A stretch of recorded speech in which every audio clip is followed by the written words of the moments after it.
Hey, good morning, everyone, and welcome to W7 Softball Media Day.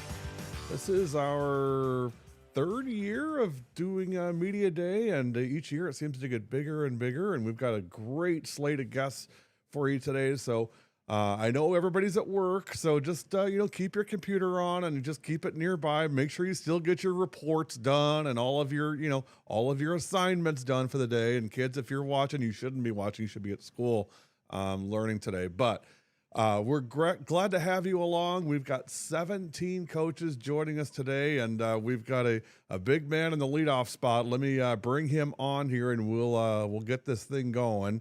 It's going to be the head coach of the Appleton North Lightning, Chris Nissen. So let me bring Coach in here, and we'll get started. Too many windows open. All right. Hey, Coach. Good morning. Morning, Gary. You? Doing well. Doing this for my car. I'm traveling, so pulled over and did the interview. Appreciate you having me today. You betcha. Hey, thank you, and thanks for your support of W7. And got to give a big thanks to Katie Radke as well. We're really excited about being able to do some Appleton North games this year. In fact, we did an Appleton North basketball game this winter. We were there twice, once for a regular season game, then once for a playoff game. And it was our first trip to Appleton North. We had a great time. Jerry was super welcoming and accommodating, and we had a great time there. So I got a chance to check out the softball field when I was there, and we're excited to come in and help promote and just get to know you and know the kids and just have a great season. Well, we appreciate that. We're looking forward to having you.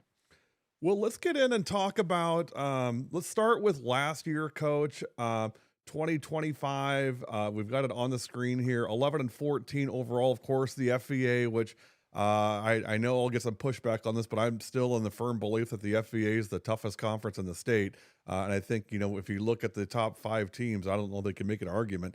9-9 in the conference and 6th place overall. You guys made it in the regional finals.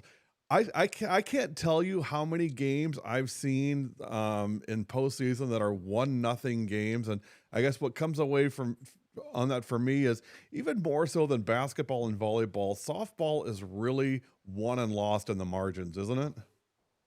100%. Trust me, I still had a lot of sleepless nights over that Hortonville game, where I kind of messed up that bunt and run in early, and I had an opportunity to, but we'll push forward from that. Well, let's talk about give me kind of your read on last year and your thoughts. And I know you lost some kids, but you got a really strong core coming back this year. Yeah, we lost 4 seniors last year. Last year was our first year in the program. We were building a culture. I thought the kids bought in very well. The 4 seniors we had last year, Sophia Wald, Maggie Hendrick, Callie Weber, and our fourth was, I'm trying to recall who that was. Hang on, I can get that up here. Maggie, Callie, Sophia, and Lila Griffith. Okay, Lila Griffith. Yes.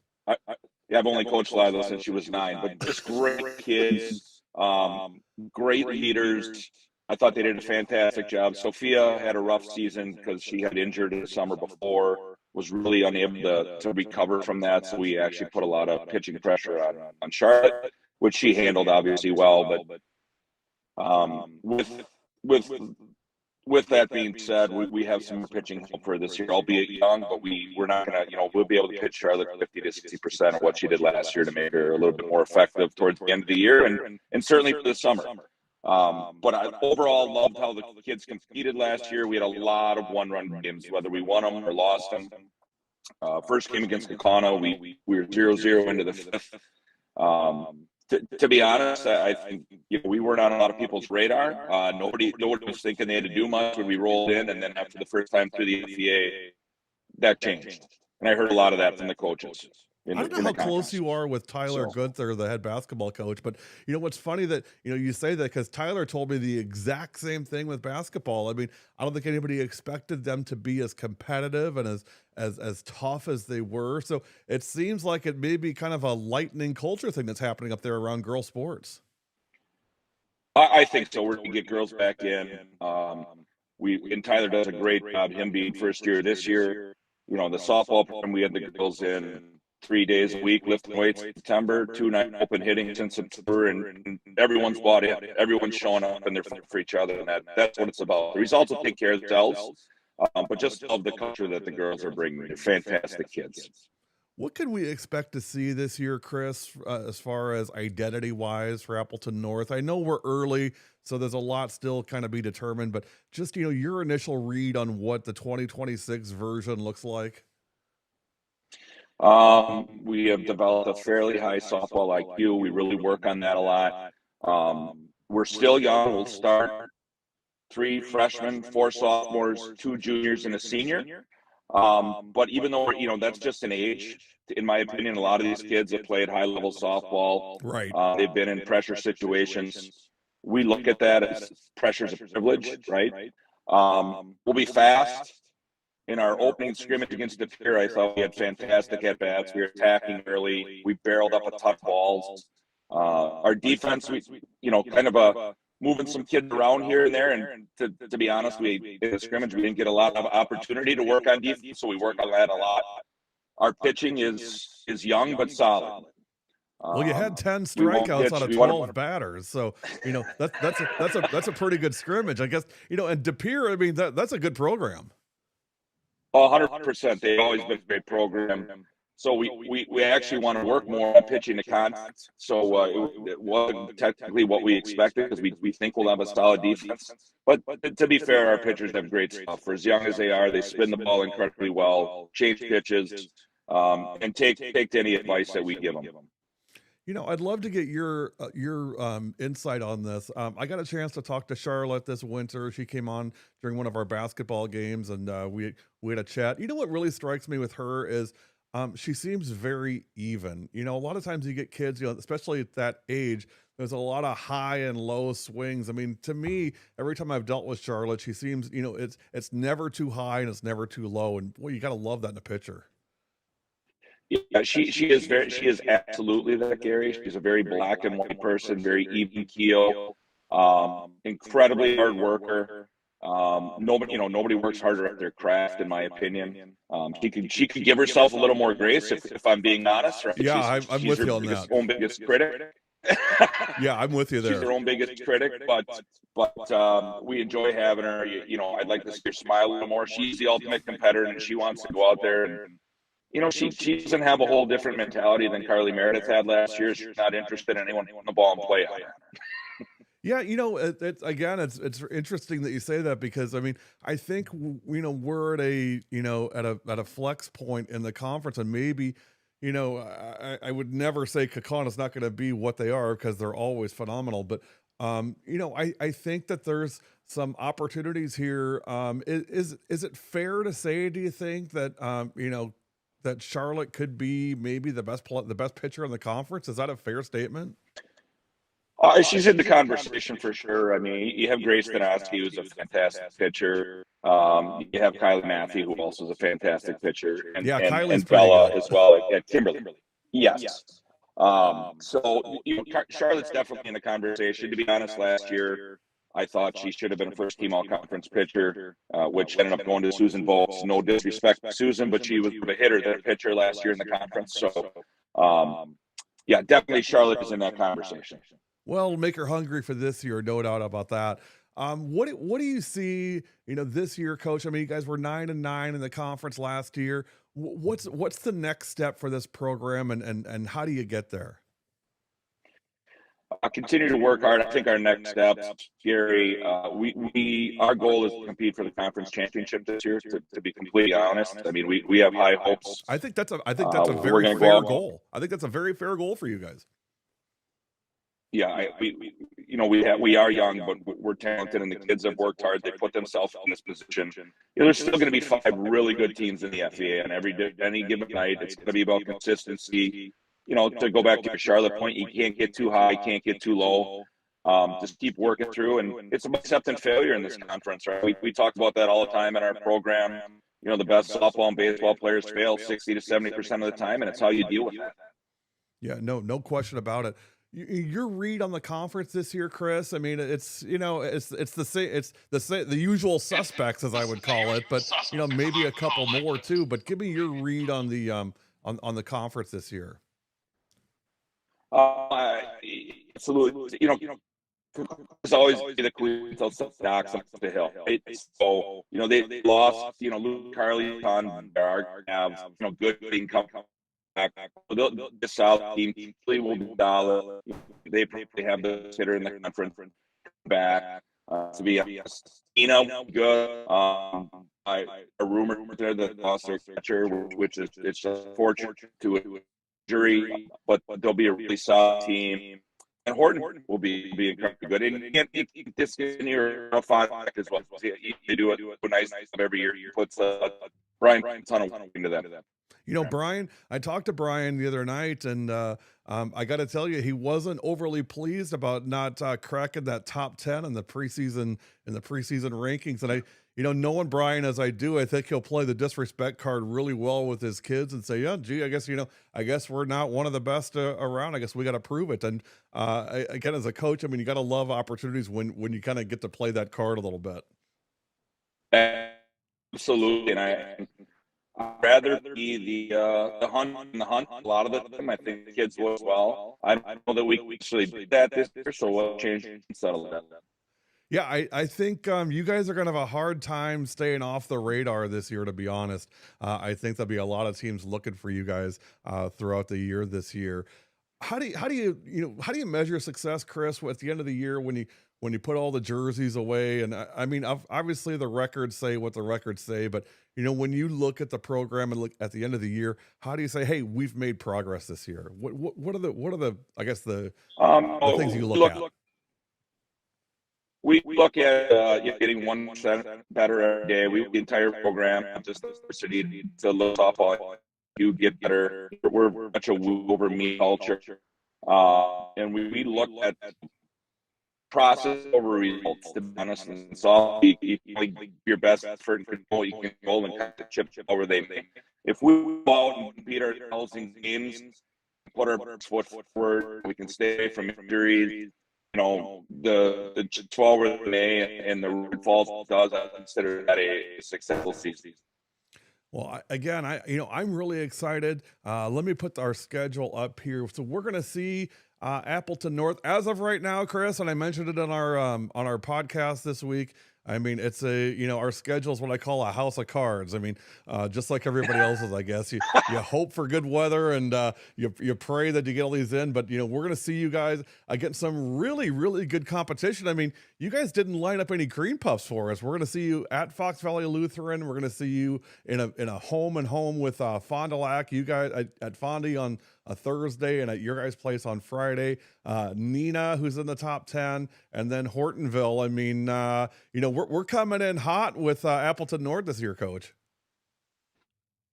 Well, we appreciate that. We're looking forward to it. In general, I like the fact that you showcase girls' athletics. A girl that's incredibly important to me. And I wasn't a baseball guy who hardly watched a game anymore because I love that girls are out there getting exposure.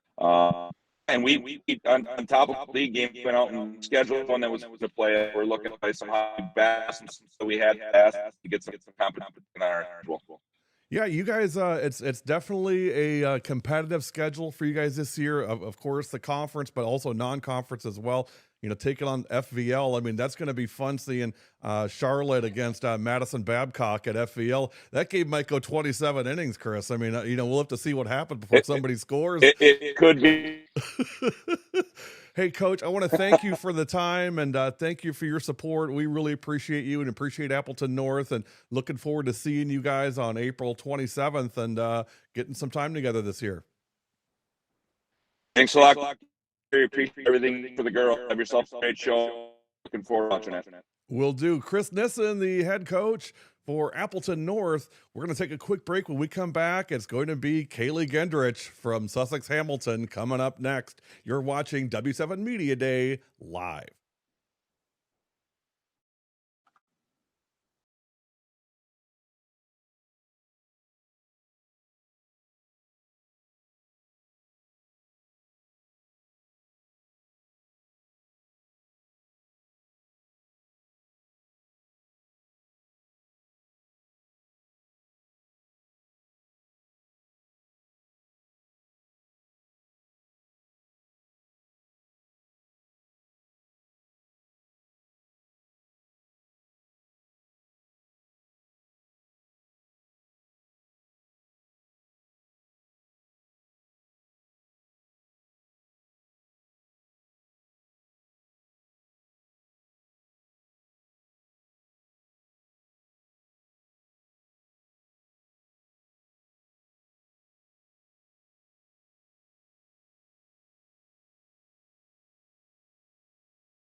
W7 Live, we are back.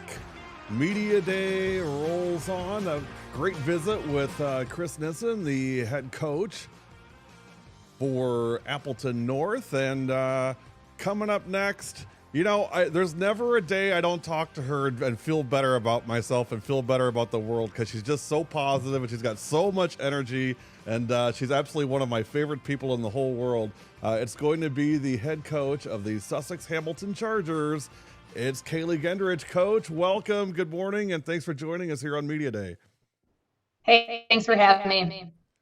Great to see you, Coach. And we're here. We made it through a long winter, and some would say we're still going through the winter. But softball is officially here, and another great season on tap for the Hamilton Chargers. Coach, let me start with asking this question.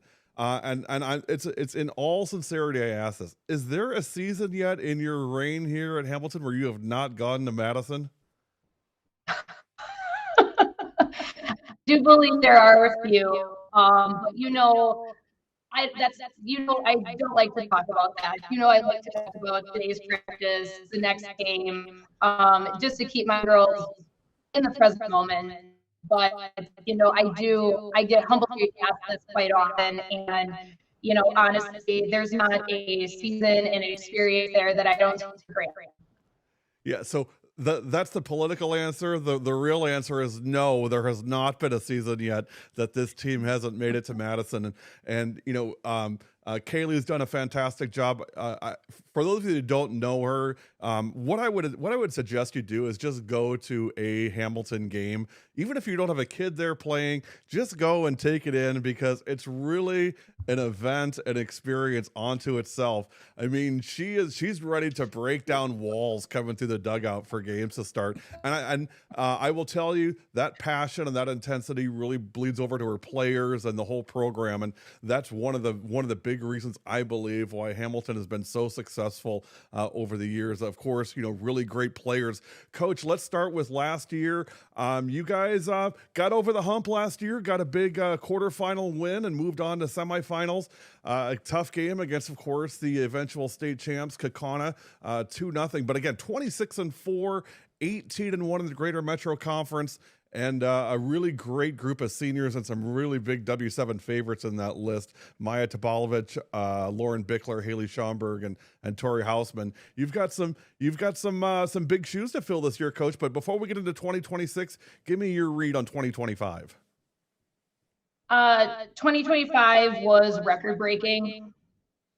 I mean, honestly, these girls really put in a lot of work, came together really nicely. But, I don't think the record speaks for itself. I think that there's a lot of stress as a coach when you go 26-4, 18-1 in conference. The grind got really hard for me last year. There was a lot of pressure. There was a lot of, probably the most mentally challenging year as a coach that I've ever had. And I really had to do some therapy and just making sure that my stress wasn't bleeding into the girls at practice. I think 26-4 says a lot about the talent that I had, but there was a lot that went into last year that was stressful. And I think that's not mentioned a lot when, people just see 26-4 and they don't realize the grind, the mental grind, the physical grind that those girls went through. So I just have to applaud their tenacity. I just have to applaud their, their mental training that we did during the season. And I mean, honestly, that taught them a lot of life lessons last year. It's such a great point, and I think sometimes, like you said, I think sometimes we forget that they're teenage kids, and there's a lot of pressure that goes into what they do. And Coach Nissen, I think, said it best in our previous segment, in that a lot of times the girls are their own harshest critic, and so I know you do a lot of work with them as far as giving them the freedom to make mistakes, right? It's not always going to be perfect, but you know what? That effort, and you'd rather see them go hard and make a mistake than to go 50% and maybe do it right. Right, absolutely. And we prepare for those situations in practice, and the girls know it. But getting on that stage in Madison when the fans are literally staring down at you, it's a different type of pressure. And then last year we kind of had pressure to go to state and win, and I was elated at handling the first game. Yeah, what was that experience like? And I guess first off, does it ever get old? Because you've been there several times now, but again, every time I see you, you're so excited to get on the field and to just be with your kids. I know for you, and again, this is just because I know Kaylee as well as I do, but it's not even really about the trip and the awards, all that stuff. What she gets excited about is another day of softball, another day with her kids, whether that's at home at Hamilton or whether it's on the field at Goodman Diamond. Yeah, it all goes back to the little things that we practice that led us to get there. And just like you said, getting to state is definitely an accomplishment. It's something that I don't take lightly, because every time I'm there, I circle them up. I make them breathe in the moment. I make them look around and appreciate where they got to, because just because we got here this year does not mean I'm guaranteed to get back there with another group of kids. So I try to make them soak in the experience as much as possible. No, great point. And that leads us into this year. I got to start first of all because you've known those four seniors. I mean, they've been with you. They were with you all the way through. What was practice like that first week without TP there, without Bickler there? I mean, that had to feel a little weird. Well, I think I get used to it during open gyms. Yeah. And, during the holidays, when the side door opens and they walk in to say hello, they're not really gone. Right. They show up and they make their presence known. But honestly, like I think that, huge loss losing them and their leadership and their energy. I mean, they were 4-year players for me, all four of them were. They led to the point where the girls behind them were naturally ready to sit. And so even though they were at the front of the leadership, there were girls ready to evolve right behind them. Like my 3 seniors this year, it was just a natural step up.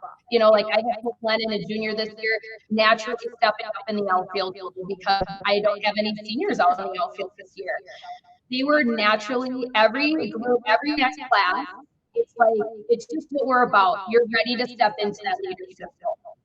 Yeah. My graduate classes take the next crew and they're ready to do it. And that's just part of how we built our program. No, great point. And you've got some talent coming back. I gotta ask first of all, and we haven't had a chance to talk in a while, but my understanding is Ashlyn Hunt is not back this year. Is that true for you guys? Yeah, that's correct. And I'm not going to bring energy to that today. I'm going to talk about my girls. Yeah. So let's talk about the kids that are back, because I mean, you do bring a really loaded group back. I mean, I got to see Izzy McCann play. I've seen Hope play. I mean, another Bickler kid on the program, Bitsy, of course, back as well. Boy, but Bitsy had such a great year last year, especially just, as young as she was coming in and really, really did well. Yeah, absolutely. She was ready to step into the spot this year. Her off-season work was quite incredible.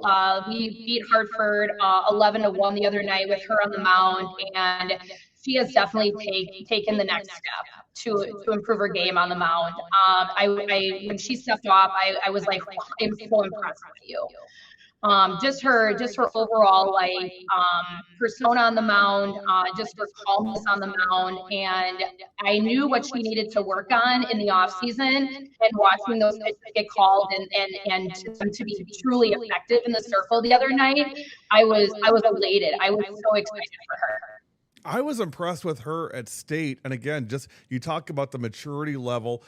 It's one thing to go play at Hale on a Thursday afternoon. It's quite another thing to play, under the lights at Goodman Diamond, at the state tournament. And I thought she was so solid in how she performed. And after the Kaukauna game, I have to tell you, I walked out of there thinking, this team is going to be really, really good next year.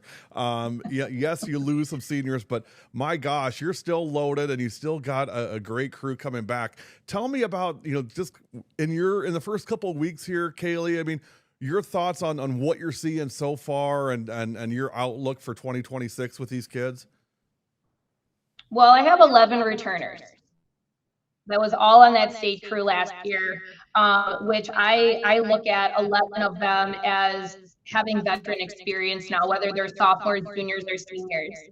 But what I really need to bring to light today is that these girls, these 12 that have made varsity, and I have 2 freshmen that have been double rostered, they are all friends.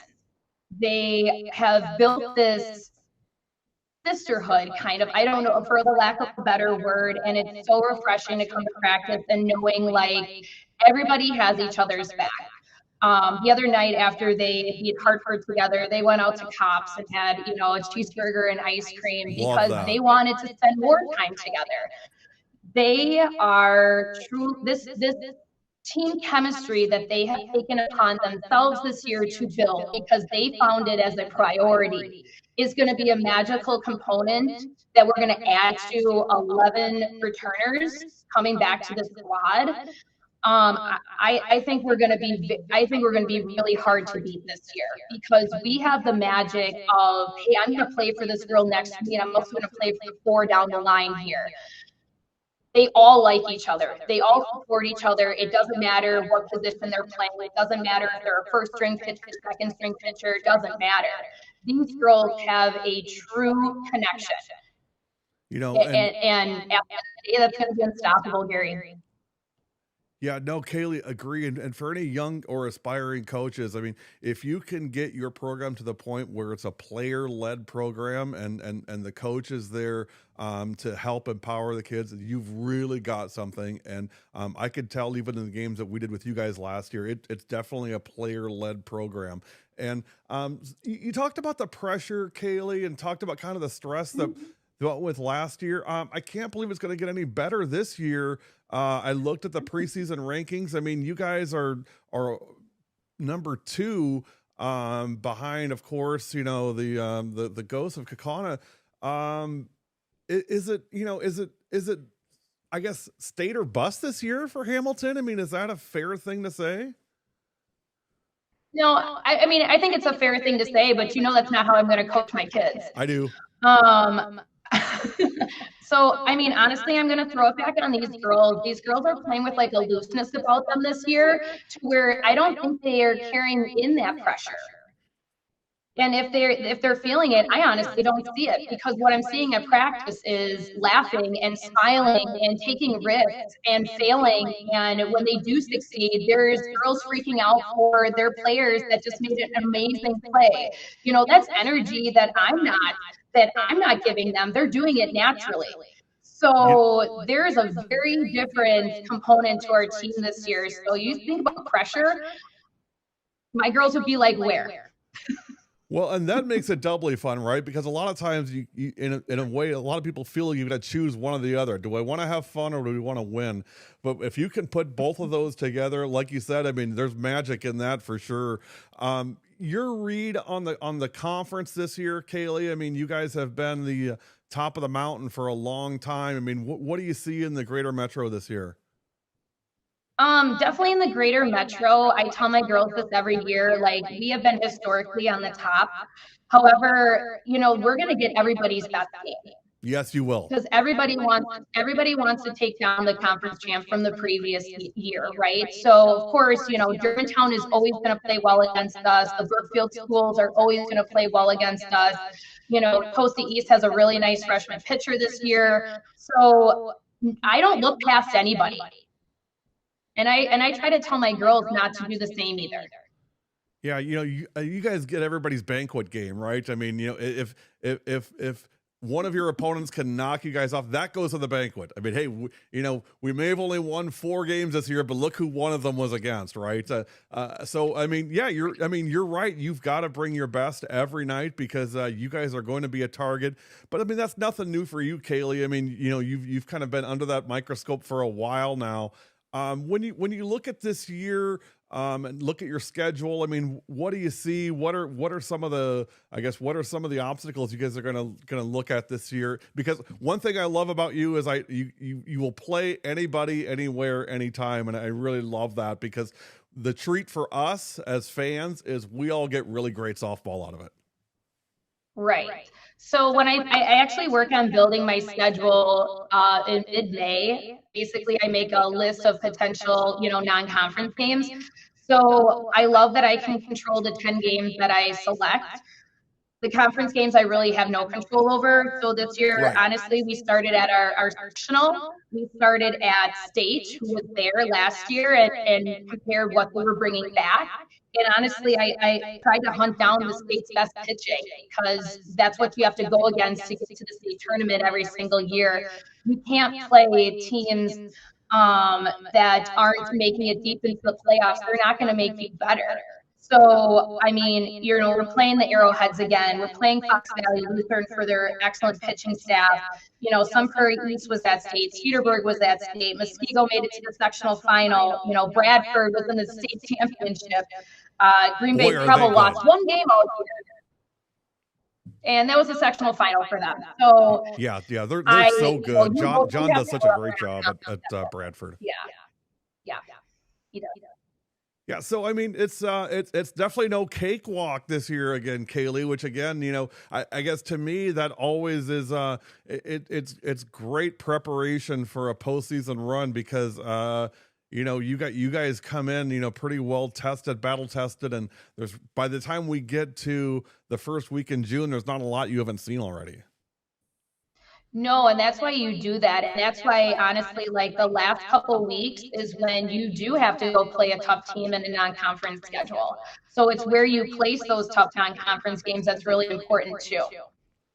Well, Kaylee, I want to thank you for your time today. And although we won't see you in the regular season this year, I'm expecting to see you guys at Goodman Diamond. We always get our selfie together, Kaylee. So I'm expecting that's going to happen again this year. Good luck to you and the Chargers, Kaylee Gendrich, and thank you for joining the Softball Media Day. And as always, thanks for all your support. All right. Thank you, Gary. Have a great day. Thanks for everything you do for the girls. You too. Hey, we'll be back in the next 5 minutes with the head coach of the Fond du Lac Cardinals, Brian Schleif, coming up next. You're watching Softball Media Day live on W7.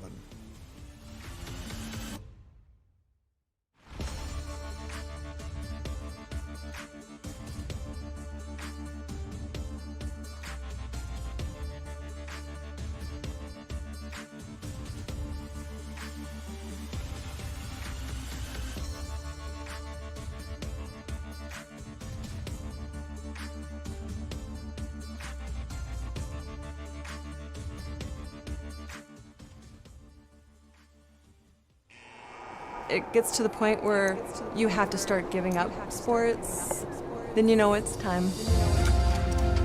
I would highly recommend Orthopedic Associates. I had a full knee replacement. By 3 months, I was water skiing again, playing hockey. I have no pain. I just feel like I have a whole new life again.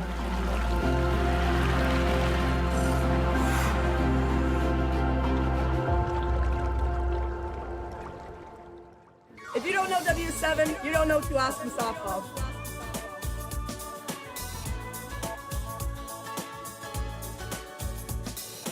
I'm Lauren, Silent Disco, Rettler, and W7 is for the girls.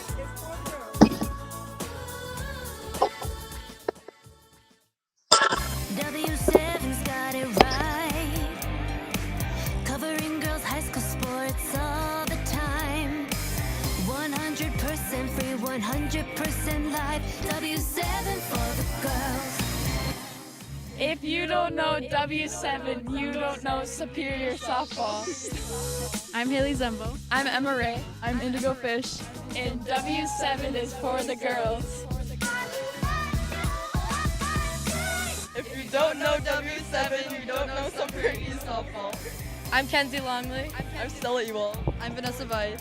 I'm Carly Gross. And W7 is for the girls. If you don't know Kewaskum, oh my god, no, if you don't know W7, okay, sorry. Sorry. If you don't know W7, you don't know Kewaskum softball.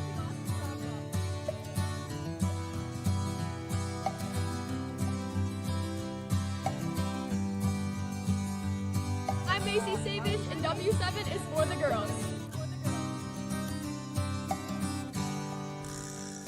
Jenna Nelson, our W7 Live player of the game. We do have one final question for you. Hopefully you know the answer to this one. If you don't, you don't get a Memorial Day weekend. Okay. All right, so I mean, it's big. I mean, the whole weekend hinges on this one. Yep. All right, W7 Live, everything we do. For the girls. That's right, you've been watching W7 Live.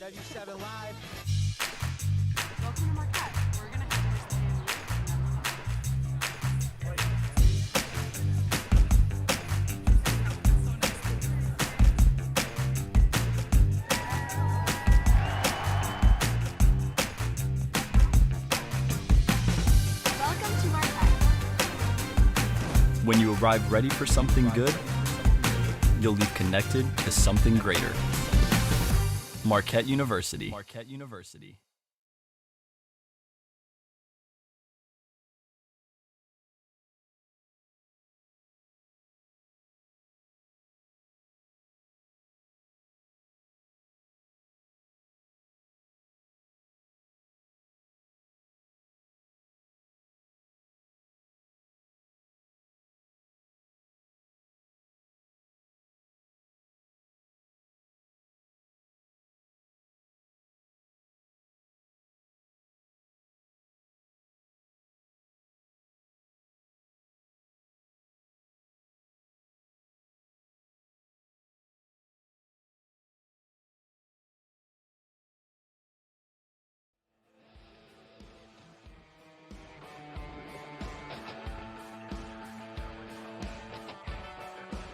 W7 Softball Media Day. 2 down and 15 or so to go. Not too bad. Great conversations with both Chris Nissen from Appleton North and Kaylee Gendrich from Hamilton. And coming up next, it's going to be the head man at Fond du Lac, our buddy Brian Schleif. Let me welcome Coach Schleif in here, and we'll get started. Let's see this. Who's running this show, people? Huh? Who's in charge here? There we go. And we'll turn his mic on, and here we go, Coach. Welcome, and thanks for joining us on Media Day. Great to see you. Yeah, thanks for having me. Appreciate it. Well, Fond du Lac, another great year for you guys. The program has really kind of turned the corner in my mind. I'd love to get your read on it. Before we get into 2026, give me your breakdown of the 2025 season, Coach. Yeah, it was one of the best in program history. 18 wins. I believe we finished tied for fourth by ourselves in the conference. I believe you guys were fourth by yourself. Yeah. So again, tons of improvement. We had a really talented team overall. Susan on the mound was tough. We had Reagan hitting home runs. McKenna Tomey was a big part. Overall, as a team, we hit really, really well. We were top 3 in just about every offensive category in the FEA. That's hard to do. So really fun season. A couple of things go our way. I think we get that game at Neenah and then face Watertown next. So we were right there. So it's only looking up. Yeah, no, agree. And talking about last year, of course, Susan Vokes was phenomenal, both on the circle and of course at the plate as well. And we talked about Reagan. Reagan, of course, a great softball player. She, I believe, now has the all-time program record for home runs in both a season and a career. Now she's rowing crew at Madison. And of course, she was a very talented wrestler as well. Just a tremendous athlete, and what a great career she had for you guys at Fondy. Yeah, Reagan's one of those kids that if she puts her mind to something, she's gonna do it. As far as I know, she's having a good time rowing, and she's going to every meet that they have. So she's loving it at Madison. Is there ever a place that Reagan would go where a good time is not going to be far behind? She's such a great kid. She brings such great energy, and she's just one of those kids you just love being around. Yeah, she does bring bubbly personality to to anyone she's around. So has a good attitude. Willing to do whatever we needed her to. So. I'm really happy for her and having her success at school now. Yeah, so let's get into this year, Coach. again, 18-11 last year, 11-7 in the FEA, which again, to me, toughest conference in the state. I know, insert your argument here, but I don't know, and I don't know of any that are better. Let me put it that way. And a tough sectional semifinal against Neenah. We kind of start back at the bottom of the mountain again. How's practice going so far, and what are you seeing out of this 2026 crew? Yeah, these first couple of weeks have been really good. Really clean defense. The kids are very skilled. One of the better starts I've ever had, in my opinion. The kids kind of know their role. They get along really well. They're hungry. They want it. So we've been working extremely hard in practice. So it's been extremely fun so far. We did scrimmage WLA yesterday. My good friend John Supernan, and it was fun to just get out and play competitively against somebody else. So we did fairly well in that. We pitched all of our pitchers, and everyone got working. So it was a really good experience. Well, you open up for real today with Beaver Dam. I mean, that's your alma mater, Coach. I mean, it's like a homecoming for Coach Life going back to Beaver Dam, and you get to help break into new facilities there. I mean, what are the what's the emotions like, and kind of what's the vibe like on the team and going to play at Beaver Dam? Of course, the game last year was a marathon. In fact, we were playing under the moon by the end of that game last season. So it should be another battle with the Golden Beavers. You and Quinn going at it. Give me your thoughts on opening day today for you guys. Yeah, it would have been really nice to play. Oh no! But actually, yeah, the Beaver Dam canceled because of the cold. So it's supposed to be like 30 degrees with the wind chill. So it makes sense. No, don't let him off the hook that easy. Later on. No, Brian, do not let him off the hook that easy. We gotta give Quinn a hard time. Hey, Quinn, Hermes played in like 35 and snow yesterday. It was snowing part of the time. Guess what? We played the game. All right, I'm just picking on Quinn. No, it's always fun to go and play Quinn. I enjoy going back and playing Beaver Dam. They're always a good program. Sure. Quinn's a great coach, always has been. So anytime we can battle it out, we definitely go after it. So it's always fun playing him. Well, I mean, and it's good news for us because we'll get your opener on Monday. So when you guys take on Campbellsport, unless that's changed, we're gonna get to see you guys on opening day.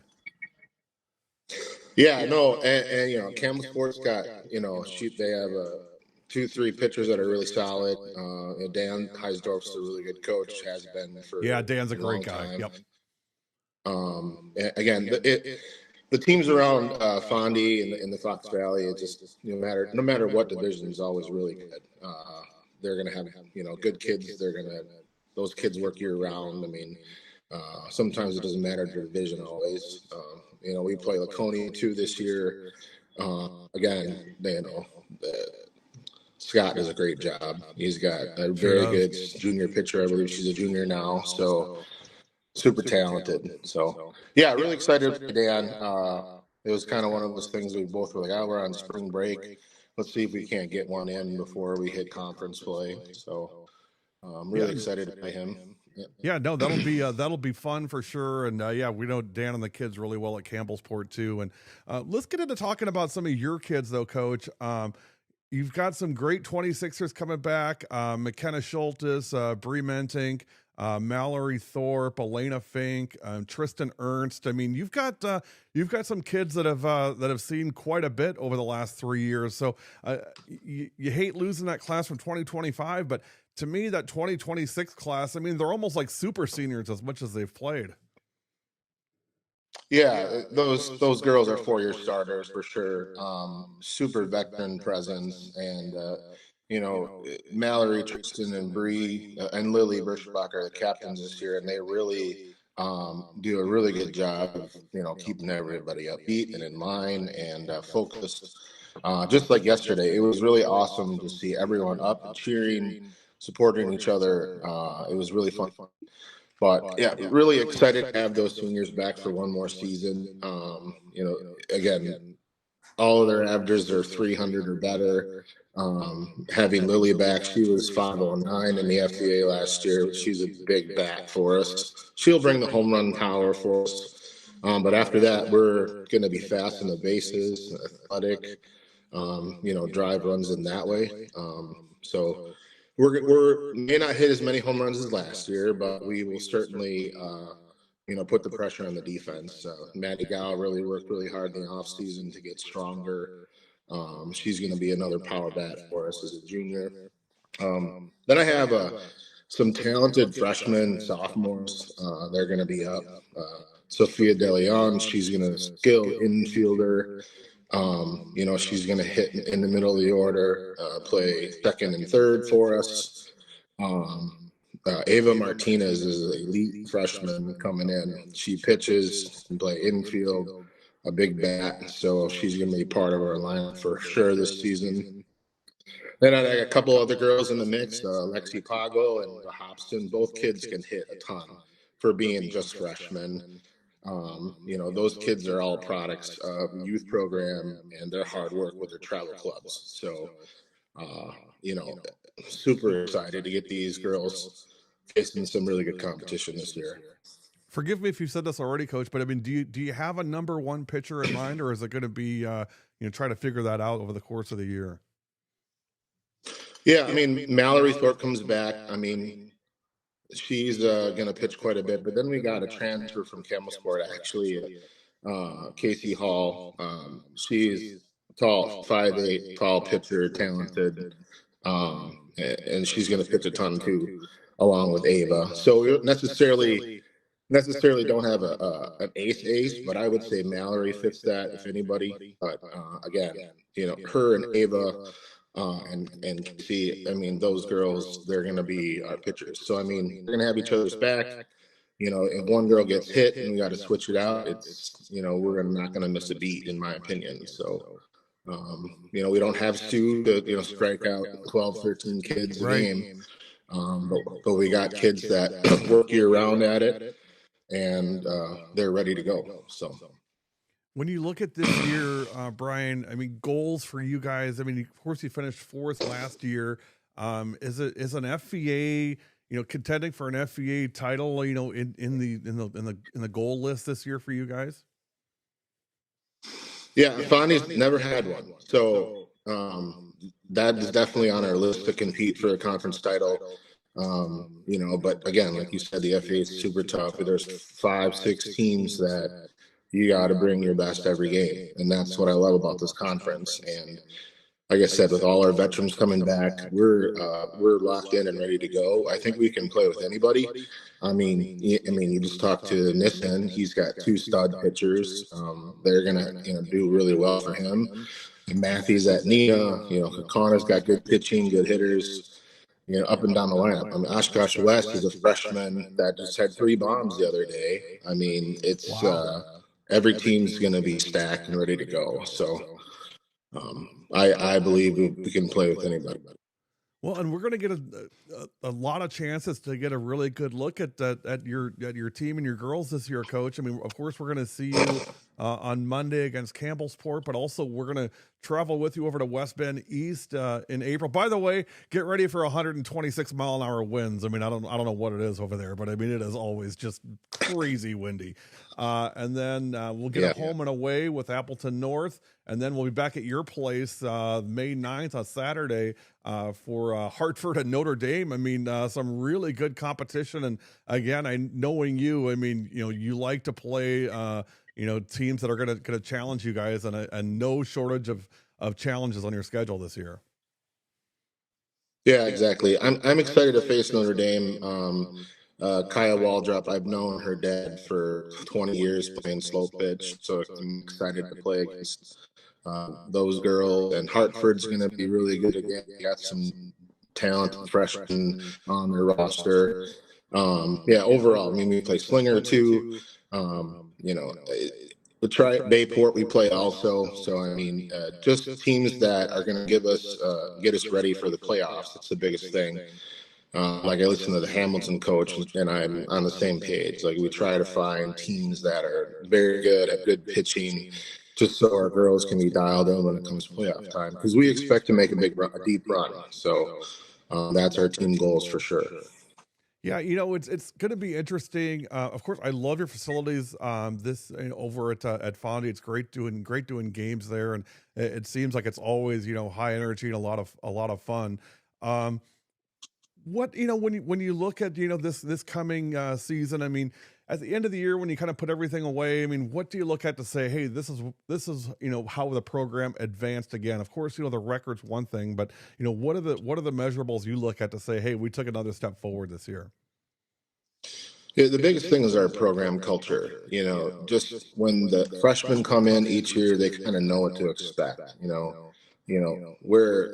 We want them to have fun, but we're going to be fair and we're going to be firm on them, and we're going to make sure that they're ready to go to play against the good competition we have for them.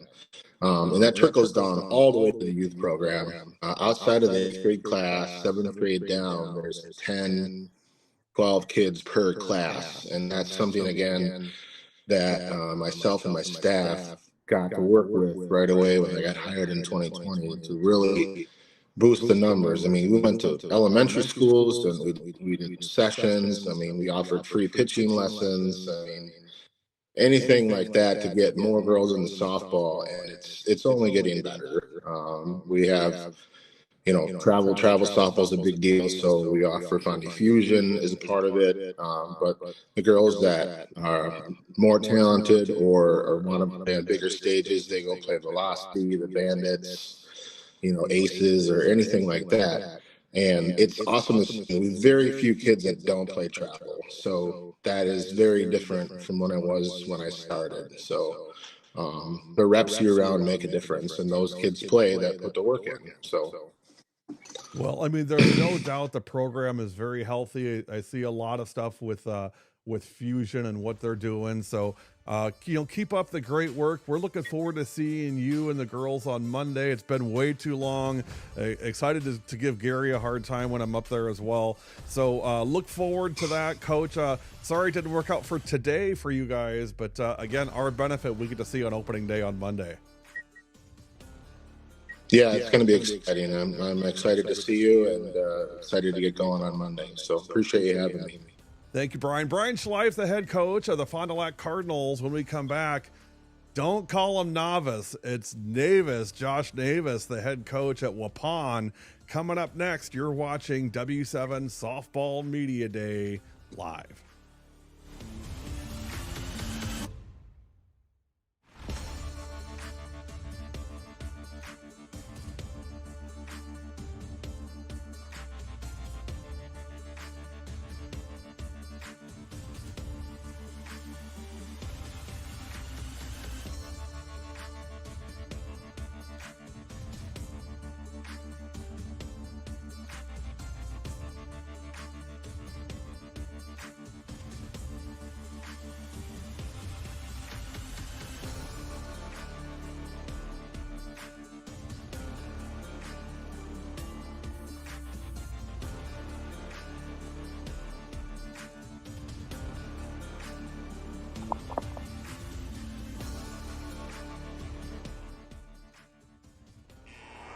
It gets to the point where you have to start giving up sports, then it's time.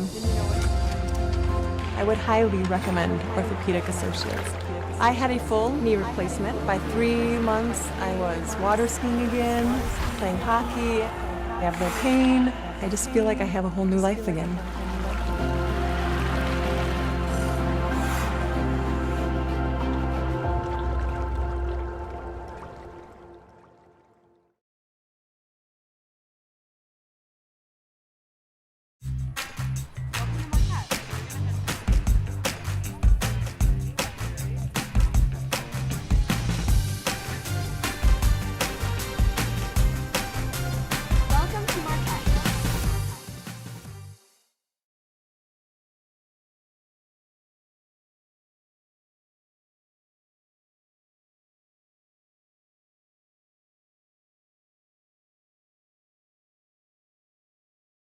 Fix TV.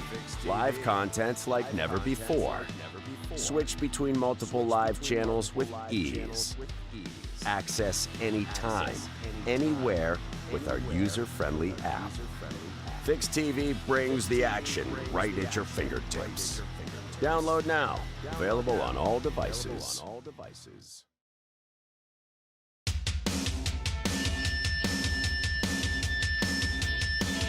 If you don't know W7, then you don't know Miss Scott Softball. I'm Callie Krieger. I'm Abby Garso, and W7 is for the girls. We got the beat, we got the beat, we got the beat. Yeah, we got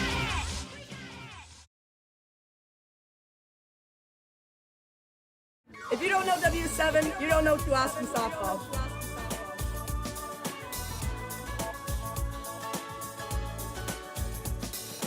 I'm Lauren, Silent Disco, Rettler, and W7 is for the girls.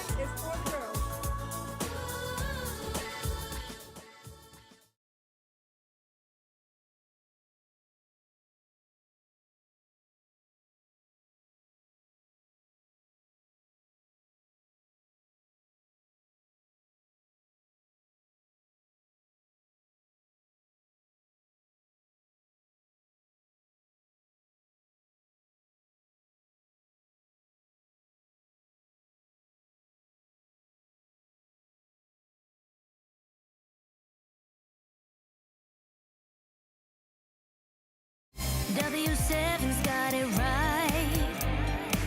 Covering girls' high school sports all the time. 100% free, 100% live. W7 for the girls.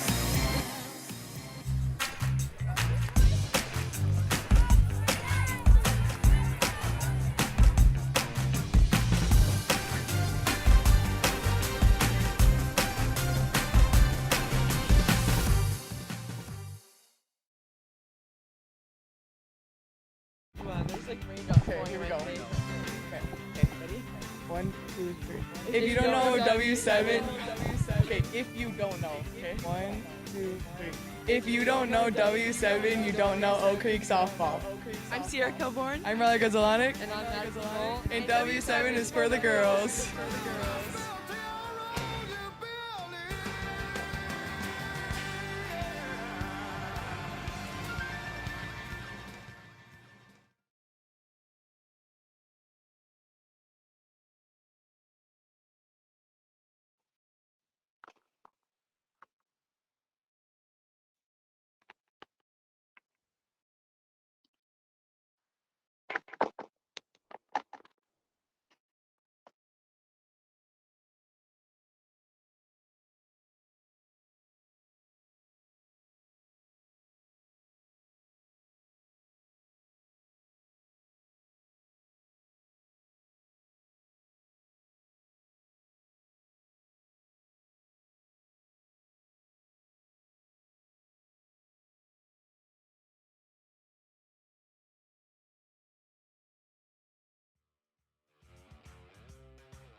W7, welcome back. Softball Media Day continues.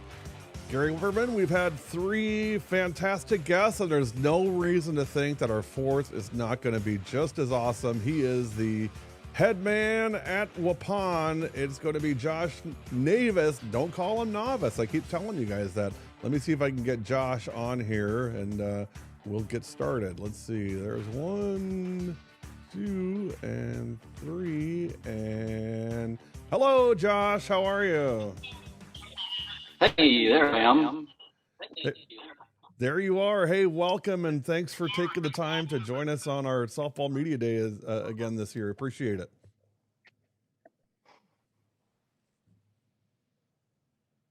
Oh, did I lose you? Oh, there Thank you, Gary. This is fantastic what you do for the girls. So appreciate we appreciate that. everything you do, and I can't tell you enough how much we're excited to be a part of anything that you guys put on. Well, excited for another great season, and Josh, I gotta start by asking you. I mean, if you guys do well this year, are you joining the Big Ten next year? I mean, what is going on right now? I see Waupun's in D1. What the heck is happening right now? Yeah, it's the new point system. So we had 6 points, just like Freedom did last year, and they dropped down. We moved up, and we get to hang out with the likes of Kaukauna and all the Fond du Lacs. So it'll be an interesting playoff run. Yeah, I mean, Kakana and Fondy are in your sectional, right? I mean, is that right? Yeah.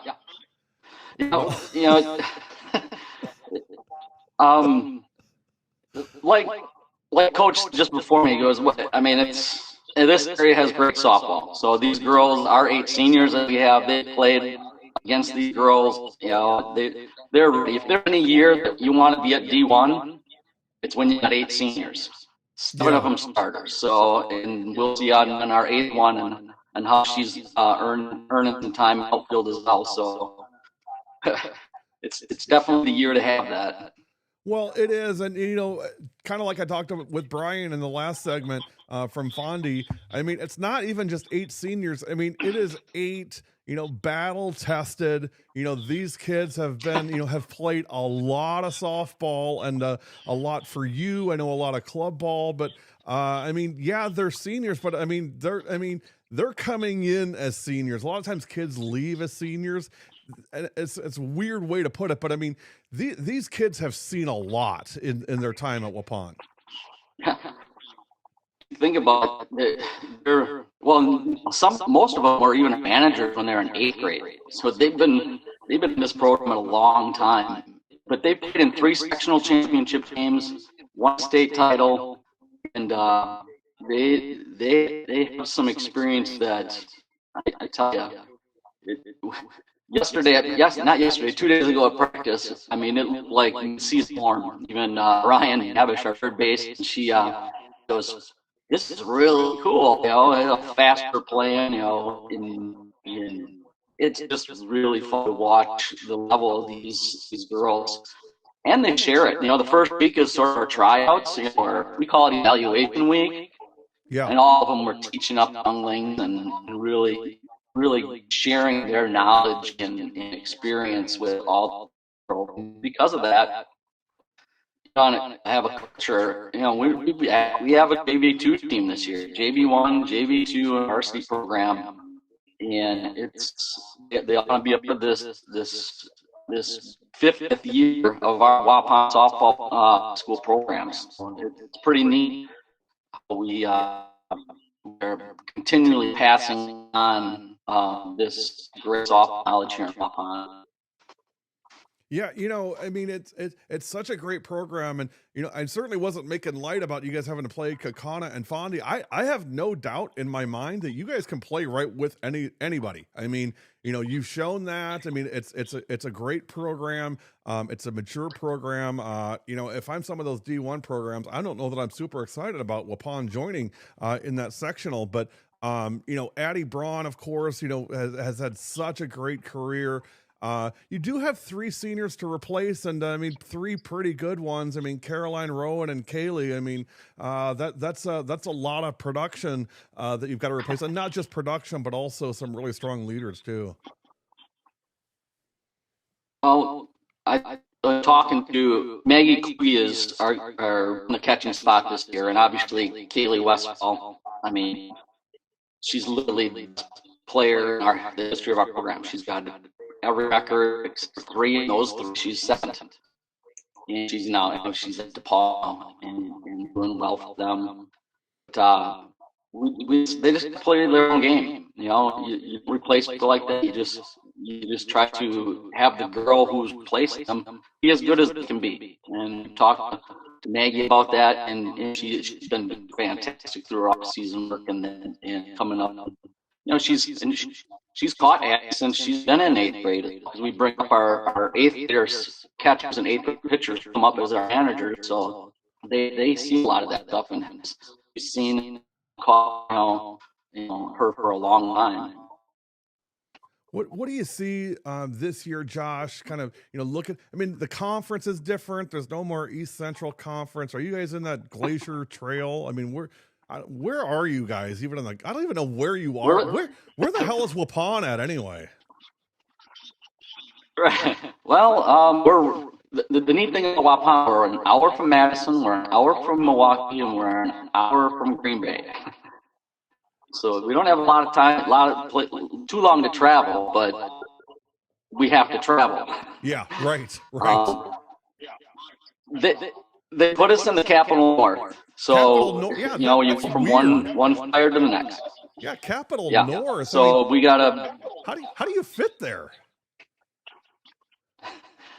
It's a lot of driving, other than to see Columbus, you know, which is only about 20 minutes down the road. First 25 minutes. The rest are all hour 15-minute rides with Lodi and Poinette, who was D3 state champs last year. Lodi, who's got 8 seniors. You know, and Lakeside Lutheran, Lake Mills, and obviously Columbus, like I said. Is Marshall in that too? They might be on the south side. I didn't even look too deep into that. You know what? I think you're right. I think they're on the south side. Yeah, no, I think that's right. But and then they scheduled. We have to play 2 teams from the south, and one of them co-ops with another team. So we had an open date for another non-conference game this year. So that was the most interesting thing this offseason, trying to schedule, because we had an appeal in. Obviously, we felt we should stay down at D2. Sure.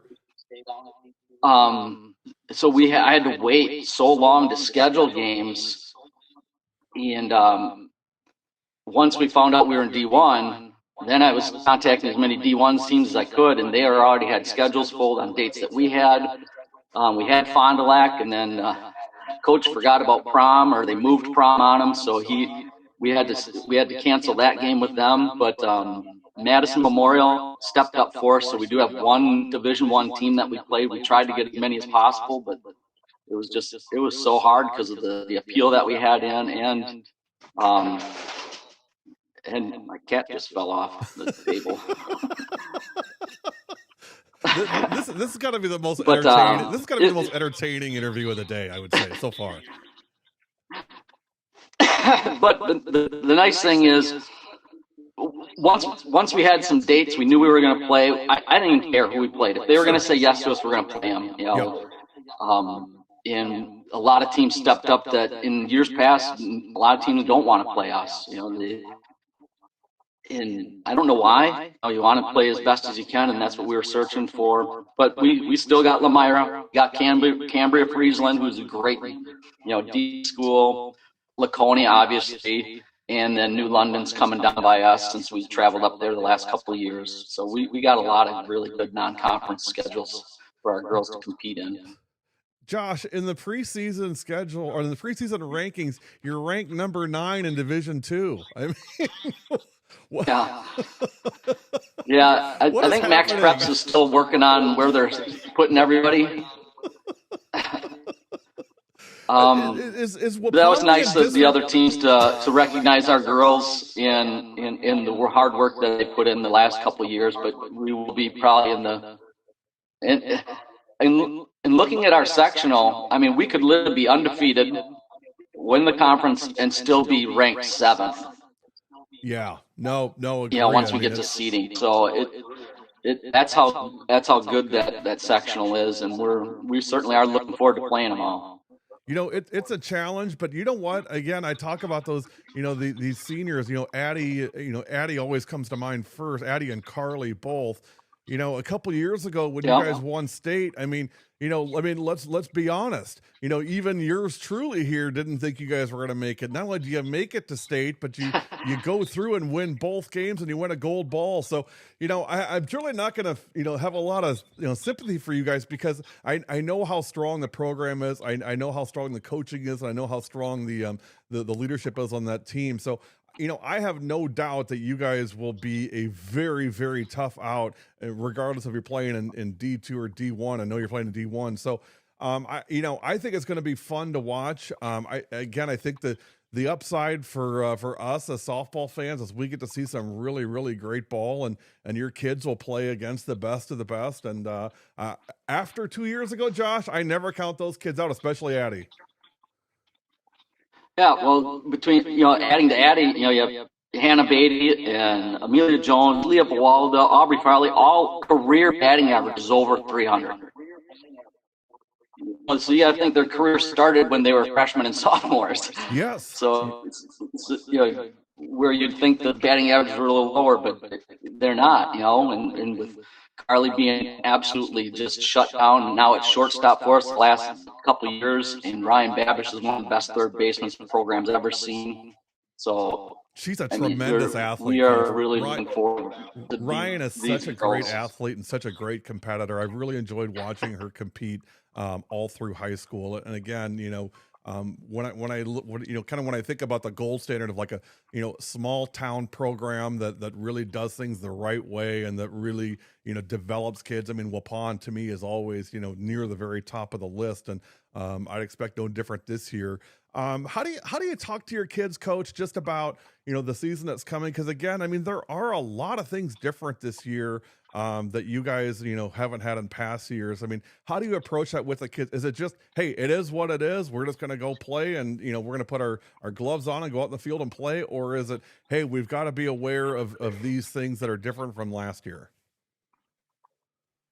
Well, last year, a couple of years ago, and her team leaders came up with the trust our team, control the controllable, and respect them. Control the controllable is one of the big things this year. I mean, all this stuff we can't control. The yesterday's was there, who wanted to play us, who didn't want to play us, right. And then the seniors came up with a great motto this year. They're going to play on a new level, but they're going to play at the same standard.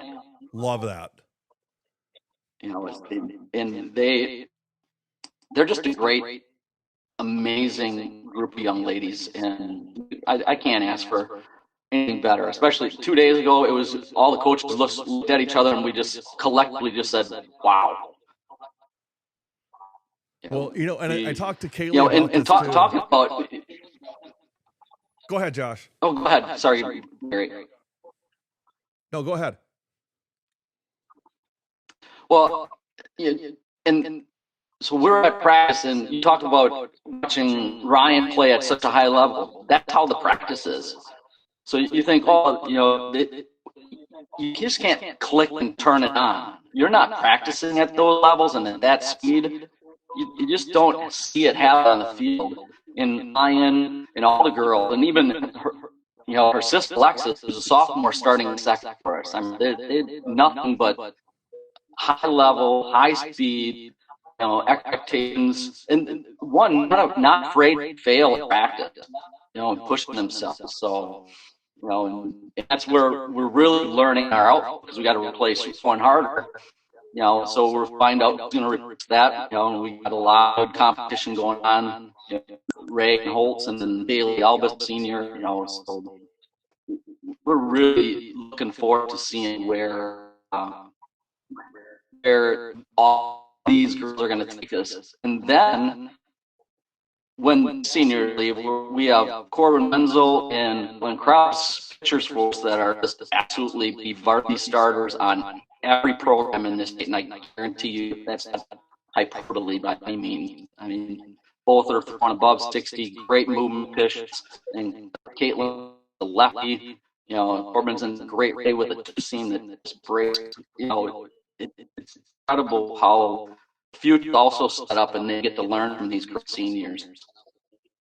Well, I have no doubt that you guys are going to be very successful this year. Again, it's a program that I said this to Kaylee Gendrich as well at Hamilton, and I put you guys in that same air as I put Hamilton in that. When you've got a program that's player led and player run, and your job is there just to be a mentor and to help develop them, that's when a program is really healthy, and you guys year in, year out show that and prove it. We won't get to see you this year, Josh, but I know that Jeff's live stream and I know that Radio Plus do a great job in covering Waupun, and I have no doubt that they'll do a good job for you guys this year as well. And I look forward to keeping up with what's happening at Waupun, and I'd love to have you back sometime this spring as a guest on our Whip Around show, just to check in and see how things are going. Yeah, we'd love it. And our program's come up with 50 years of softball, 9 wins from our 700th win as a program. So that's a standard set, early, in the history of this program, with Coach Roller and Coach Ekstrom. Now the honor of myself being able to lead it now up on my 4th year here. It's pretty special. So Well, keep up the great work, Josh. Definitely an honor to be part of this. Great to talk to you. Great to see you as always. And again, I know great things coming again for Waupun this year. Keep in touch, and if we could ever do anything, don't hesitate. Reach out and let us know. Always will, Gary. Thank you so much, and appreciate everything you do for girls. Josh Navis, the head coach of the Waupun Warriors. When we come back, Troy Olson coming up next from Grantsburg. You're watching Softball Media Day live on W7.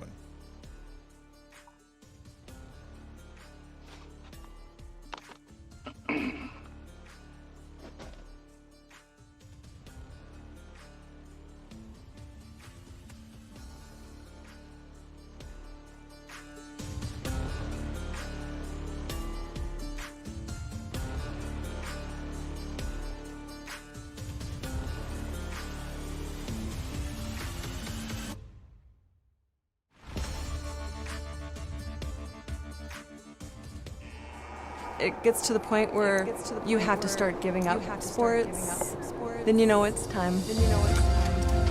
I would highly recommend Orthopedic Associates. I had a full knee replacement. By 3 months, I was water skiing again, playing hockey. I have no pain. I just feel like I have a whole new life again.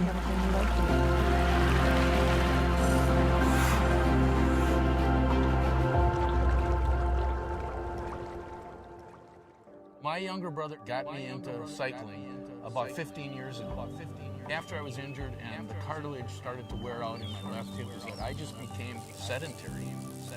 Orthopedic Associates took such good care of me. I went in one day, came home the next day. 9 months after my hip surgery, I did a 150-mile bike ride. It's just been a great experience. I'm back doing everything that I was doing and more.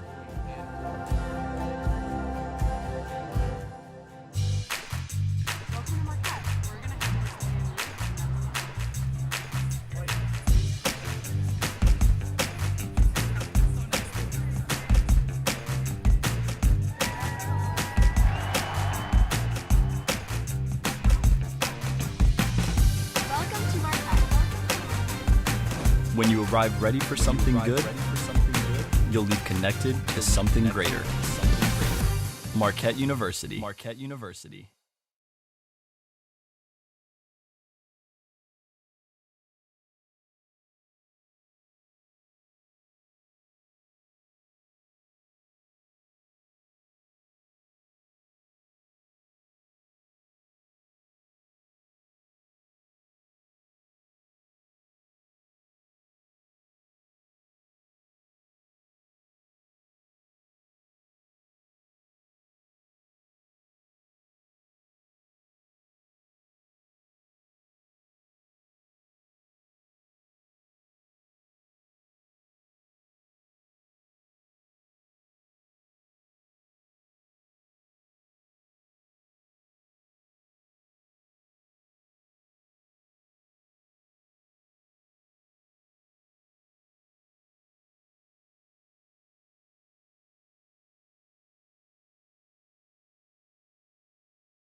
I didn't write the first answer. Mess it up. If you don't know W7, you don't know Kokona softball. I'm Paige Miller. I'm Callie Meredith, and W7 is for the girls. If you don't know W7, you don't know Barneveld softball. I'm Nikki Fahey. W7 is for the girls.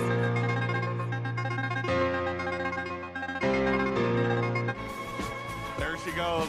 Final score, Ashwaubenon 1, Nina nothing. We'll be back for the noon game. Jaguars versus Fox Valley Lutheran. Until then, for our dancing queen, Addie Phipps, and Barrett Herr, and the victorious Jaguars, I'm Gary Whipperman. Thanks for watching. Last thing, biggest thing of the day, we are W7, and we are for the girls. See you soon. If you don't know W7, you don't know Kewaskum softball.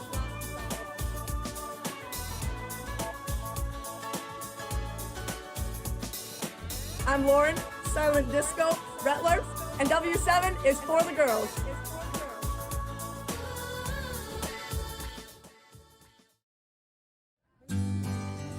If you don't know Kewaskum, oh my God, no, if you don't know W7, okay, sorry. If you don't know W7, you don't know Kewaskum softball.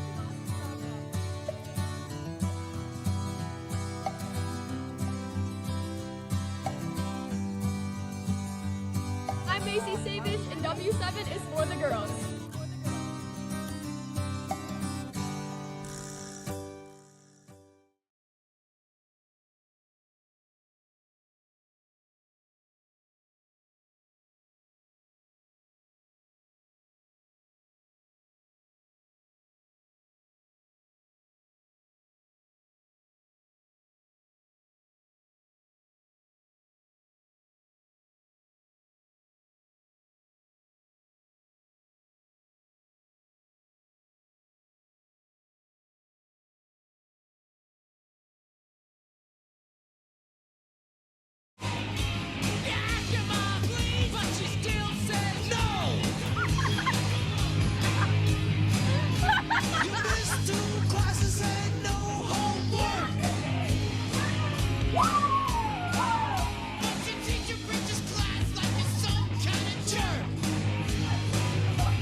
Hey guys, so we're going to get some Panera right now.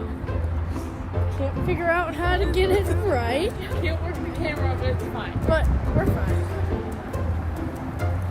We're meeting Daniel and Avery. Hey noobs. It's not even working. Oh my God. What are you doing, Claire? This comes up. Claire, what are you doing? Take that out. Oh, it's still up.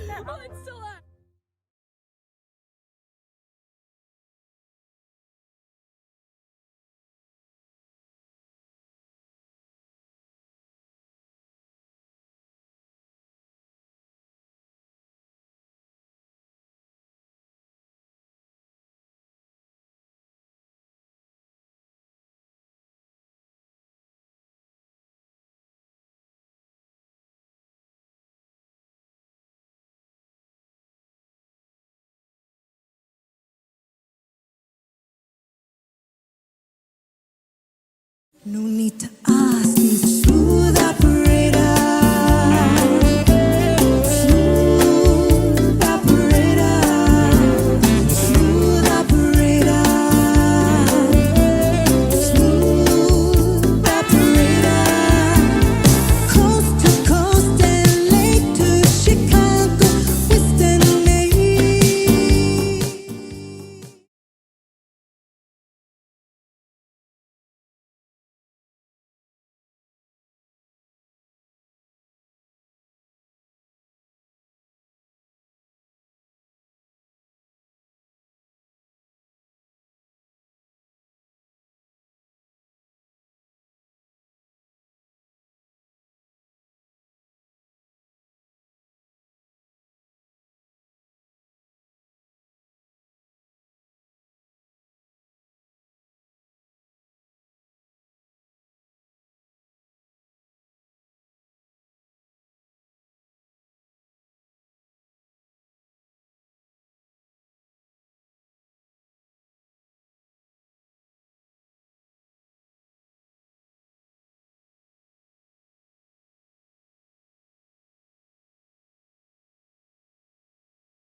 Here's the 1-0 in the air in the infield. Who's going to call it? Bone has it, and Laconia has done it. They hand Mishicot their first loss of the year, scoring 3 in the top of the 7th, and Laconia goes to the Division III championship game. The loss against Laconia always stays in the back of our head because we know we could have pushed through that.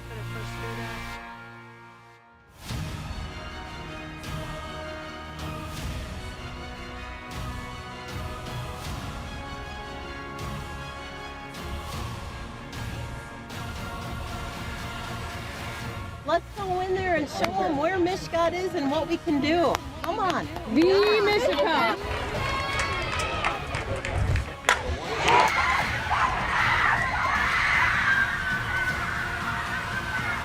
I've always believed.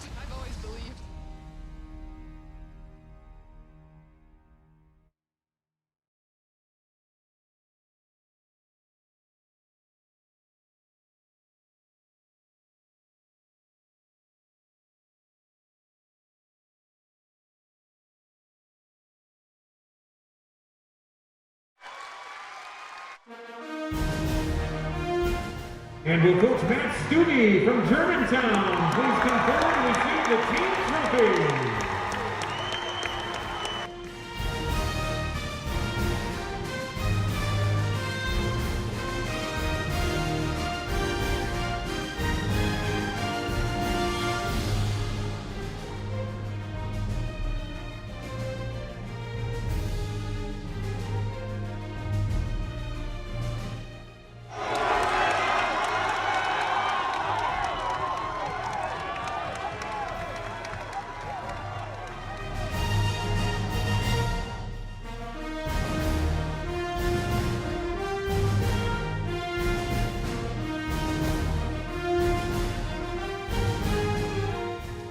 There was a lot of people like didn't think we could do it, and so like I was so proud of all of us. We came here for one reason and one reason only, and I think we have so many people on this team who know how to react in tough situations, and we all have such a strong passion for this game, and there was only one way we were going to leave here, and we knew we weren't going to ride that bus ride. Sad. Well, it was sad because it was over, but it was going to be bittersweet. This season, immaculate, amazing, so much fun, so memorable. We were just goofing off pretty much, and which we do a lot, and we just enjoyed the process.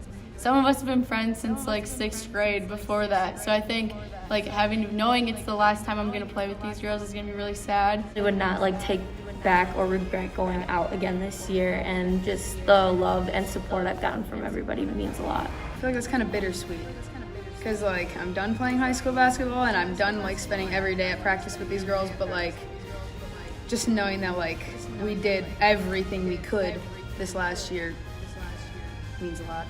The one word to me to describe this season is forever, and I know that's a little bit cliche, but I know the season's gonna end, but I feel like these friendships are really gonna last forever.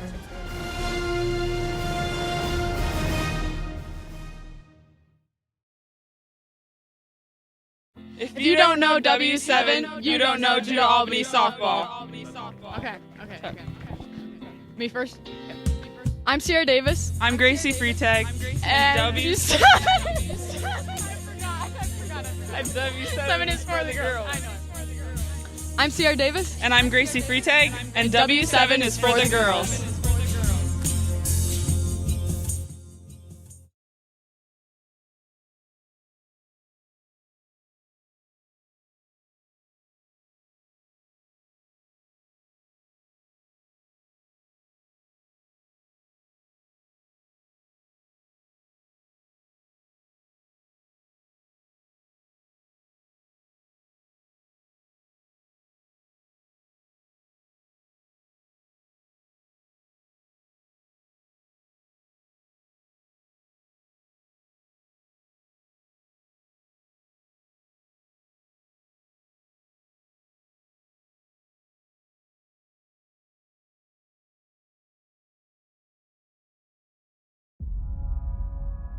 The Michigan Indians are headed to the WIAA State Girls Basketball Tournament.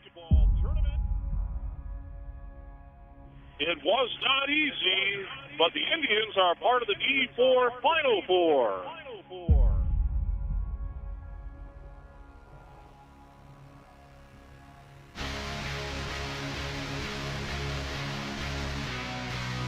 The Wisconsin Interscholastic Athletic Association will be limiting attendance at the remainder of all winter tournament events. This pandemic has created unprecedented circumstances that make these decisions and actions prudent and necessary.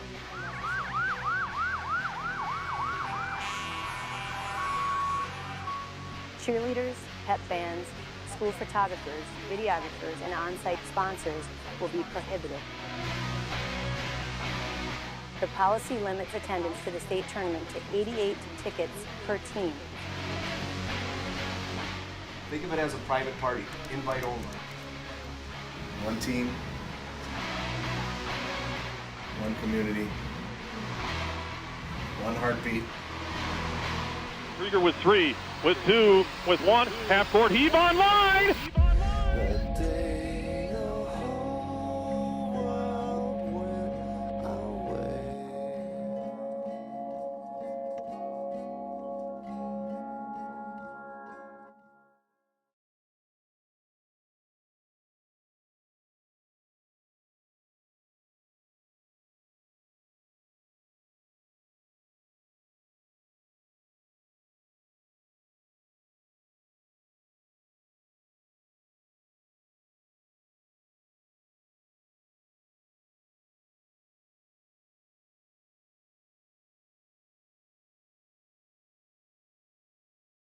Kylie Schmidt and Callie Krieger are players of the game tonight from Zone Athletics. Ladies, before we go, one last question. Everything WSMN does, we do for who? The girls. We're going to get it one of these times. I'm telling you, we're going to get it one. We got it. Is it for the girls? It is for the girls. What did I say? The girls. I knew it wasn't just. Okay, ready? All right, go again. 3, 2, 1. For the girls. There you go. You've been watching W7.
W7 Softball Media Day continues with Grantsburg coach Troy Olson joining us on the on the satellite.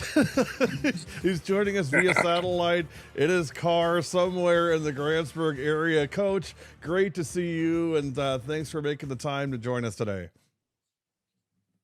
Thanks, Gary. It's great to be here.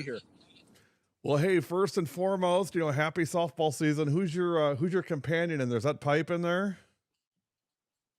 Presley. Oh, Big Juicy in the house. Hey, Press. Hi, how are you? Good to see you. How you doing? I'm doing good.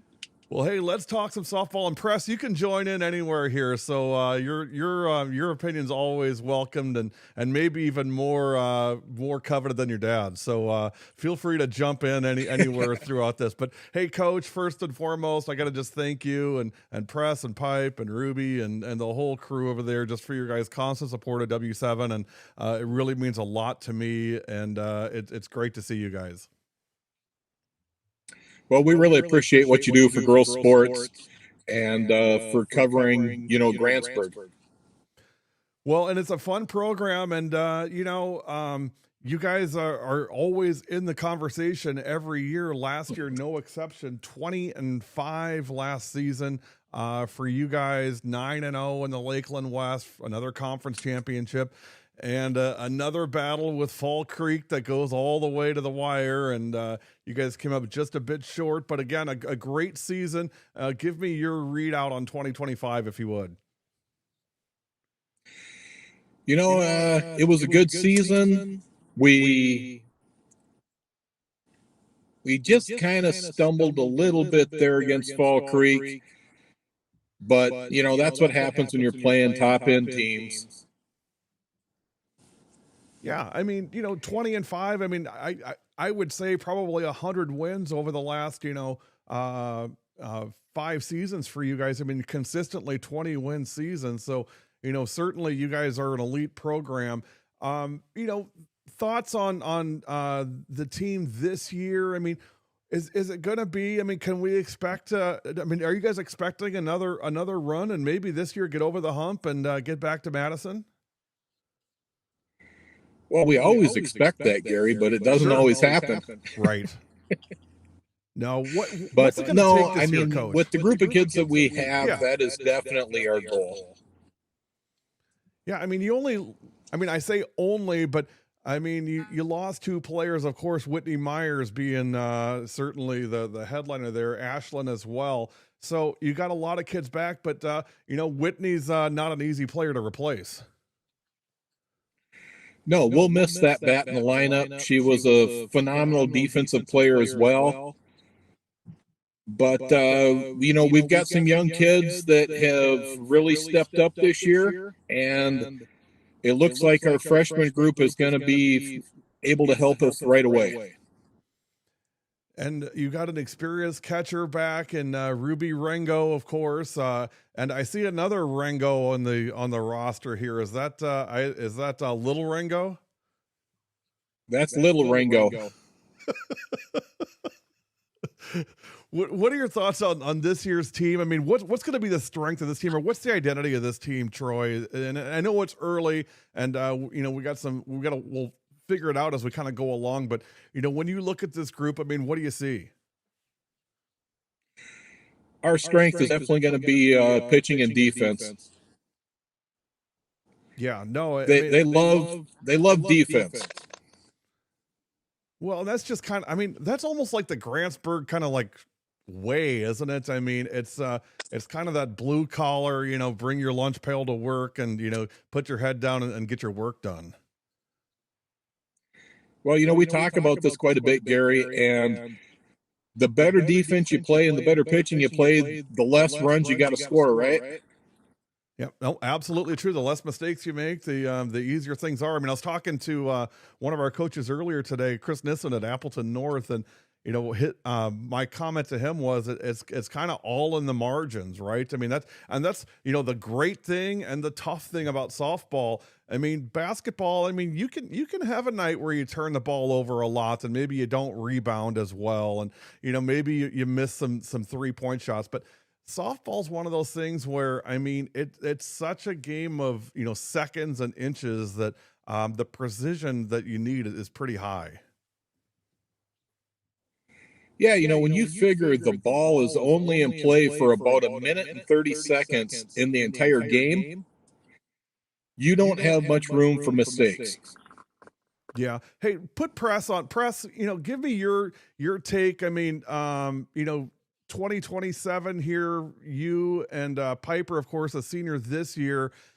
What's the urgency like, Presley, this year for you guys to kind of get over that hump and to make it to Madison?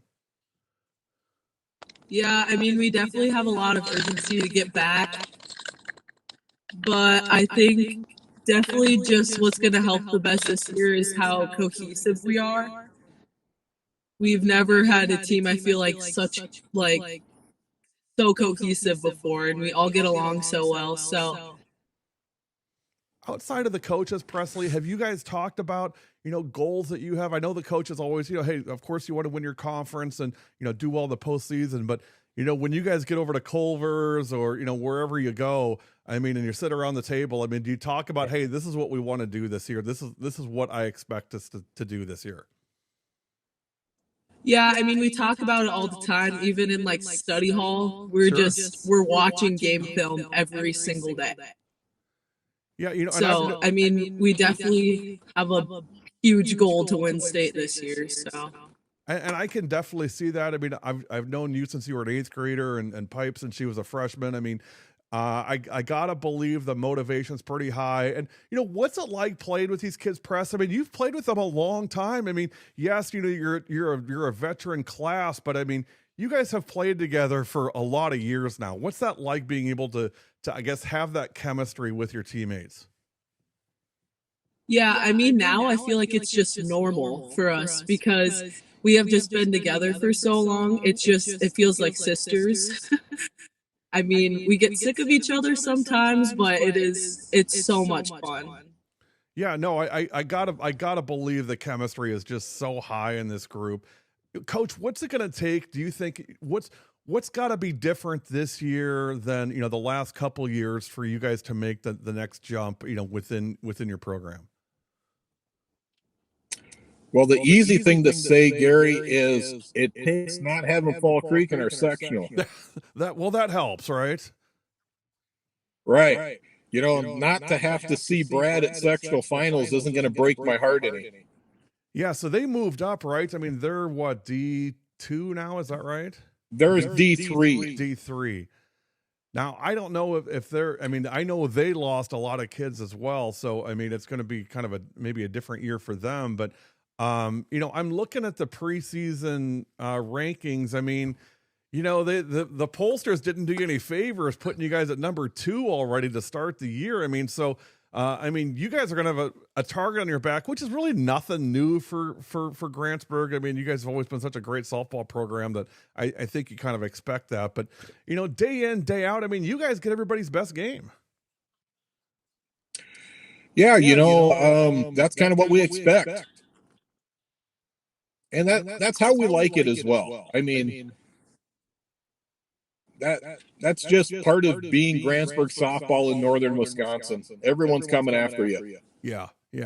And again, I told Kaylee Gendrich at Hamilton this. I said, winning a game against Hamilton is a banquet game, right? I mean, you put that in the senior banquet or the team banquet end of the year, saying, "Hey, this was one of the highlights of the year was beating Hamilton." And I gotta believe in your neck of the woods, beating Grantsburg also is one of those banquet moments. So you guys will always get your best, get everybody's best, and have to play your best.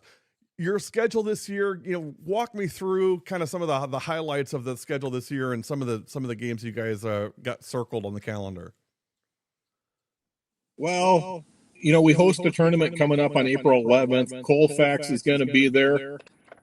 Then we go to McDonald in the end of April.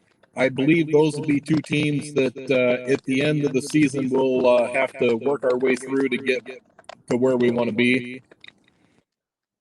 We always have Superior and New Richmond on the schedule. Those are pretty big games, very good programs, and large schools. We got Prescott and Baldwin as well. Both those programs have been very dominant over the last couple of decades. So, isn't Prescott like the weirdest thing in that? And I don't know how much you know about them, but I mean, they are like tremendous in girl sports. I mean, very good in softball, very good in basketball, and they're like Kakana-esque in golf. I mean, in that little town of Prescott, I don't know what happens there. It's almost like the vortex of the universe or something. I don't really get it, but I mean, they're always good in everything. their softball coach is a wonderful guy. He does a great job teaching the fundamentals of the game, and they execute at the highest level possible every time you play them. Yeah, they're one of those programs that don't really beat themselves, right? I mean, discipline, and they kind of just like tire you out, and all of a sudden you make a mistake and you look up and somehow you lost the game. I mean, that's kind of what comes to mind for me when I think of Prescott. Well, last year we played Prescott, Gary. We were up 1-0, I think, going into the fourth inning. We ended up getting run ruled by the fifth. Again, it's like the vortex. And then we turned around and we played Pacelli, and then we had to play Medford. So we lost 3 games in a 24-hour period, and I don't think that's ever happened in Grantsburg. Well, here's more good news for you. If and when you make it to Madison, and if and when Pacelli makes it, you don't have to face Peyton Mansell. So, congratulations on that, and I'm sure, that's great news. Well, it's good news, but I'll be honest with you, we'd like to see her again. Oh, yeah, I bet. Well, she got the best of us last year. Yeah. Well, if you make it up there, you'll get to see Mint Chocolate Chip Martini, Amelia Martini, who's going to be their pitcher this year, and she's a pretty darn good player too. So to me, D4 is going to be a really fun year because with you guys, with Pacelli, Mineral Point is going to be very, very good. Like you said, McDonald Central, they're always good. The Macs are always in play there somewhere. Oh, yeah. And one team to keep an eye on, this is over in our neck of the woods, is Johnson Creek. I don't think people understand that they're a young team with a lot of really, really good players. So, I mean, to me, D4, it's kind of wide open a little bit. I mean, and you're always going to talk Pacelli in there, but I think there's a lot of conversations to be had in D4. Johnson Creek has always been a good program. They play in a great conference. Obviously, Pacelli Ann does a fabulous job there. She's a wonderful coach. She is. And Pacelli, they just have that youth program in Plover that is better than anyone else in the state. Yeah, it's that Plover, that Plover pipeline is just unbelievable. The kids that come out of there, and it feeds into so many programs in the Stevens Point area, and not just Spash, but like you said, Pacelli, Adams Friendship, Alman Bancroft. I mean, you got a lot of powerhouse programs that come out of Plover. So yeah, no doubt about that.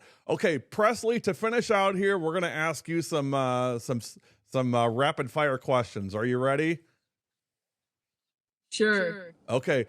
So looking at your team this year, Press, who's the funniest? Who's the comic on your team this year? Kylie Hansen, our center fielder, is like crazy funny. Really? Interesting. She's bloomed into something special.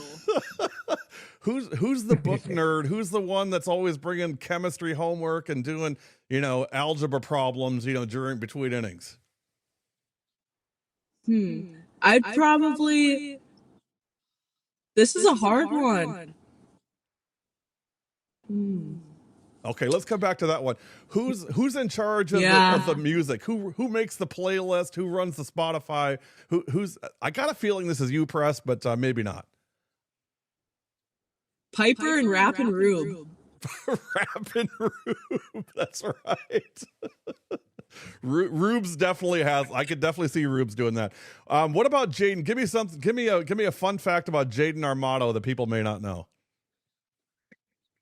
Her new nickname is Peanut this season. Peanut. Okay. Why Peanut? Where'd that come from? I have no clue. Her mom just started calling her it. Those are the best nicknames of all. And lastly, give me something fun about Abby Rombach. Oh, she's just so much fun to be around, and she's really fast, and she has such good pop-up slides. I wish I can be like her one day with those pop-up slides. Press, are they still calling you Big Juicy, or have you got a new nickname now? We're starting to step away from it, but they still like to call me it. Yeah. Well, I always look at that as, the way you play, you really play hardcore softball. It's fun to be around. It's fun to watch you play. I love how competitive you guys are and how competitive you are personally. And I got to tell you, and this is not blowing smoke here, Troy, but I got to tell you, I really, really think this is going to be a big year for Grantsburg. I think you guys are going to get over the hump this year and get over to Madison. And I'm really excited to see you. But, without getting the cart too far ahead of the horse, I want to wish you guys all the best. And I know you're going to have a great season. And the most important thing, of course, and you know this as well as I do, is that it really is a great experience for the girls. And that's really what matters. And Presley, is it hard going to be playing with Piper for kind of the last go around? What's that like for you? It's definitely hard. It's kind of sad because I've played with her since I was like 8U. But I had a taste of it in volleyball when she was done, and it hit me really hard. But I'm so excited for her at Wisconsin, and it's going to be the best thing ever to go watch her play down there. So I'm so excited for her. Troy, on that point, Piper going to Wisconsin, such a great get for Yvette and the program. And, I think I got a feeling, I think this Badger program is turning the corner. And I think, a large part of that is getting kids from around here, because we have such great talent in our state, and it's great to see the best of the best staying home. Her and Barrett, playing together. That's going to be pretty fun to watch. Yeah, you're going to have her. You're going to have Barrett. Anna Wall's another kid. I think Sophie Herm is another one, right? Yeah, Sophie Hermes, from Kimberly. Yep, for sure. Yeah. So I think Yvette's on this and keeping all these kids in state. Yeah, I couldn't agree more. Well, hey, good luck to you guys this year. Presley, go get them and enjoy this season. And Coach, as always, appreciate your support, and go Pirates. Thank you. Thank you, Gary. We really appreciate you.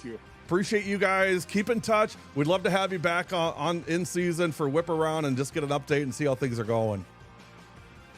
We'd love to do it. All right. Troy Olson and Presley Olson from Grantsburg. We'll be back. Mike Eppa from Whitnall coming up next. You're watching Softball Media Day on W7.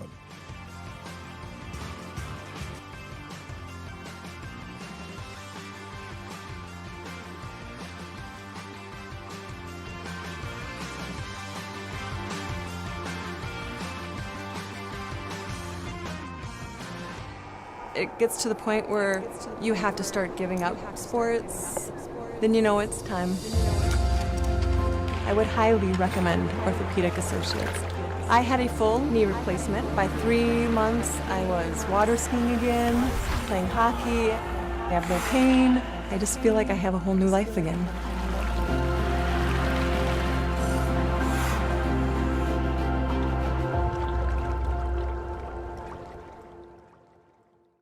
W7's got it right. Covering girls' high school sports all the time. 100% free, 100% live. W7 for the girls. Are you ready for practice? Yeah. What? Oh, what am I having for lunch? I got you got some sandwiches.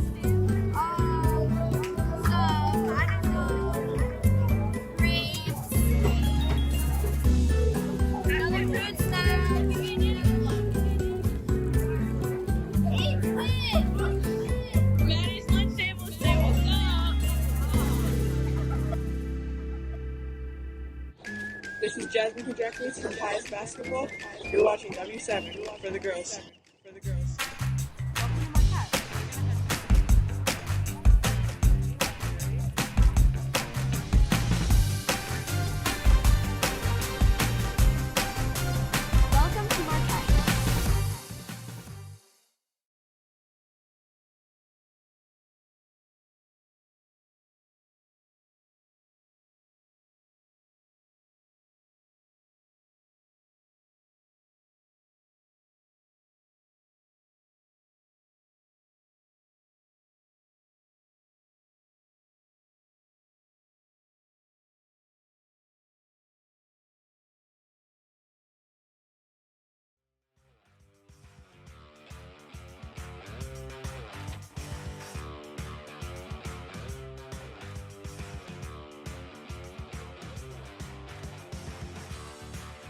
W7 Media Day rolling on with the, not Hamilton. Who's running this show? My goodness gracious. Mike, I'm starting out on the wrong foot with you already. Hey, Mike Gappa, our friend from Whitnall, joining us. Mike, thanks for joining us. Let's get our graphic fixed here. Hey, thanks for having me. Hey, great to see you. And let's start with talking about last season and what a run for you guys and for the Falcons of Whitnall. Give me your take on last year. What was that run like for you guys all the way to state? Yeah, we I felt we had a strong team all year. I think I talked to you last year about it and said, hey, we have a chance to do something special this year, and we started out with a lot of injuries early. Riley Kugi, our number 2 pitcher, got hurt in the second game. Our starting catcher, Olivia Recklitz, got hurt in the second game. And we took a little bit to get sorted out, and eventually we got locked in, and we made the run we were expecting to make. 19-11 overall, 9-1 in the Woodland East, a conference championship, and a great run to state. And it's so often the case. I've talked about this several times this morning. These really, really big games, it always seems to come down to like a 1-0 game. And, you guys hung right in there with Jefferson and dropped a 1-0 heartbreaker. I mean, what was the experience for the kids like at state, Mike? And, what was your take on just the whole experience at Goodman Diamond? Oh, the experience was unbelievable. The girls had an absolute blast, and when that game was over, I don't think it was even the loss that hit them. It was just the season's over, and because they enjoyed being together and coming to practice every day, coming to these games, and just it was just a fun season.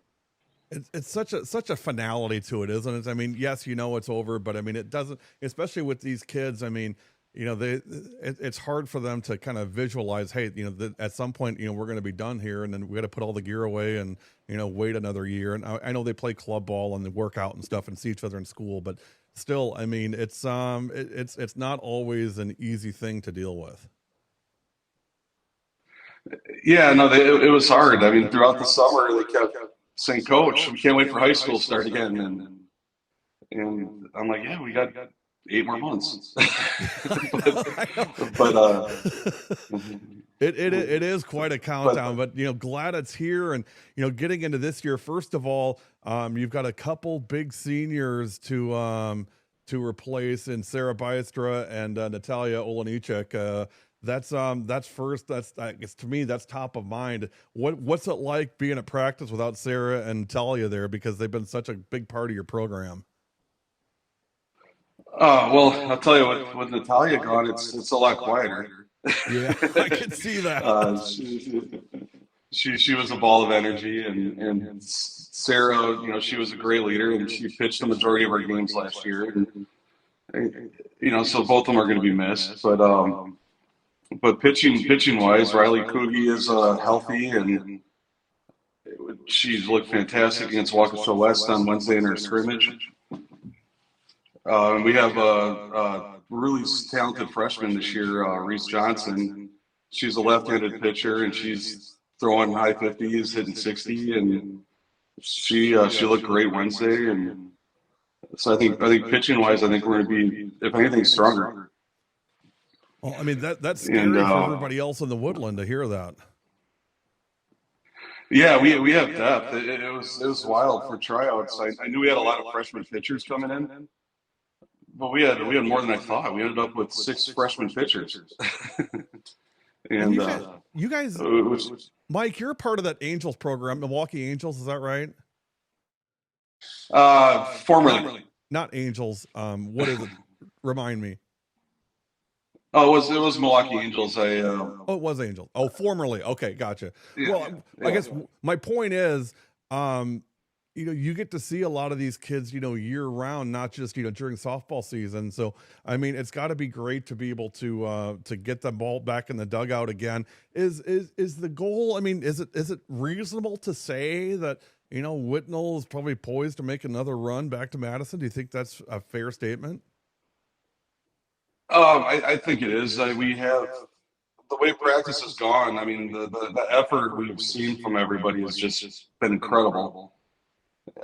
The attitude has been just fantastic. There's a lot of excitement, and we're taking one step at a time and making sure we're growing and progressing, and we don't want to make our goal stay. Our goal is to win the next game. Yeah, no, very fair point. Walk me through your conference, or not through your conference, through your schedule a little bit. What are some highlights on your schedule coming up that people would like to know? What do you think? Oh, we got a fun one put together. We start out. We have 3 games in the Dells. That's a fun team bonding experience. They don't have a schedule out for that yet, but we get a big house for the girls that they stay together, and it's really like it's that good experience to start the year and really and give us a boost. And then we have a couple triangulars, one with Burlington and Kettle Moraine. Oh, wow. And then one with Indian Trail and Oak Creek, which is going to be a fun one. And with Cedarburg invited us to an awesome tournament at the beginning of May. That tournament's got Cedarburg, Kettle Moraine Lutheran, Milton, Menasha, Homestead, Bayport, and Oregon. It's funny, Mike. So that'll be it's funny in that a lot of teams you see at state are always 27-2 or 28-1 or 25-3. You guys came in 19-10. But I mean, to me, when I look at your schedule, I mean, that doesn't say that you're just an above average team. What it tells me is you've played some really, really tough competition. And how did that help you guys as you made that postseason run last year? Oh, we were battle tested. I mean, we're facing some of the best teams we could find and some of the best competition, and we took our lumps throughout the year, and I think that only makes you stronger and it prepares you for those playoff runs. To be honest with you, I never really cared about our record. I want to just see growth out of the team and play the best that we can play. Yeah, you tied with South Milwaukee for the regular season, the Woodland East championship. What's the conference look like this year, Mike? It'll be us and South Milwaukee again. It's Woodland East. We got a lot of teams that are, building their programs and sure. And we'll have some fun games, but it looks, if I had to take a guess, it'd be us and South Milwaukee. Yeah, no, agree. And again, the Rockets always have a good program as well. Have you talked about goals this year with the girls? Do you guys sit down and say, hey, these are the things, aside from wins and losses and all that stuff? I mean, what's kind of top of mind for you on, hey, we'd like to see, these things happen this year? I went through where we were challenged last year, and as a coach, sometimes you get a little too picky, and you have a list of like 10 goals, and what I gave the team is actually 1 goal, and our goal is to pitches won each game. We want to win 67% of the pitches in every game. And offensively, that means if you get a ball, a base hit by pitch, foul ball with 2 strikes is a good one. Stolen bases, RBI, or what I call team jobs. Bunting, moving the runner over, executing a hit and run. And then defensively, it's our pitchers throwing a strike, getting out with runners on base. Picking off runners or catching someone stealing. Yeah, so I mean, I feel it's really down to the details, right, Mike? I mean you're looking, at a really tactical way of managing this team. And like you said, it's kind of the day to day, and are we doing the basic things the right way? Yeah, I think the thing I talked about with the girls at practice, there's two things I bring up. I talk about max effort in everything we do, and making sure everything is with intent. How we stretch, how we take reps off the tees. Let's not waste those opportunities, because those are always an opportunity to get better. No, agree 100%. When the season's over and you're putting gear away and everything else, I mean, how do you measure, hey, we had a successful year, or the program, had a successful season and advanced forward? I think number one is the experience. This isn't a job. This is fun. So, what kind of experience did the girls have this year? And also, did we make steps forward? Did we improve as softball players, and did we represent our school? No, great goal. And I'm with you. Did the kids have fun? Did they have a great experience? Is it something that they remember? And you and I both know this, they'll never look back and say, remember that time we beat South Milwaukee, 4-3. And, it's more about, hey, remember that time we went to Culver's, after the game on the bus, and, this happened and that happened. So, I certainly know that you look at things, the right way.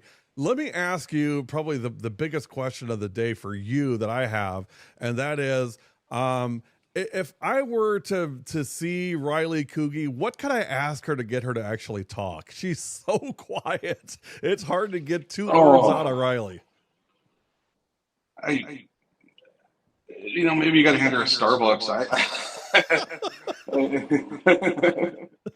She walks around with that game face, and she's intimidating.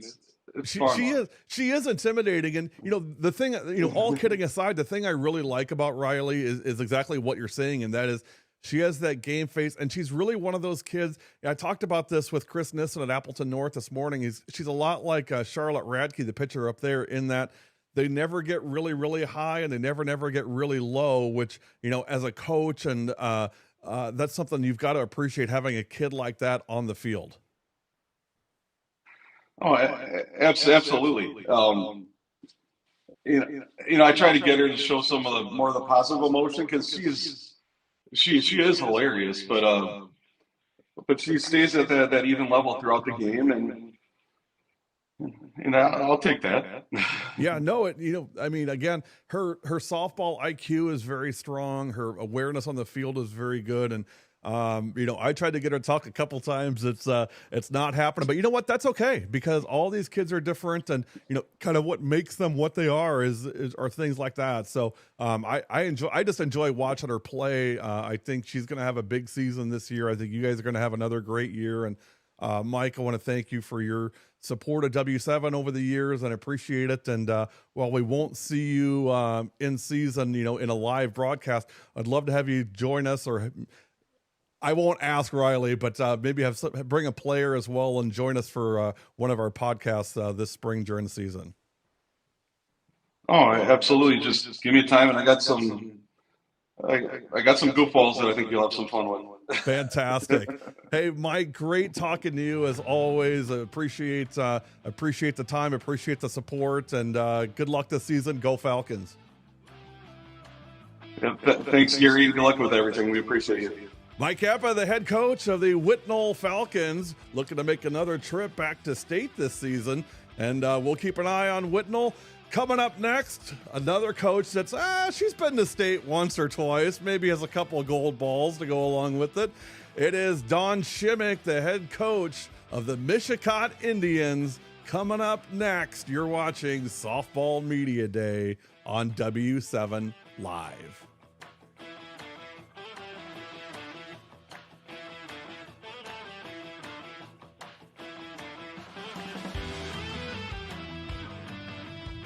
Kylie Schmidt and Callie Krieger are our players of the game tonight from Zone Athletics.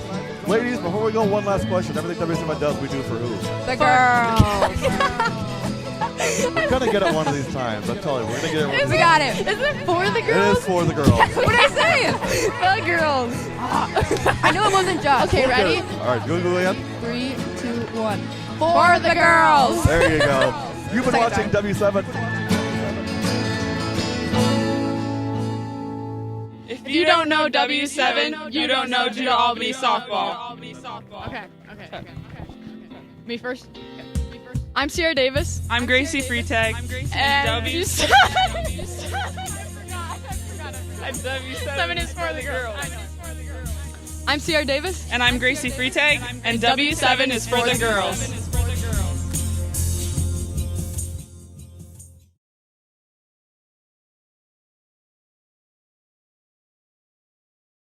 Pain's a very lonely place. I came to Orthopedic Associates because I had a ruptured disc in my neck. I needed to get it fixed as soon as I could. Life immediately following the procedure was better. I have 3 young boys, I coach their sports, I play their sports with them, so just the joy in life came back. The pain was gone.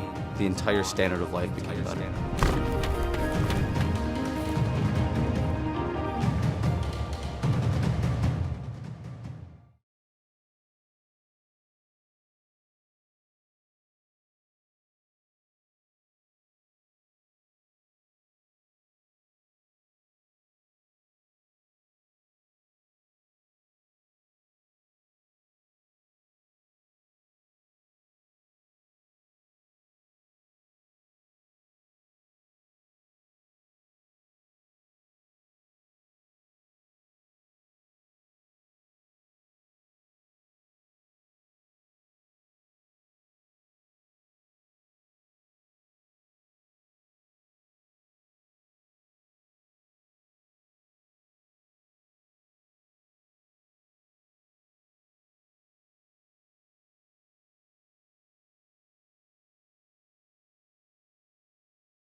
No need to ask, it's smooth operator. Smooth operator. Smooth operator. Smooth operator. Coast to coast and lake to Chicago, West and Maine.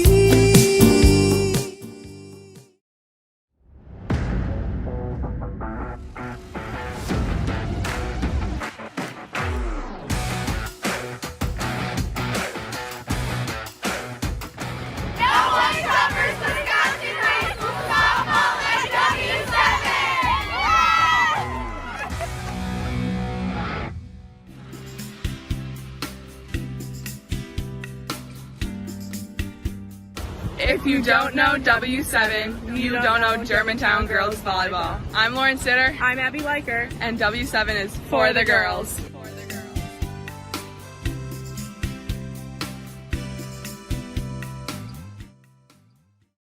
Okay, here we go. Okay, ready? 1, 2, 3. If you don't know W7, okay, if you don't know, okay? 1, 2, 3. If you don't know W7, you don't know Oak Creek softball. I'm Sierra Kilborn. I'm Riley Gonzalonic. And I'm Madison Roll. And W7 is for the girls.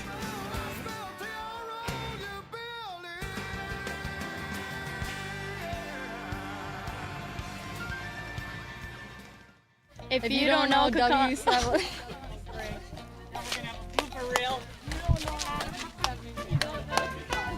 I didn't write the first answer. Mess it up. If you don't know W7, you don't know Kaukauna softball. I'm Paige Miller. I'm Callie Meredith, and W7 is for the girls.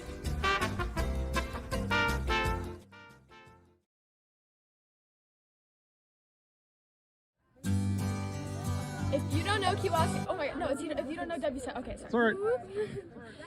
If you don't know W7, you don't know Kewausee softball.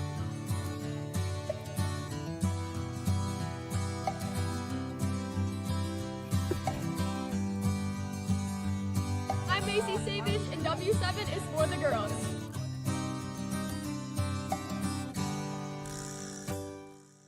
Kylie Schmidt and Callie Krieger are our players of the game tonight from Zone Athletics. Ladies, before we go, one last question. Everything W7 does, we do for who? The girls. We're going to get it one of these times. I'm telling you, we're going to get it one of these We got it. Isn't it for the girls? It is for the girls. What did I say? The girls. I knew it wasn't just. Okay, We'll get ready? it. All right, go again. 3, 2, 1. For the girls. There you go. You've been Second watching time. W7. Here's the 1-0. In the air in the infield. Who's going to call it? Bone has it, and Laconia has done it. They hand Mishicot their first loss of the year, scoring 3 in the top of the 7th, and Laconia goes to the Division III championship game. The loss against Laconia always stays in the back of our head because we know we could have pushed through that.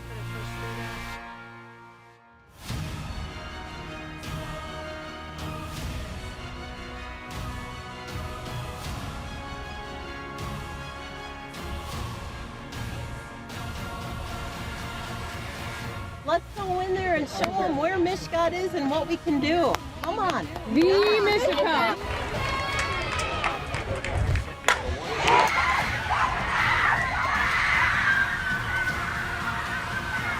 I've always believed. That's a good part. Oh, it gives me goosebumps every time. Does it ever get old, Coach? No, I just said I had goosebumps. Dawn Shimmick joining us live on our media day, and you've got some seniors there, I believe. Am I right about that, Coach? Yeah, these are my 3 captains for this season. So right here, I've got, I got Sydney Bowman. In the middle, I have Sierra Scarda.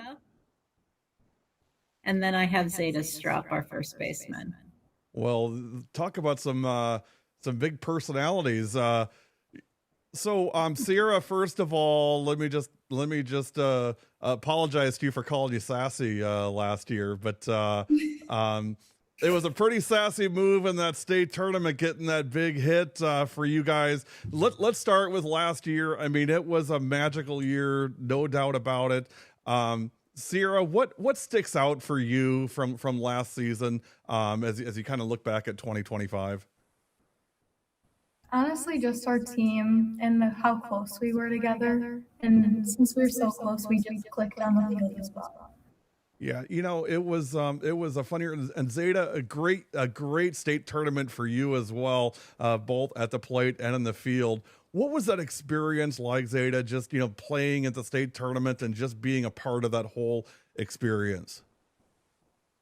It was really cool. I feel like there are not enough words for it. Kind of like Sierra said, our team really made it special. We had a special bond on and off the field. So I think that really made it special. Yeah, it was. I tell you, the footage that you guys gave me was so good. I mean, that film kind of almost made itself because, I mean, you guys gave me such great material. And believe me, when this year we did a couple basketball documentaries, I sent them both the link to the Believe documentary and said, this is what I'm looking for. This kind of content, this kind of material. What was it like just, I guess, carrying that camera around for a week and just knowing that, hey, you're going to have something maybe that you guys can keep, and Dawn, just for you, I mean, just a way to kind of document that run. What was that like? It's a season we will never forget. So being able to go back and rewatch that, reliving everything we felt on that day throughout the season, it's magical. And even hearing Kieran say, I always believed, it still gives me goosebumps when I see that, because that was our mantra. And I call that the money shot, Dawn. When I found that clip, I'm like, oh my gosh, this is it right here. I mean, I'll always be thankful to Sydney Supley for asking Kieran that question. I mean, that was just. I still get goosebumps too. And by the way, Kieran having a great start at Oshkosh already. I saw she had 18 strikeouts in a game. Not bad for a freshie, huh? She's doing phenomenal. It's comparable to what she did in high school. Racking up strikeouts every game. She had a couple games that she almost had a no-hitter, but gave up a hit towards the end. I'm really happy for her. Well, it was no question a great run and a great championship. And, now we go back to the bottom of the hill again and start all over. But it's never really start all over for Mishicot. I mean, you've done such a great job in building this program. It seems like you guys don't rebuild, you just reload. And I see in the Division III rankings, you guys coming in preseason number 8. I am sure if you need any motivation, that's probably good enough right there. But as we start, that. Yeah, I know you did. I know you saw that. So, give me kind of your take on how things are going so far as we start 2026, Dawn. I mean, what should I know about this group? Well, we have good veteran leadership coming back with Sydney, Sierra, and Zeta. We also have Tessa Kamian. She'll be playing outfield, and Eva Vaness. Eva will be playing third. We have 2 sophomore pitchers who are both working really hard and will complement each other very well. We have Cooper Brucho. She'll be at shortstop this year. Ooh. Yeah, and we have Lily Trotchell. I have her playing second. So we're excited. We have different pieces, but it's always fun trying to rebuild and see how this team is going to do. And you guys got you got a new field over at Mishicot, is that right? We have our same field with just upgrades. There's mesh fencing. We've got brick dugouts, so it'll be nice. Well, yeah, that's really nice. Are they heated dugouts by chance? No. Do you know that? So, Sierra, do you know that Beaver Dam has heated dugouts? Can you believe that?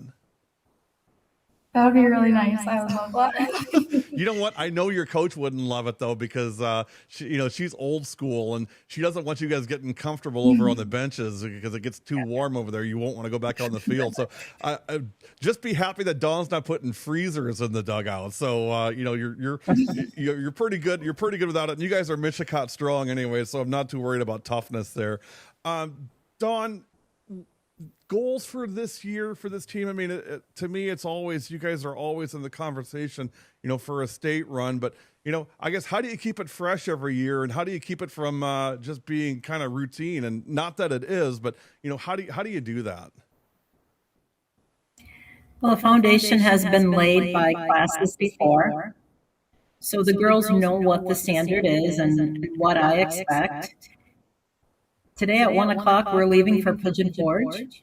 Nice. We're going to be there until Wednesday, so we're excited about staying in the house together. We're playing 4 games against great teams. We're reading the book Chop Wood, Carry Water, so we're going to be gaining some lessons from that book.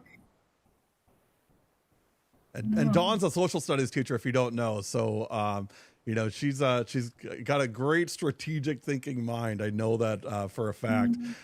Schedule wise, Dawn, I mean, you guys never shy away from playing anybody. Tell me about your schedule this year. What's that look like? Well, we play, when you talked about the rankings, we play Peshtigo, we play Lamira, we play Valders. I think Chilton's going to be good. We play them. We're in the Wabanon tournament. We have 3 teams. We're playing, I don't know who the competition is yet. That's always tough. We're going to be playing Denmark at Denmark. We'll be there. So we're excited to have you broadcast us. Yeah, we're looking forward to that. So it's just getting better. we're gonna do both. I mean, we're gonna do all 3 games in that triangular. So I mean, we're gonna get you guys twice against Denmark and then against Medford as well in early May. So I'm looking forward to seeing you and the girls and just reconnecting again. I'll tell you, for those of you that don't know, we did the documentary last year, Believe, and we actually played it at Champs Sports Bar in Mishicot. Little plug for Champs there. Mike Garceau is a good friend of mine. And it was so fun just seeing the kids' faces and just expressions, and also the parents too. I mean, it was if you've ever thought about a W7 documentary, call this lady. I'm telling you, she'll tell you why you should get one, because it was a very, very memorable night. Dawn, when you look at, competition wise, not out from the outside, but from the inside, one thing I've always admired about Mishicot is you guys compete with one another as well as players. I mean, how do you, maybe put this to the players, how do you guys compete against each other day in, day out, but yet still have that chemistry and still have that bond, knowing that you're gonna play with each other against other teams? How do you do that? Because to me, that would be a difficult thing to do. Yeah, I think it can be difficult at times. Of course, individual achievements are always celebrated, and obviously everybody plays for them. But I think at the end of the day, we all know that we need to have a team mentality, and I think that's where we come back together. Because at the end of the day, you have to work together. It has to be everyone on the field, not on the field, so coaches included. So I think that's kind of where it differs. Sydney, what's going to be the strength of this team this year? I mean, if you look at it, what's one thing that we're going to have to really be aware of with Mishicot or anybody that plays them? What's going to be the strength of this group? I think our bats are going to be very strong this year. Everyone in the lineup, or that's going to be in the lineup, have worked so hard, and just be aware of that. Sierra, and you're the best person to ask this question. How do you keep the parents under control? I mean, your dad's a maniac. I mean, how do you keep them away from, hey, let us do our thing. We know what we're doing. I mean, I hear lots of advice raining down from the bleachers during games. I mean, how do you kind of block that stuff out?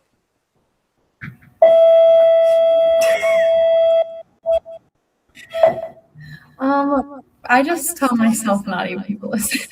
Honestly, I think the other girls probably agree with that. I'm more just picking on your dad than anything else here. Of course, I love your dad. He's such a great guy, and I've always been in love with the Mishicot community, and just how to me, Dawn, I mean, Mishicot is the gold standard of a small town that comes together and supports all the kids. And Andy's kind of the dad to a lot of kids, and so is Kieran's dad. I mean, it just feels like it's such a tight community, and you guys really just stick up for each other and advocate for each other.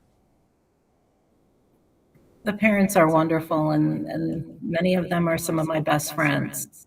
So we are very fortunate. We're supportive. We support each other, and I can't complain at all. Yeah, no, it's a great place. I love coming there, and I love just being a part of it. We've had a lot of fun over the last 6 years. Well, hey, Dawn, I want to wish you and the ladies great success this year. I'm really looking forward to seeing you guys in early May at that triangular in Denmark. But stay warm and enjoy the new dugouts and the new facilities. But just stay humble and keep working. And know you guys won't be number 8 for very long. Let me just put it that way. Congratulations on a state championship, and go get another one. Thanks, Dawn. Thank you, Gary. Thank you. Dawn Shimmick and the ladies of Mishicot joining us on Media Day as we keep rolling along. We'll be back with more. You've been watching W7 Media Day. Don't go anywhere. Lots more to do.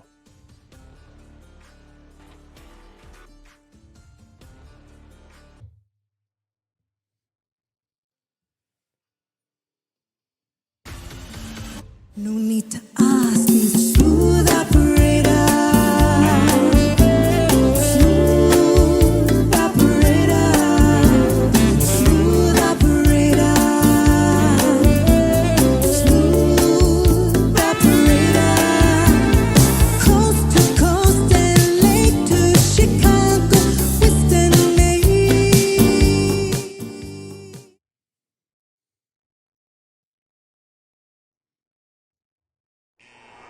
it gets to the point where you have to start giving up sports, then you know it's time.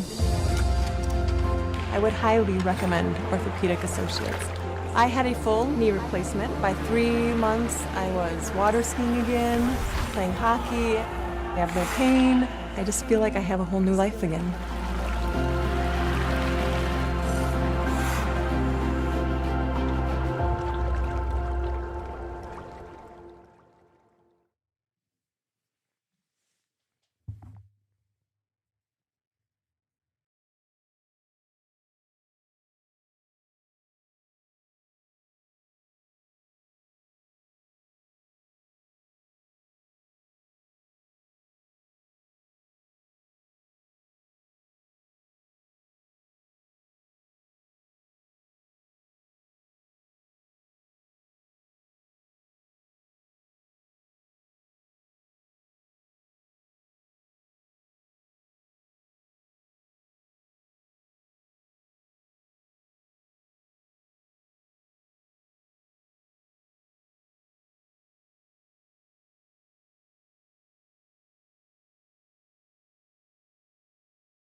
If you don't know W7, then you don't know Miss Scott Softball. I'm Callie Krieger. I'm Abby Garso. And W7 is for the girls. We got the beat, we got the beat, we got the beat. Yeah, we got it.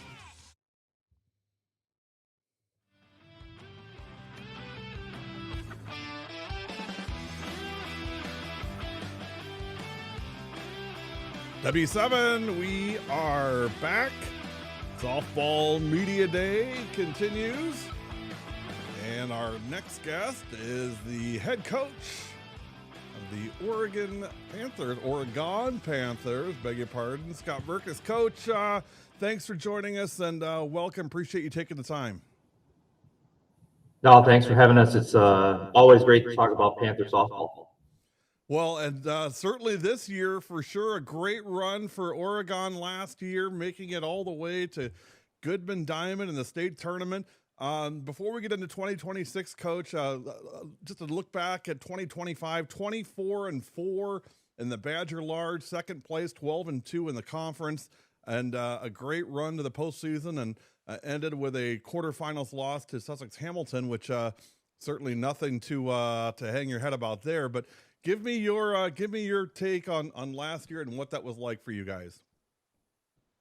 Well, I think it's where everybody starts and wants to get to as hopefully a high school softball player. So we are, we're fortunate for that run and that group of kids that we had. So we want to use it as a metric for every year that comes after that. We left the legacy, and the group is ready to try to match and beat that. A great group of players last year, of course, headlined by Carly Zick, had just a fantastic career and season last year. If you could just, I'd love to just get 30 seconds on Carly and really what she meant to the program and to Oregon softball. Yeah, absolutely. You hit it on the head. She meant a ton to us and certainly the girls in the community. She started out as a youth player that was influenced by kids like Megan Boyer and a few kids that came before her. So, her role is to influence those kids that come after her and our 6th, 7th, and 8th graders. And she's finding success now at the college level. And she was just kind of one of those seniors that is going to have an impact for a long time. And we had 4 of them that really, in their own way, are going to impact our program for a long, long time. And you don't build success. You mentioned Sussex Hamilton in the opening, like they've had a run of success, and they had one group that had started in Kent State. So everybody that comes after that is kind of looking to match them and exceed their example. Yeah, it was a great senior class. Certainly, Rachel and Tegan and Annabelle as well as Carly. I was really just impressed. I got to meet I met Carly quite a while ago. I met her when she was a freshman, so I got to see her kind of grow up through high school. But I got to meet Rachel and Tegan and Annabelle a couple years ago, and again, I mean, you guys have always been kind of just right there, but last year that group able to take it over the top. Let's get into 2026 now, and I guess first of all, what's it like not having that group there, and tell me about the new group and the new team and what it looks like this year for you guys. Well, I don't think it's much different than really every other year that we've had. I mean, you graduate your seniors. That's one of the great things about high school sports is you get them for 4 years and you kind of have a continuity with kids, and they all grow. Like Carly and Tegan and Annabelle and Rachel were not the same kids as seniors as they were as freshmen, for sure. And we have another group of seniors that have learned from them, and they'll leave their own mark on the program too. So, we return Evelyn Lavoy and Summer Shaw and Avery Prescott. We've got Kaylee Radke and Chloe Zagrodnik, who are all multi-year varsity kids for us. But we were relatively young last year too. Annabelle Monty in center provides us some stability up the middle, and Rachel Cook at third will return, and Addie Leatherberry will step into a starting role for us, and we've got some kids who are had contributing roles, but now their role is expanding, and really what you're looking for at the high school level. We don't have NIL, and we're not going to go out and get the next best thing, and nor do I think we want to. We love the development of our kids, and they work hard, and they're good students and good people and good human beings. So, we're really excited about kind of the mystery of what's to come, because it was the same mystery that started at the beginning of last year. We didn't know. We had just lost 7 seniors, I think, from that group in 2024. So, every group is going to be a little bit different. That's the challenge of coaching, to figure out how all those pieces can contribute and get us back to where we want to be. And Coach, do I see a baby Zick on the roster? Am I right about that? Is that Emma Zick? Is that baby Zick there? She is. That's a. We still have a bunch of siblings that we're going through a run of. She's got a younger brother, Drew, and very athletic family who has been great supporters of the program. Yes. Evelyn LeBoy has a sister who will get opportunities to contribute more. Olivia has a different skill set, but is really complimentary in the outfield for us, and it'll be a key. And then we've got some other sibling pairs that eventually coming down the pike it's kind of a family affair, which is fun to see. Yeah, it's so fun, right? I mean, it's great seeing the younger siblings come up and just contrast them with, they're not always like their older siblings. They're just, they're different. They have their own personality, their own skills, their own talent, but it's fun, just that family type of atmosphere. And I don't know what it is in Oregon. I don't know what the water's like, but if you look at girls sports in Oregon, it's always pretty darn good. Of course, soccer has been great for forever. Basketball, of course, really good. You guys do great in track too, and softball. I mean, it's a very healthy, girls athletic program at Oregon. Yeah, I think the key is that our whole student body are very involved in a number of different activities, and I think that says a lot for our community. The band program and the music programs are strong and kind of a cornerstone of our community, and have been for a long time. And the sports aspect, it's part of our district's whole child philosophy, and we get a lot of support from the community, but also a lot of support within the school for multi-sport athletes. We're not playing this weekend, and Rachel Cook will go over to Mukwonago and she spent the winter building something for the OHS robotics team, so she'll get to go compete with that. We've got kids that are we don't play on Wisconsin State Music Association state competition days, so our girls can go and compete with that, and we always have a few up to a handful that will compete in that. So we see the value of multi-sport athletes, but also being well-rounded people that enjoy a multitude of things.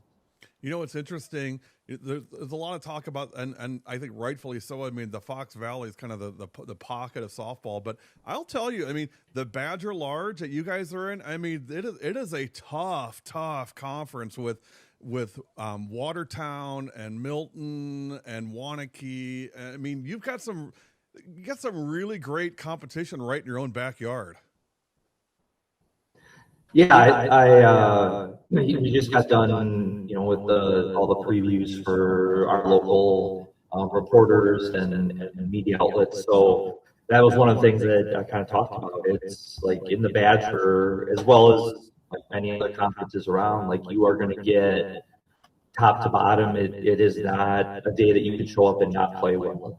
You have to be competing every single day, and our games with Milton, and when I know Coach Mussey is over at UW Whitewater, but we expect those teams to continue on those traditional Milton teams that are really well coached and get after us and push us to be a better team. And Watertown does the same thing. Waunakee will be really good. A really young core. There's Middleton, and Coach Carl over there does a great job with her program, and they're really good year after year. There's Upper East. I'm going to miss somebody, and somebody's going to put that on their bulletin board. And but you got Verona, you've got the traditional, like every conference. Like we've got some really teams, and it extends into the smaller schools too, in the smaller divisions. You get teams like Marshall and Poynette, and some really, really good programs. That, we're fortunate to have competitive teams and programs in our area that can challenge us to be just a little bit better every year. Well, it's not an accident that we happen to schedule Oregon versus Milton on April 14th as one of our broadcasts this year. That wasn't a happy accident. I definitely wanted to see you guys and see you guys in Milton play. Those are, I mean, especially in the playoffs. I mean, those games are like epic games. I mean, it's like it's like super fights. I mean, You don't know who's going to win, but you know it's going to go extra innings. It's going to be, a fist fight in a phone booth all the way through, and that's what makes it so much fun.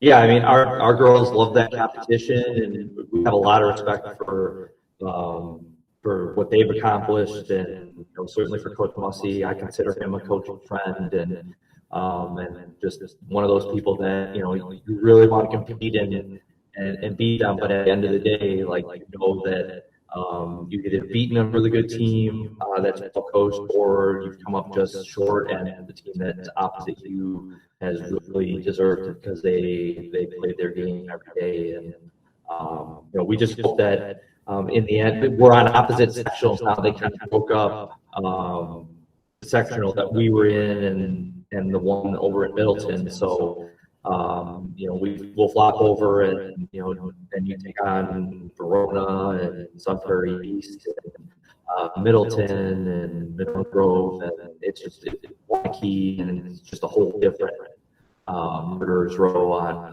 that time. So we'll throw the balls out whenever the weather lets us do so, and kick off, and we'll be better at the end than we were at the beginning. You know what's weird to me is when I look at, and again, preseason rankings are what they are, right? I mean, it's fun to talk about. It's fun to kind of, to stew over a little bit. It doesn't really mean much at the end of the day, but I find it interesting that a team that went to state last year, like Oregon, is not only in the top 10, but also not in even the honorable mention category. I mean, did you happen to look at that? Have you thought about that? I mean, is that a surprise to you? I mean, I saw it when you posted it, and I don't, honestly, during the season, we don't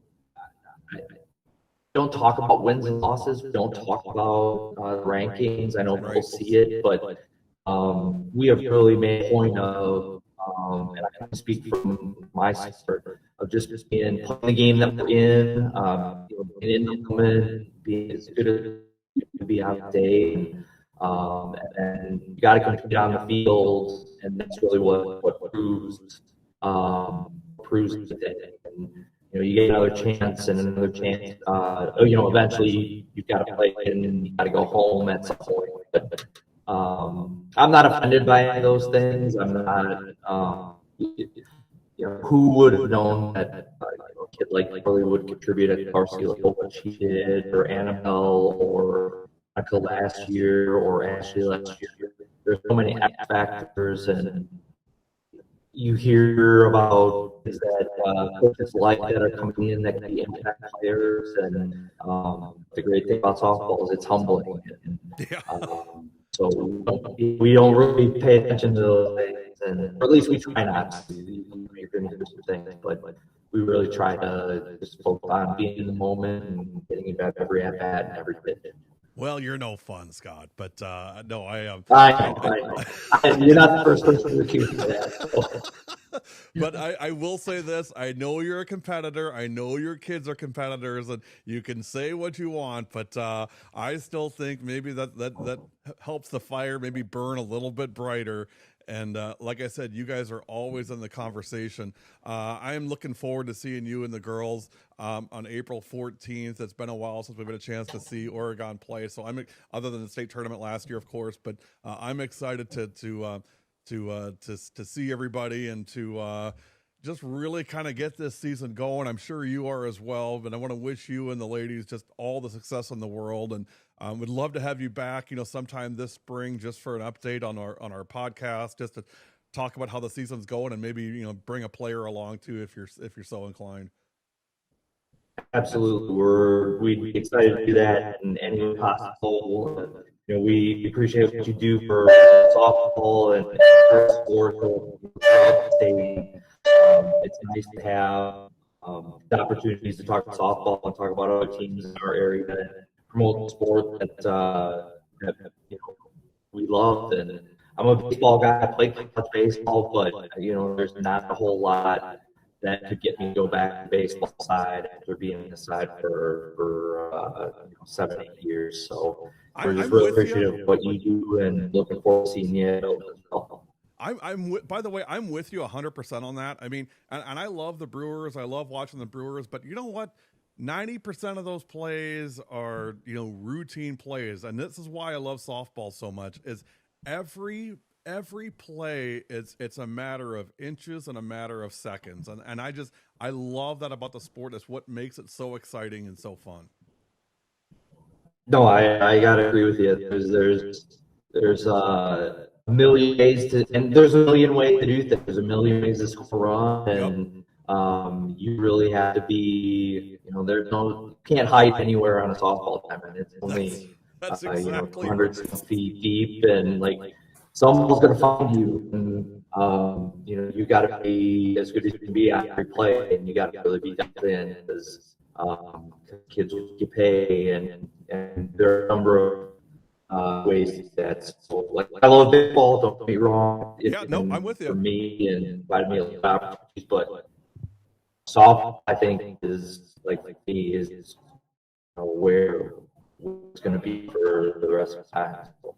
I'm with you 100%, my friend. Hey, great seeing you, and thanks for your support at W7. Appreciate it, and we'll look forward to seeing you and the girls in a couple of weeks.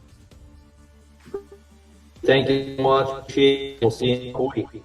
Scott Merkis, the head coach for the Oregon Panthers. One quick break, and coming back, we'll have the head coach for the Pacelli Cardinals, my good friend Ann Molsky, back with us live in just a couple of minutes. You're watching Softball Media Day live on W7.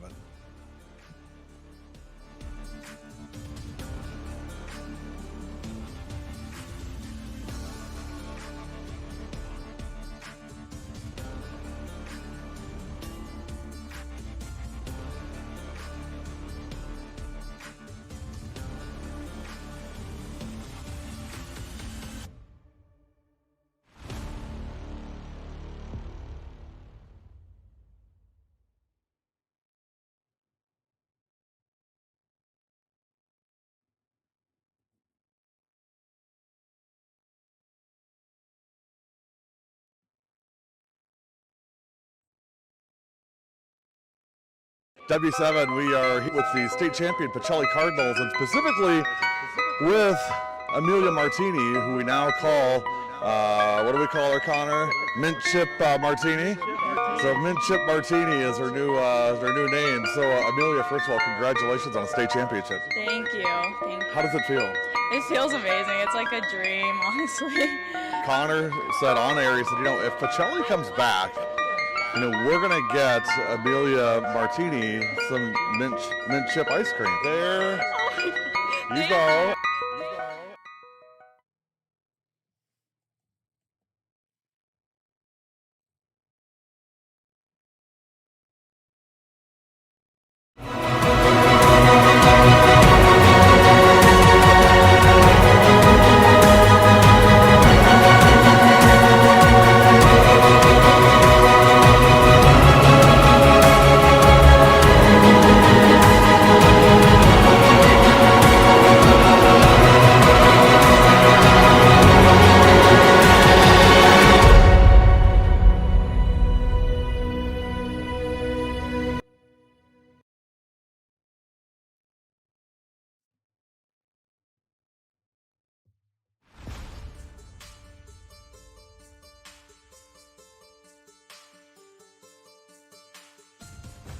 W7, we are back, Media Day, live, and joining us, one of my very, very good friends, the head coach of the Pacelli Cardinals, Ann Molsky. Mo, great to see you. How are you doing, young lady?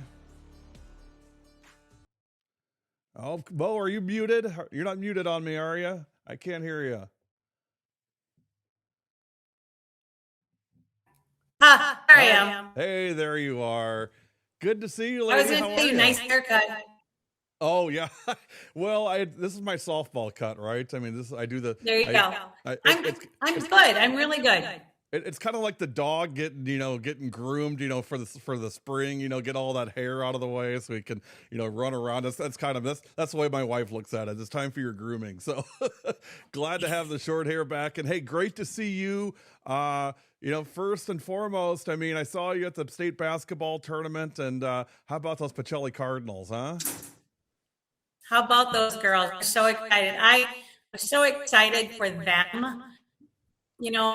I had a reporter look at me and say, now that basketball had all this success, that's going to really help the softball team. And I looked at him and said, well, seeing that 6 out of the 9 girls were on the state championship team last year for softball, and the 2 years before, I think we're doing good.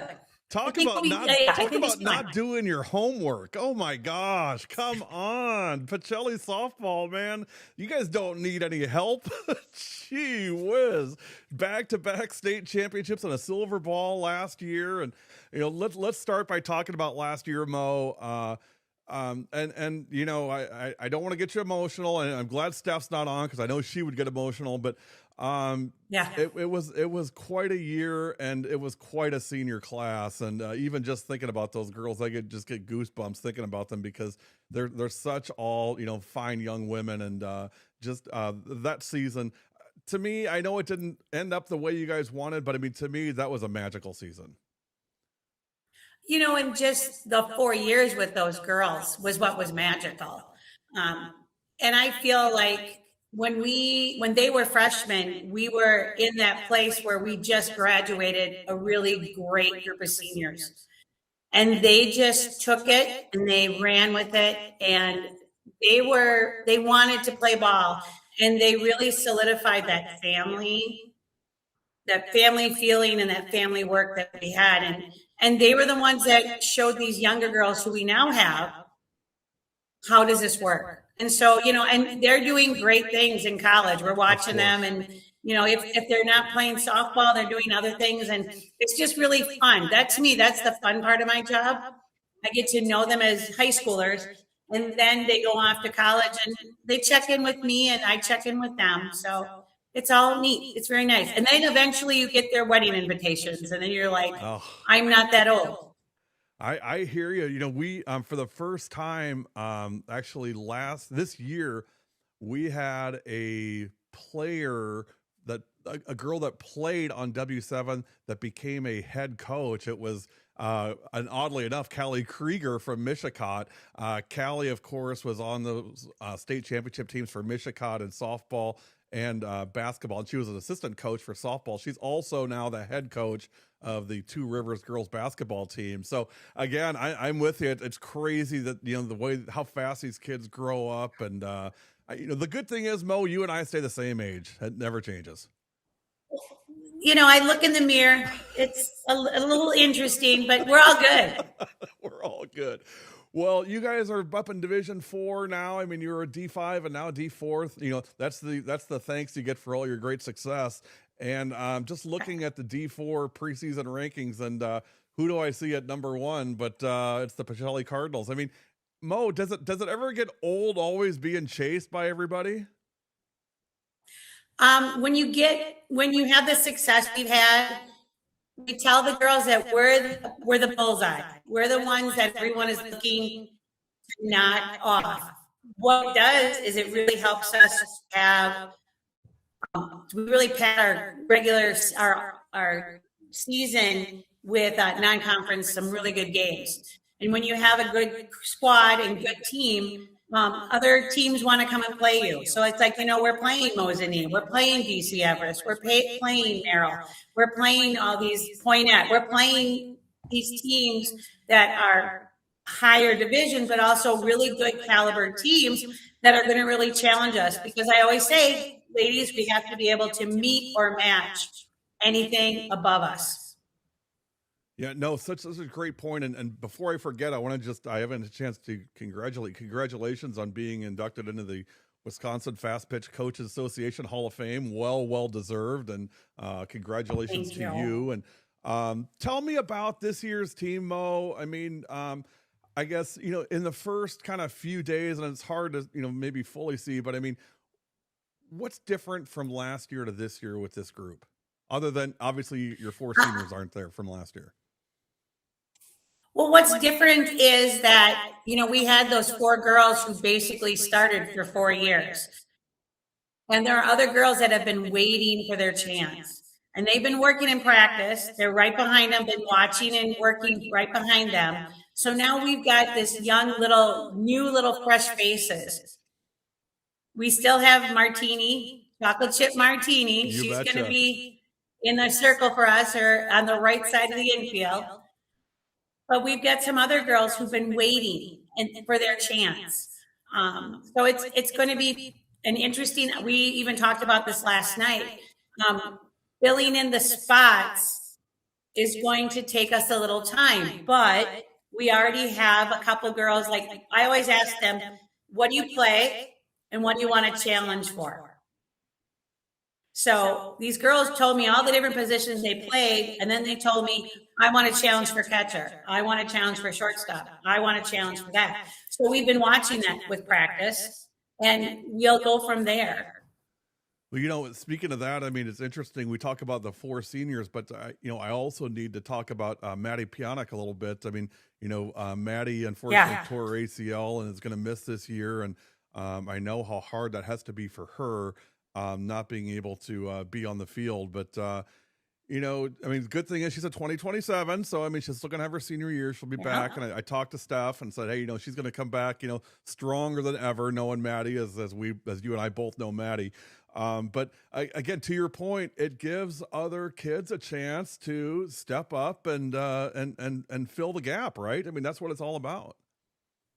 Well, and I was just reading something interesting. Tim Woodford had posted, and he said, coaches say, in practice, show me what you can do so you can get game time. Well, in a game, show me what you can do so you can keep the time. And I think you have to really meld the two. We're a small school. I am excited though, because like mid-February, we had 14 girls out for softball. And starting the first day of practice, we had 24 girls out for softball. Can you lend some of those kids to the basketball program? Can you lend some of those kids to the basketball program, for crying out loud? No, all the girls who were the 2 freshmen on basketball, they're out. I know, I get it. It's the basketball program. And I look at some of my girls and I said, how come you're not out for basketball? Right. Well, no. What are you doing? Well, I know you're big into multi-sport kids. I mean, you and I both have talked about that many, many times. So, but looking at the kids coming back, I mean, first I want to talk about Ella Van Order. Boy, did Ella have a tremendous basketball tournament. And I mean, to me, she was the MVP of the state tournament that weekend. I mean, she played great. And you know what? Here's the thing about Ella that, that people maybe not know. I mean, Ella doesn't want a lot of attention and a lot of accolades. And I thought what was really great to see was the way Jaden played, because everybody keyed on Jaden Stroik. And that gave Ella opportunities to do what she did. And to me, that is the definition of a team that plays that unselfishly. Well, like Jaden, Jaden is a basketball player who also plays softball. Correct. Haley Shashesky didn't play last year because she had some shoulder issues and had that taken care of. But she's back. She's so excited to play softball. So we have, I figured with that coming off of basketball, you had Jaden at point guard. Everyone was going to shut her down. No, she's not going to get it. Then you've got the 2 bigs, Ella and Haley. And how are you going to stop the 2? So, really, they had a 3-headed monster that they had. And then all of a sudden you've got this girl over here shooting threes, and that girl over here. So it was a really great team atmosphere with that basketball program, which makes me so proud because 6 of those 9 on the bench, 6 of the 9 are softball girls. And the 2 freshmen, I include in that. So if we go down, we could say 5 of the 7 play softball and have been part of our softball program.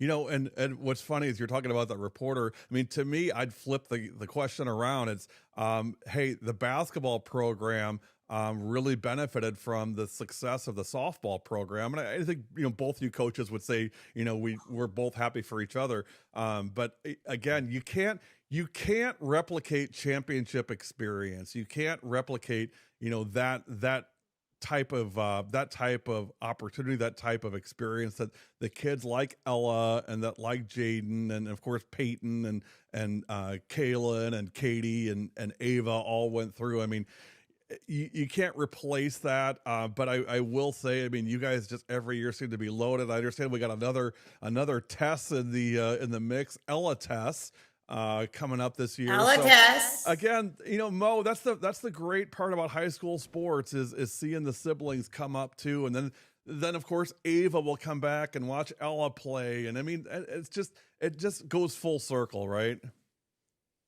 It really does, and that's what's neat about having I would call it the tradition of our Pacelli family, our softball family, and we just really want to work with these young ladies to hone their game of softball, but we also really work with them on honing their game to get ready for life, because there's so many things that happens in softball that we can attribute it and put it into perspective for their future life.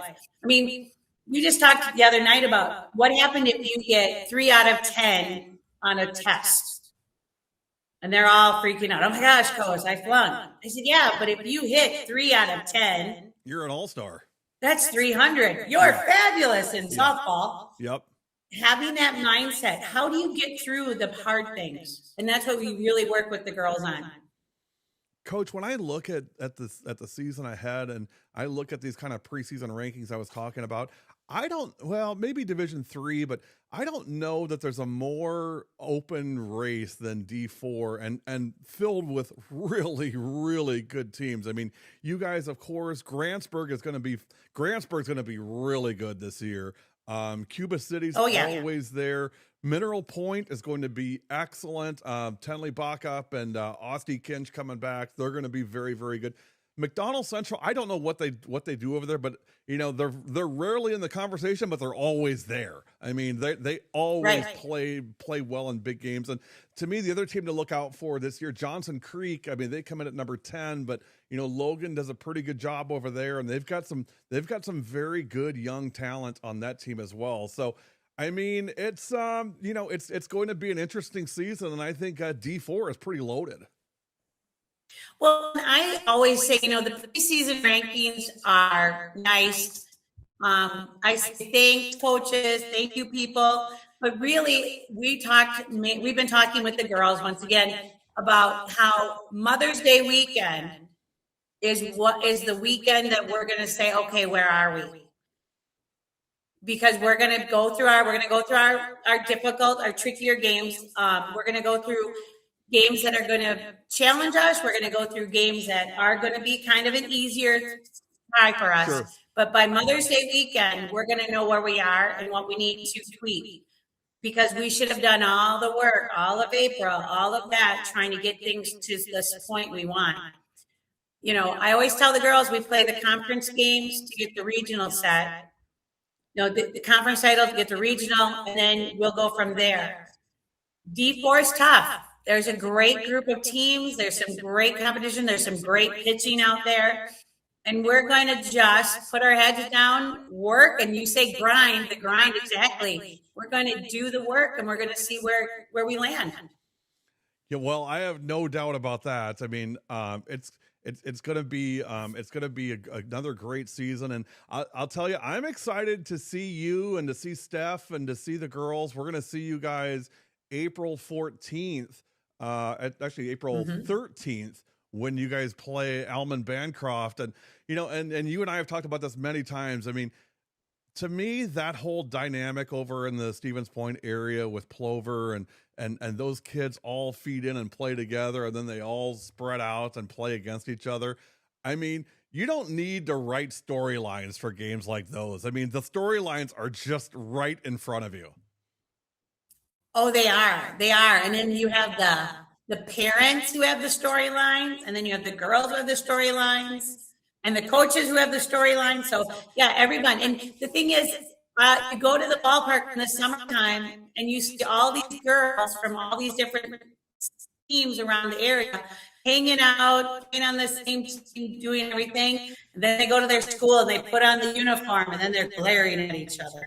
It's then so after great. the game is done, they're getting together and they're getting pictures taken. Yeah, After the game. I absolutely love it. I mean, to me, a highlight of my year every year is the last weekend in June when I get to go over to Plover and cover that state tournament, because we have so many friends in the Stevens Point area and so many kids and families and coaches that it's such a great pocket of softball in that area, and there's so much talent and so many great programs, and of course, you know, Pacelli is the gold standard, and I'm looking forward to another great season for you guys. I know you're going to do great, and look forward to seeing you in a couple of weeks even. Yeah, hopefully it won't be, it's snowing right now here in Stevens Point, so hopefully it won't Yeah. be snowing in April. Well, I'm worried, you know, Mo, I told another coach this morning, I said, our schedule's like a house of cards. You know, if one thing falls out the wrong way, it's gonna be a mess. But, you know, that's spring sports. We got to deal with it as best we can and do the best we can. And, you know, as the coaches like to say, control the controllables. That's all we can do. And that's about all we can do. And the girls looked at me and said, "Are we going outside?" I said, "Is it raining?" And they're like, "No." I said, "Then yes, we are." I didn't bring a sweatshirt. Oh, you're going to get cold. Let's go, because we'll play in this. So we're going to practice in it. You know what's funny is we did Appleton West and Notre Dame last night. It was 37 degrees at first pitch, and it was kind of a wintry mix. And I happened to be in the Appleton West dugout, and I got to hear the coach talking to the girls, and she said, you know, one excuse I'm not going to accept is my hands are cold or it's too cold, because everybody's playing in this. So I don't want to hear, you know, it's as cold for you as it is everybody else. And so she took that excuse like right out of the mix right away. I thought that was so well said and well done. And the girls really seemed to buy in. And, you know, that's all you can do is go in and play the best you can and deal with the elements as they come. Well, no, and you know, it's like when you have weeks upon weeks of indoor practice, and you finally get to play a game outside. We've had a couple practices outside now, so we're gonna just rock and go. I mean, this is welcome to Wisconsin spring softball. That's what makes us all so tough, Mo. Right? I mean, that's what it's all about. Hey, Mo. Great to see you as always. Give Big Mo my love as always, and tell Steph hi. And looking forward to seeing you guys in a couple of weeks. Go Cardinals! Go Cards! Thanks, Gary, for all you do for the girls. For the girls. Great to see you, Mo. Ann Molsky, the head coach of the Pacelli Cardinals, and we'll see them on W7 in a couple of weeks. We'll be right back. Coming up next, the head coach at Wisconsin Lutheran. It's our good friend Andrew Flegel. Coming up next, you're watching Media Day on W7.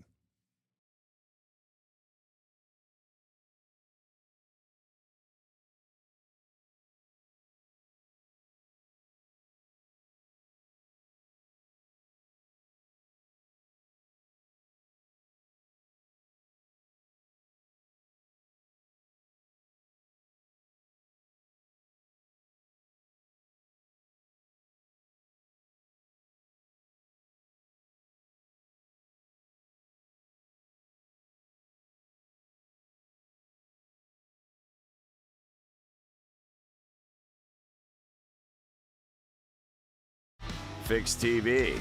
Live contents like never before.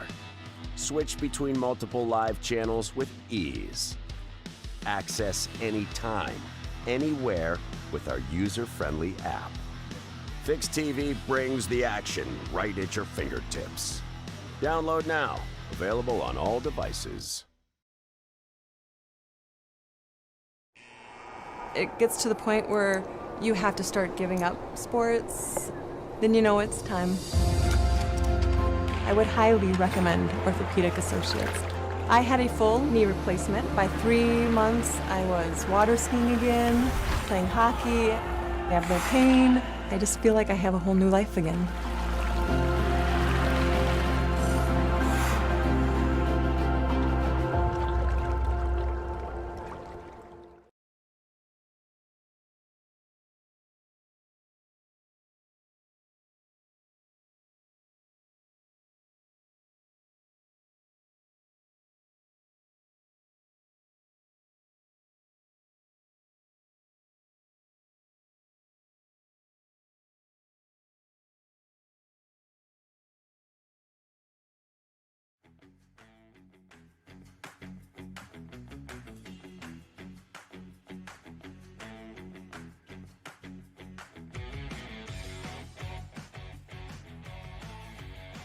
Welcome back. Softball Media Day live on W7, and we are indeed live. I mean, we're pulling these coaches through one at a time, and this is our 3rd year of Media Day, and it gets bigger and bigger each year. And you know who's been here all 3 years? It's our next guest, the head coach at Wisconsin Lutheran. It's our very good friend, Andrew Flegel. Coach, welcome, and thanks for your support as always. Great to see you.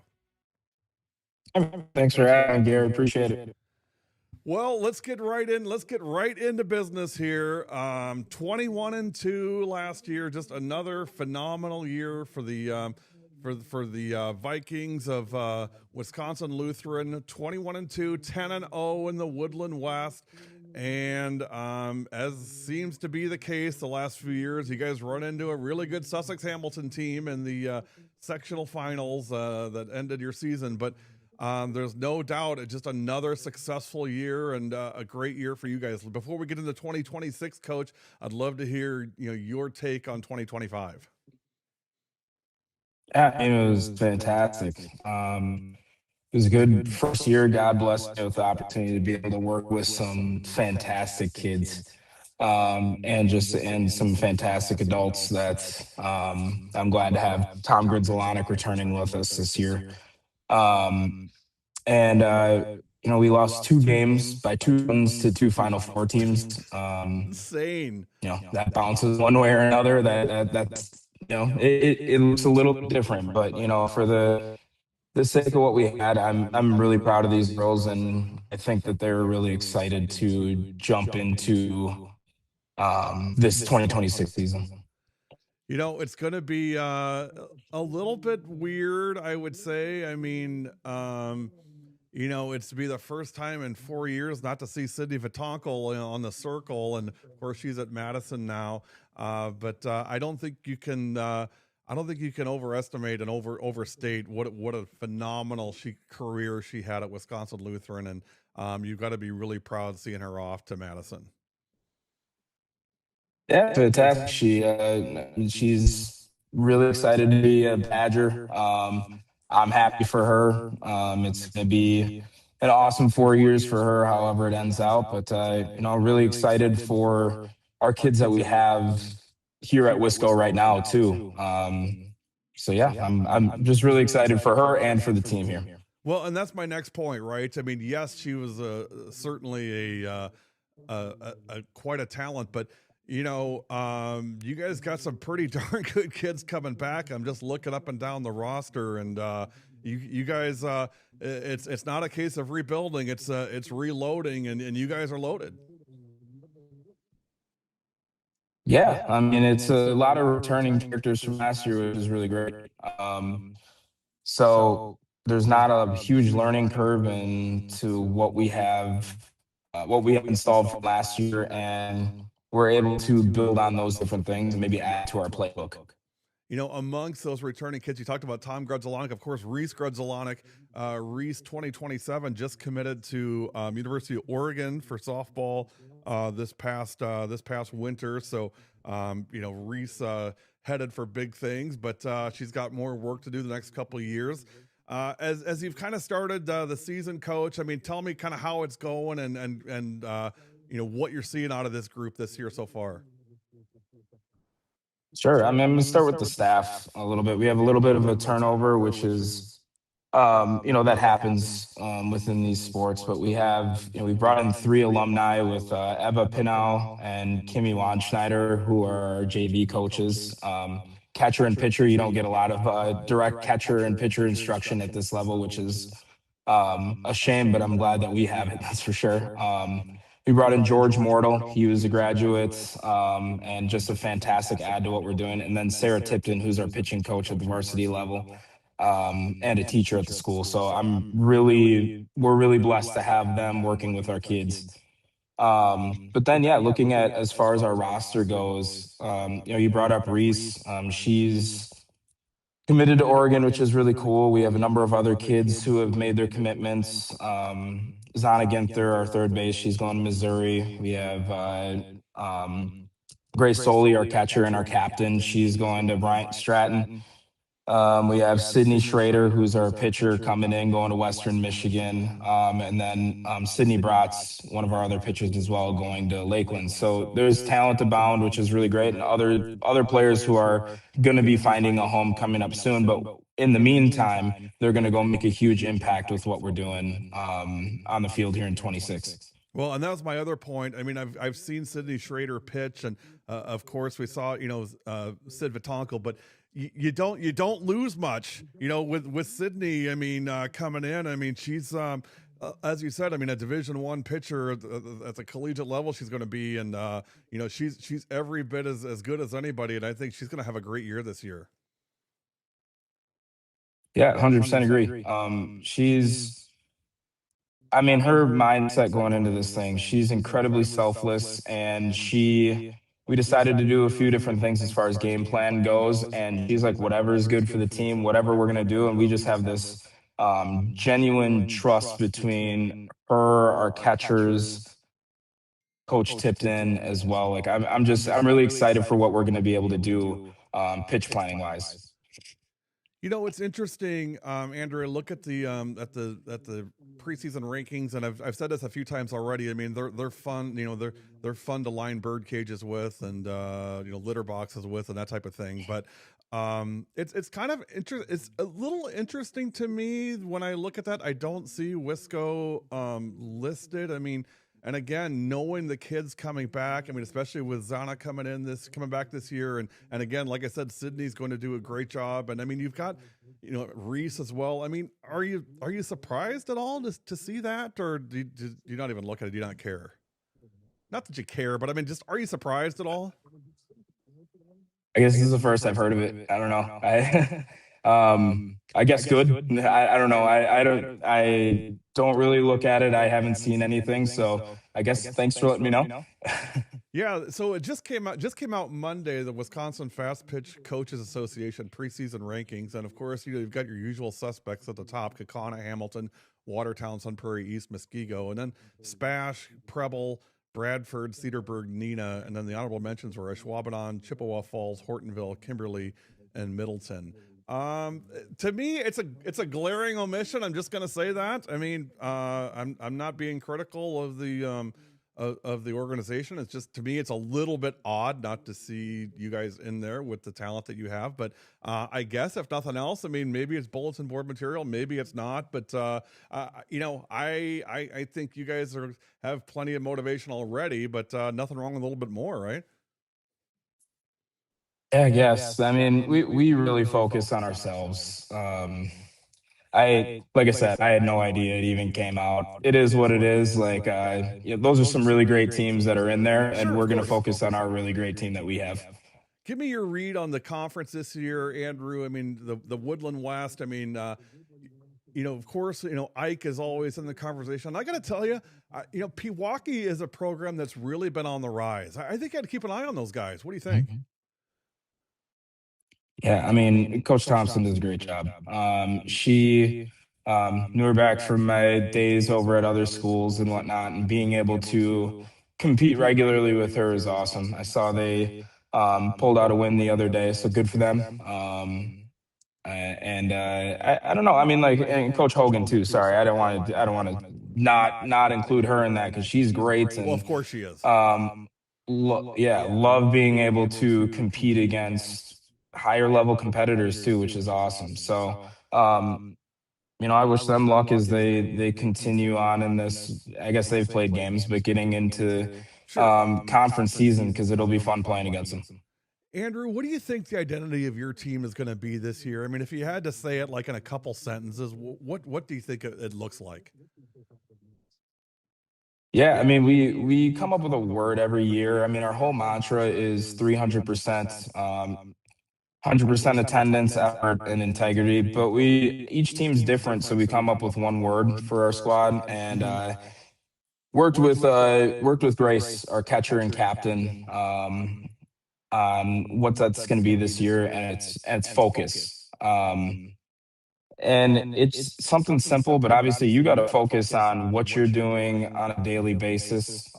We got to focus on what it is during the process, and that's the stuff that's going to help us win. The things that you do out on the field are byproducts of what you do every day together, and how you build together culturally. So, I mean, these girls love each other, and they work for each other, which is just, they do uncommon things together, which is really cool. I love the theme, and I've talked to several coaches this morning, and one thing I think we all agree on is softball is a game kind of won and lost in the margins, right? It's won and lost in the details, and not that other sports aren't, but you and I both know the game it's a game of inches and a game of microseconds, and all of those things that, like you said, everything you do impacts your success, on the field. Yeah, absolutely. I mean, we were going through cuts 2 days ago, 3 days, whenever it happened. I don't know. Whenever it happened in practice, we're going through them, and there were a couple times we didn't communicate. It was a very clear, the ball's going through to one base or whatever it is, and I had to stand on that. Like, that's something that can't happen. You have to communicate, because those are the things that win you ball games or get you beat. It can be that little thing where it's uncertainty because cut 4 wasn't said, or through wasn't said, or whatever it might be. Those are things that can get you beat, and we got to make sure that we can control those things, because they're complete controllables. Yeah, no, agree 100%. And one thing I admire about you and the program, and you did the same thing at Brookfield East, and that's really elevate the program and elevate the overall view of the program. I'm curious. Appreciate that. No, in all sincerity, I'm curious. What are kind of things top of mind for you as far as culture goes? And because I know we have a lot of either young coaches or aspiring coaches watching. And I'd love to hear just from you, what are the measurables that you kind of look at to say, to gauge the health of the program and how to improve it? Well, one thing that's really helpful here at Wisco is that we can talk about God.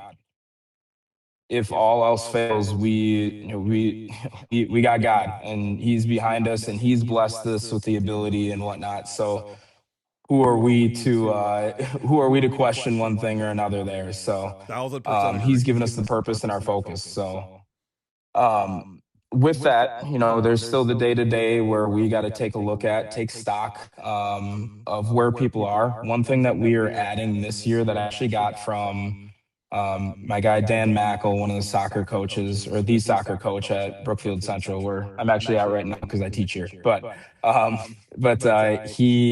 he handed over this idea of this program called Fit for 90, which is obviously really specific to soccer, but it's a daily form where you fill out, hey, here's how I'm feeling in these categories, to give us some feedback of, hey, your shoulder's been sore for like 3 days. Let's take a look at that. Or your mood's maybe a little bit lower. Like, why don't we have a talk and just see what's up? It allows us to maybe not be as intrusive or just be like, hey, what's going on, when maybe something's not going on.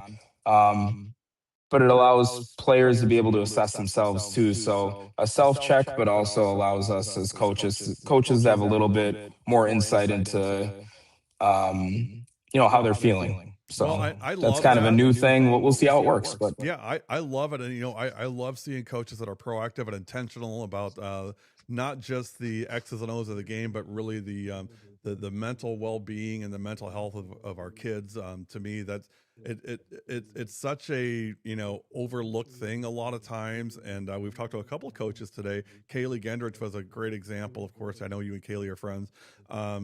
She really talked about helping the kids deal with pressure and stress and all of those things, and just being, again, like I said, just being intentional about the relationships. And I know you do that as well. Well, hey, Andrew, great catching up with you as always. We won't see you guys this year, unfortunately, but I would like to reach out sometime during the season and have you guys join one of our podcasts, our daily show that we're doing, just to check in and let us know how the season's going for you guys, if you'd be up to that. Yeah, man, happy to do it. All right. Our special guest will be back. More to go. You're watching Media Day live on W7. Don't go anywhere. We're coming right back.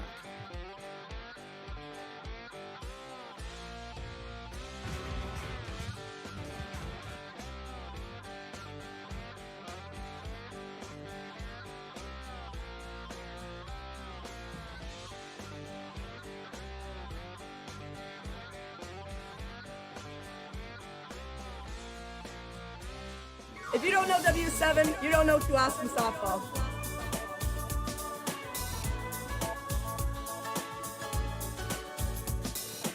I'm Lauren, Silent Disco, Rettler, and W7 is for the girls.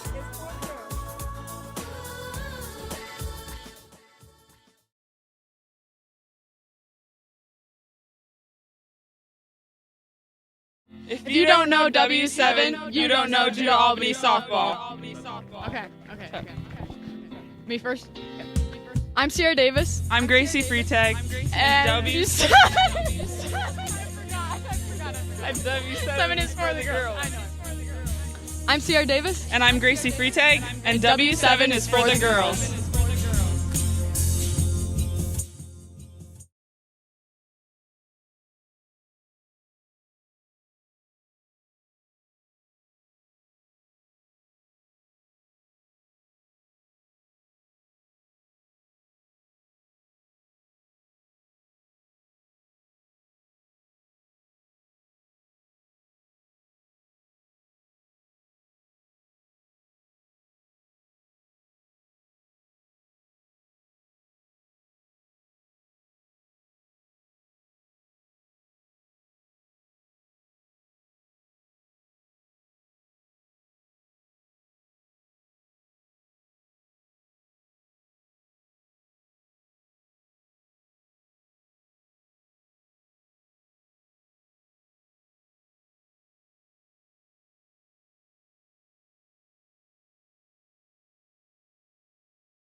gonna run out.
Injuries can happen at any time, and when they do, head to Ortho ASAP, a faster, less expensive option than urgent care. No appointments are needed, so you can be seen immediately by our specialists. Part of Orthopedic Associates of Wisconsin. There is a difference.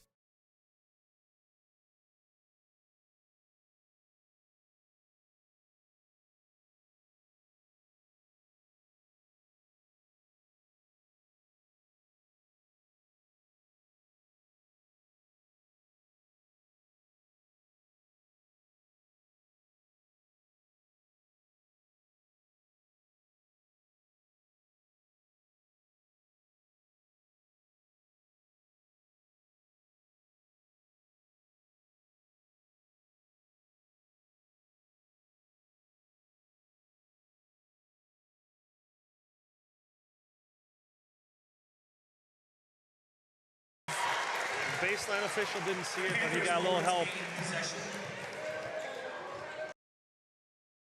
If you don't know W7, you don't know Judah Albany softball. Okay. Me first. I'm Sierra Davis. I'm Gracie Freitag. And W7. I forgot. And W7 7 is for the girls. I know. I'm Sierra Davis. And I'm Gracie Freitag. And W7 is for the girls. Hey guys. So we're going to get some Panera right now. Can't figure out how to get it right. Can't work the camera, but it's fine. But we're fine. We're meeting Daniel and Avery. Hey, noobs. It's not even working. Oh my God. What are you doing, Claire? This comes up. Claire, what are you doing? Take that out. It's still up. If you don't know W7. For real. I did it right the first time. Mess it up. If you don't know W7, you don't know Kaukauna softball. I'm Paige Miller. I'm Callie Meredith, and W7 is for the girls. If you don't know W7, you don't know Kewaskum softball.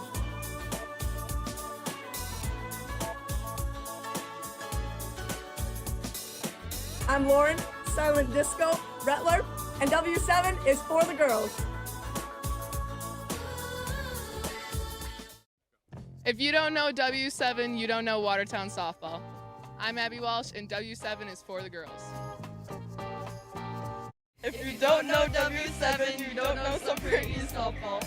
I'm Kenzie Longley. I'm Stella Ewell. I'm Vanessa Veit. I'm Carly Gross. And W7 is for the girls. If you don't know W7, you don't know Superior softball. I'm Haley Zembo. I'm Emma Ray. I'm Indigo Fish. And W7 is for the girls. Jada Nelson, our W7 Live player of the game. We do have one final question for you. Hopefully you know the answer to this one. If you don't, you don't get a Memorial Day weekend. Okay. All right, so I mean, it's big. I mean, the whole weekend hinges on this one. Yep. All right, W7 Live, everything we do. For the girls. That's right, you've been watching W7 Live.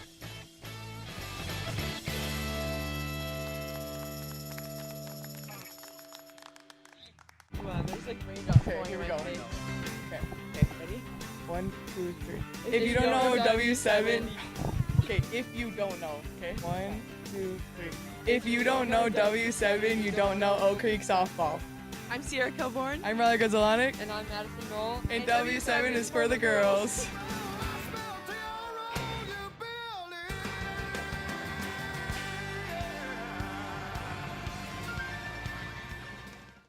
Would you rather have your grandma or your grandpa follow you around school for the day? Oh, Granny, Grandpa. Definitely my grandma because she keeps it real. Like she know what's up. Yes, like she's not gonna be making me look like old headed. She's gonna be like keeping it like, you know. P. She gonna be pushing P.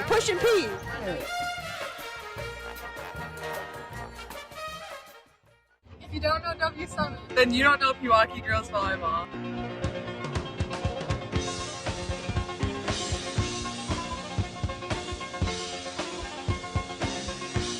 I'm Bible Chilby. And I'm Jordan Berglund, and W7 is for the girls.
Oh, wow. W7 Media Day continues. And that last clip was a little bit of a Mosley tribute. The girls basketball team, of course, made it to state this year. And the picture before that was with Victoria Simonis, one of the super moms in Mosley. And joining us live on the chat, it is the head coach of the Mosley Indians, Corey Breechby. Coach, welcome and thanks for making the time. Great to see you. Appreciate you joining us. Yeah, thank you. It's a great opportunity to recognize a lot of girls. Let's start with, well, you know, I'm just going to put it out there right away. Jason Henrich put it out there and said, hey, we've got some motivation because the preseason rankings maybe weren't quite what we expected. Now, you're going to give me the coach speak, and I'm totally fine with coach speak. I'm going to hear the, well, we don't look at that. You know, it's one day at a time, all that stuff. But, you know, put on your player hat for a minute. You know, you come in and, you know, you see yourselves ranked number 6 in Division II. I mean, what's the take on that? It's just a motivation thing for the girls. They know. I come out and I saw 6, and beyond when I filled it out on Monday, I don't know most of the teams, so I think it's kind of up in the air at the preseason anyway. Yeah, you know, like I told Andrew Flagel at Wisconsin Lutheran, I mean, that stuff's good for, you know, line and cat boxes and everything else. I'm not sure how much else it's good for, but it's a good read. It's good to kind of get the juices flowing for the season. And, of course, you know, Addie and the girls going to be a big part of that. Let's start with, before we get into 2026, Cody, can we take a step back and look at 2025? You guys 20-7. You won the Great Northern Conference. I wouldn't say ho-hum, but I mean, you know, Mosley is such a great athletic program. I mean, you guys always seem to be so good in so many girls' sports. Unfortunately, you ran into Sailor Timmerman in the regionals, who, you know, she's pretty good now. She's at Arkansas, and lost another one of those 1-0 games, which we seem to, you know, run into a lot in the postseason. Give me your take on 2025, if you would, Cody. So start with, I guess, so we struggled internally at times compared to the first year, but it was one of those we really to bounce back like we wanted to. And then when it came to the postseason, yes, we were facing Sailor for the 5th time, and we got her the first 4 times, and she got us the last time. And we really, after the conversation of that game, we kind of beat ourselves on that one. What's that do as far, I mean, because again, you know, 2 years ago, of course, you guys were at state, and what's that do as far as motivation goes for the kids? And I mean, do they just like brush it off and move on, or is that kind of a, you know, a motivation point for this year coming in for you guys? We kind of revisit it the first day or two, and then we move on, just because it stays in their system the whole time. But as athletes, I've been listening to the last couple of interviews on how mental health is a huge part of my philosophy and what we do at Mosley. There's nothing we could change that. No, I mean, that's exactly the right approach. And, you know, knowing those kids and knowing the Jershali kids as I do, I don't think they need extra motivation. I mean, they're pretty self-driven and self-motivated on their own. So I don't know that that's really going to do a lot for them. But tell me about this year's team, Cody, if you would. I mean, what can we expect to see from Mosley softball this year? The benefit we have is I graduated 1 senior, so shout out to Maggie. But we do return everybody, and it's the most driven in my 3 years that I've seen these players. They're ready to go. It's ready to work. We have a team motto this year that kind of gone the seniors kind of built with me, and they bought into it. So we're ready to go. Yeah, I'm sorry. What was the team motto you said? So our team motto is one. So ONE. Yeah. And it's one pitch, one game, one anything. But internally for us, it's outwork, no excuses. So in the game of baseball, it's something could happen that's out of our control, but we will not be outworked. We're not going to have excuses for it. You know, I love that. In fact, I was talking to Ann Molsky about that earlier, and we were talking about the Love her. Appleton. She's great mentor for me. She's so good. We were talking about the Appleton West coach, and she said that last night, you know, in the dugout when we were getting ready to do the game. I just happened to be in the dugout when she said it. She brought the players together and said, "Look, I don't want to. The excuses I don't want to hear is it's cold out. My hand was cold. Everybody's cold. So let's not use that as an excuse for not playing our best." And you know, not that she didn't empathize, but I thought it was a great technique to kind of get the kids, you know, over the fact that it's cold and focus on the game at hand. I really admired that, and that's kind of what you're saying as well. I mean, all those external factors. I see you got some company over there. There's very little you can. Well. So to go back to that, like the mental health aspect. So if the umpire gives you a strike, you swing a really bad pitch. I tell the players you have 3 strikes, not just one. Just move on from it. Like you have 2 others that you can hit. I'm driving down to Florida to play this upcoming week for spring break, and we stopped at some over there finally eating. So a lot going on here. No, hey, no worries at all. I just appreciate you making the time. It's no problem at all. Tell me, so I honestly don't know the answer to this. Is Talon playing this year or not playing this year? I know she missed basketball. Is she playing softball this year? So I'm gonna go out on a limb and say this is not my baseball. Yes.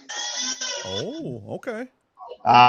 She is ready to go, and I it's speechless working with how much time and effort she has put into it, and the way that I've vetted it, she's like 1 in a million, less than 1%.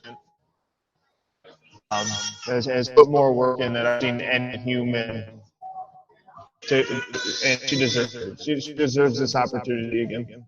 You know, Coach, you and I are both probably the first 2 that would say we're not a bit surprised, because I mean that's just who she is and just the way she approaches life and the way she approaches, you know, her craft. I've always been such a big Talon fan, and now of course her younger sister Peyton as well. Got to see Peyton play basketball. You know, Mo talked about this. Molsky talked about this with Pacelli. Somebody had said to her, it's great that the basketball program did so well, because that should help your softball program. Of course, if you know Pacelli softball, they don't need any help. But and I kind of look at you guys the same way, Cody. But at the same time, I mean, if you look at this 26 class, I mean, I see several basketball players on here. They're just winners in general, not just the 26s, but really just that whole roster. It's a bunch of kids that love to compete and win. Is that fair to say? Yeah, that's what I was going to say. It's not necessarily just going out to win every single game. Just because it's not going to get you anywhere. Win everything, you got to be able to lose and how to come back from that. But it's the same group of girls that have been together for a long time that just love being together and fortunately the same sports together. And I'd like to just hone in on this 26 class. I'm just going through the names here. Talon, of course, Dershally, Kendall, Brooklyn Simonis, Ava Bussey, Briley, and Emily. I mean, some kids we've known for quite a while, and I gotta believe there's a lot of urgency with this group, Cody, that, you know, you said, I mean, you haven't seen them as focused as you have been, but do you think part of that is, hey, this is the last time around the block for these guys, at least in high school? So I start off the first day of practice with all my seniors and give them all high five and say, welcome to your last first day. Yeah.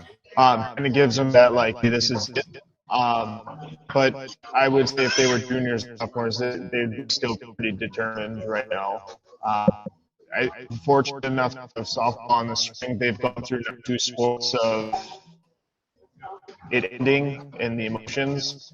So I think they use this as it's another motivation as far as again in the spring. And Mosinee to me it's such a great example of why we have, why we encourage multiple sports. And I'll give you Brooklyn Simonis as an example. I mean, she plays multiple sports. She's not necessarily basketball's not really her thing. Softball's her game, but the fact that she goes out and plays and works and gets that opportunity, and not just to play the game, but also to have that experience of going, into the state tournaments. I gotta believe, that helps kind of feed that fire for softball. And to me, when kids play multiple sports, everybody wins. Yeah, she was with when we went to Madison my first year. But she deserves more credit than probably anybody. The stuff that she has gone through, just mentally and physically outside of school, and for some still comes and works and doesn't hide emotions, but also it doesn't play victim on anything and wakes to push herself the next day. She's a pretty special person, and she won't give me when I say that. But no, she's a very humble kid. I know that. No, I agree. And of course, getting Ava Bussey back to pitch again this year. She did such a great job at the state tournament a couple years ago. What a run that was for you guys in that state tournament again. That Lake Mills game, Cody, may have been one of the best softball games I've ever seen. That was unbelievable. But I got to believe that Ava's fired up and ready to go. I think her senior too. Is her and Ellie have put in a lot of work on their own, pitching and kind of catching and hitting. And again, the determination is there for a lot of these girls, if not all of them. What's the chemistry like with this team, Cody? I mean, you've got a nice mix of upperclassmen and incoming as well. What's the overall chemistry like with this group so far? So to be honest, though, the Florida. So we started Florida when I first started. So we have Florida, non-Florida. We don't have varsity, non-varsity the first 2 weeks of school. It kind of dampers some of the chemistry just because kids get to go to Florida and some kids don't. Yeah. But when we get back, our fields are right next to each other now. So, and we're going to try to incorporate a lot of all players at all practice at a time. Oh, that's a great approach. I only have 24 girls, so it's hard because we also have they call it the volleyball wave, so a lot of the girls have the volleyball, and then we also have lacrosse in WADA now. Yeah, it's work co-op with. Yeah, give me your take on your conference this year. You guys, of course, on the Great Northern. I mean, what's the outlook from a conference standpoint for you guys? Growing up in this conference has kind of been the same thing. Originally from Tumlock, so I do a little of this stuff. But it's that conference that as soon as you come unprepared or not ready, you kind of take one on the chin. Yeah. And girls are pretty determined to not be taking the hits on the chins that are self-inflicted. Has the S word been floating around at all state? I mean, is that being talked about, or are you like, hey, that's off limits? We're not talking about that. I mean, has that floated around at all yet? Against that first day, again, as you listen to the coach, that's everybody's goal. Is it realistic for us? Yes. Is it an expectation for us? Yes. We have to focus on today. Because if we get through it, tomorrow might not be for. And again, if we look too far ahead, that would be my fault. Last year, I think we looked far too ahead, and came unprepared. And that, again, that's on my shoulders and my responsibility. But again, a lot of that comes to the players' work ethic and whatnot too. So they deserve all the credit. You know what's So not really. Oh, go ahead, Cody. Just to answer your question about the S word, no. Not really. Gotcha. Okay, fair enough. Looking at Division II, I mean, again, without going too far ahead, I mean, it's pretty darn loaded. I mean, there's a lot of really good teams, you know, in D2 this year. I think it's going to be a really fun race, and you know, give me your take on the division itself. So again, it's only the third year, so I don't really look. I'm one of those that look too far outside of what I have in front of them, and anything that we have. But I do know that I schedule. And talking about how since coming to play, Con is coming to play versus coming to play. So again, I'm not looking to go 26-0. It's not, and it doesn't teach them. I'm more of coaching softball, but how can we transform that to life? Because life is hard. My first year, this is the first time that my first week of practice, we did a meditation / breath work session. They really enjoyed how to calm themselves, but again, life skill. I love the busy focus. schedule should be. I love the focus on mental health. I just think it's such an overlooked thing, and I'm really glad that your kids, that you're making that a focus for your kids, because I think more than ever we need to make sure that's, you know, one of the top things on the list for all these, especially at the teenager level. So I'm glad to see that. And I'm with you on the 26-0. You know, a lot of times people get hung up on these records, and you know what I like is to see, you know, I think you probably view it the same way. I mean, you'd rather lose a couple of these games against really, really good teams than go, you know, undefeated, go quote unquote. I mean, it's more important to kind of get that testing in close games and see how you respond and learn from it, right? Right. And again, that's the same thing with their life skills. And winning everything isn't going to be the best. I mean, you can go 26-0 and then finish your season 26-1, and then that wasn't as successful. Say hi. Well, hi there. We're like 13 hours on our crowd. Well, so it's a lot.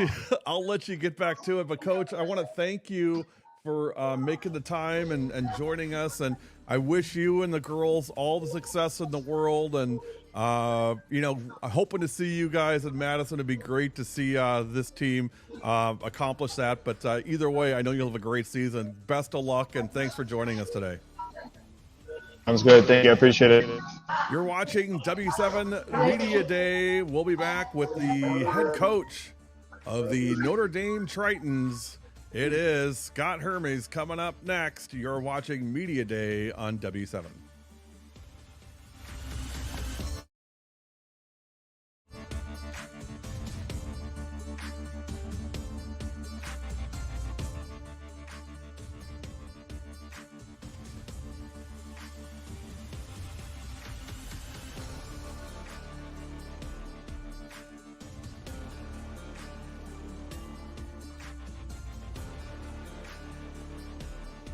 W7's got it right. Covering girls' high school sports all the time. 100% free, 100% live. W7 for the girls. There she goes. Final score, Ashwaubenon 1, Neenah nothing. We'll be back for the noon game. Jaguars versus Fox Valley Lutheran. Until then, for our dancing queen, Addie Phipps, and Barrett Herr, and the victorious Jaguars, I'm Gary Whitmerman. Thanks for watching. Last thing, biggest thing of the day, we are W7, and we are for the girls. See you soon.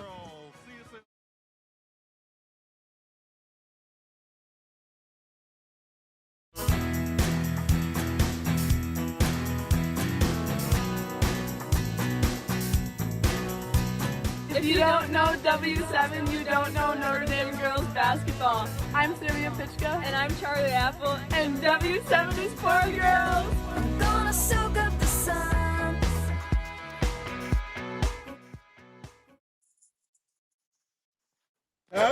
What's up? Would you rather be able to fly or be invisible?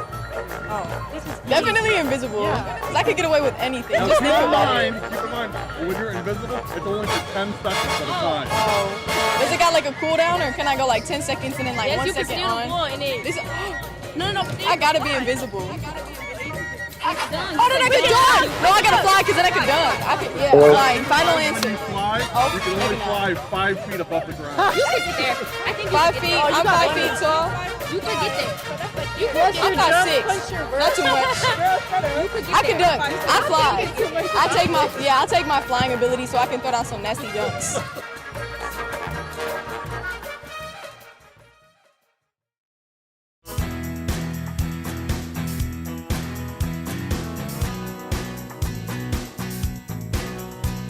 If you don't know W7, you don't know Notre Dame girls basketball. I'm Sylvia Pitchka. And I'm Charlie Apple. And W7 is for girls. I'm gonna soak up the sun.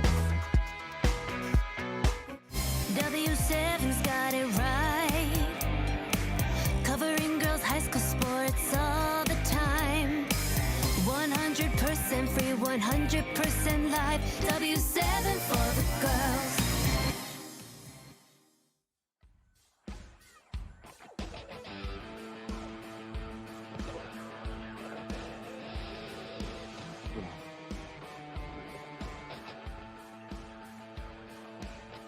W7 Hey, Gary. Softball Media Day back and better than ever. And we've got the head coach of the Notre Dame Tritons, Scott Hermes, joining us. Coach, thanks for making the time. Great to see you and appreciate all your support of W7. Thank you for that. Good to see you too. Thank you. Yeah, thanks. Thanks for everything that you do. Well, I got to spend some time with the boss last night. Tammy came up in the press box with us, and we got to chat a little bit. And great to see her. And it's great to have softball back in play again. Scott, do me a favor if you can. Turn your camera a little bit. I'm getting about half of you. No, Hang on a second here. yeah. There you go. That's good. Perfect.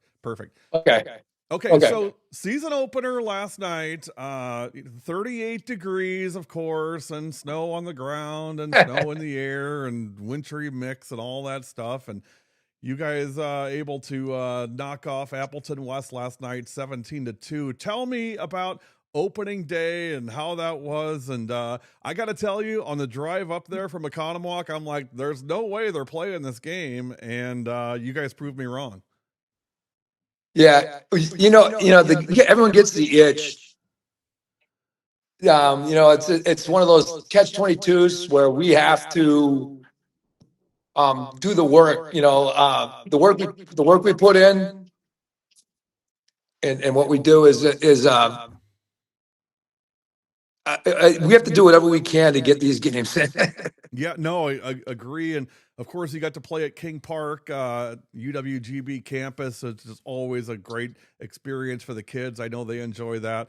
And we had our center field camera out last night, and it was fun way to start the season and get a win. And I got to tell you, there were some things I want to talk about from last night that really impressed me. I thought Aubrey Wyckoff had a really nice game in the circle last night. But even more than that, I was impressed that she was out there with no jacket, no sweatshirt, no undershirt, just a jersey and bare arms and ready to go. And you as a Green Bay guy, I mean, and kind of old school the way you are, you had to love that. Oh, absolutely. She has that bulldog mentality. So this is one of those things that the weather's not going to bother us. And she's taken a big jump this past year. She's gone from throwing in the low 50s to the high 50s and made that freshman to sophomore jump. And we needed it. We needed it because Ella Nowak's battling some injury problems. Who was our number one last year, the last 2 years, actually. So, we need it. Well, Ella's getting better right now, and Aubrey's made huge leaps. Yeah, no, she had a great game at the plate too.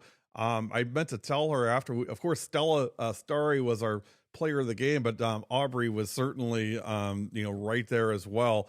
And, speaking of Stella, so Stella was your catcher last night. And I asked her about her sliding ability going into third on some of those plays last night, and she just got the typical big Stella grin on her face. And I really love how hard she's worked. And Coach, this.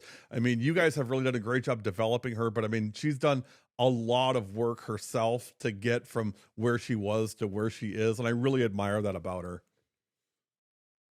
Yeah. She committed to Ripon recently, so I think she's going to be really successful there. Scott, she's done a great job of managing her pitch. Scott, she's one of those kids that I think, if you get into the program and you buy in and you do what we ask of you and you work hard, good things are going to happen. And I think, she's kind of one of the poster child for you as far as that approach and that philosophy. Yes, she is. As far as, her leadership has gone off the charts with the other 5 seniors. So they've done all the work outside the box to help get the younger kids ready to go. But this is our first time that we've had a senior laden team since I've been there. So the kids have gotten through the system.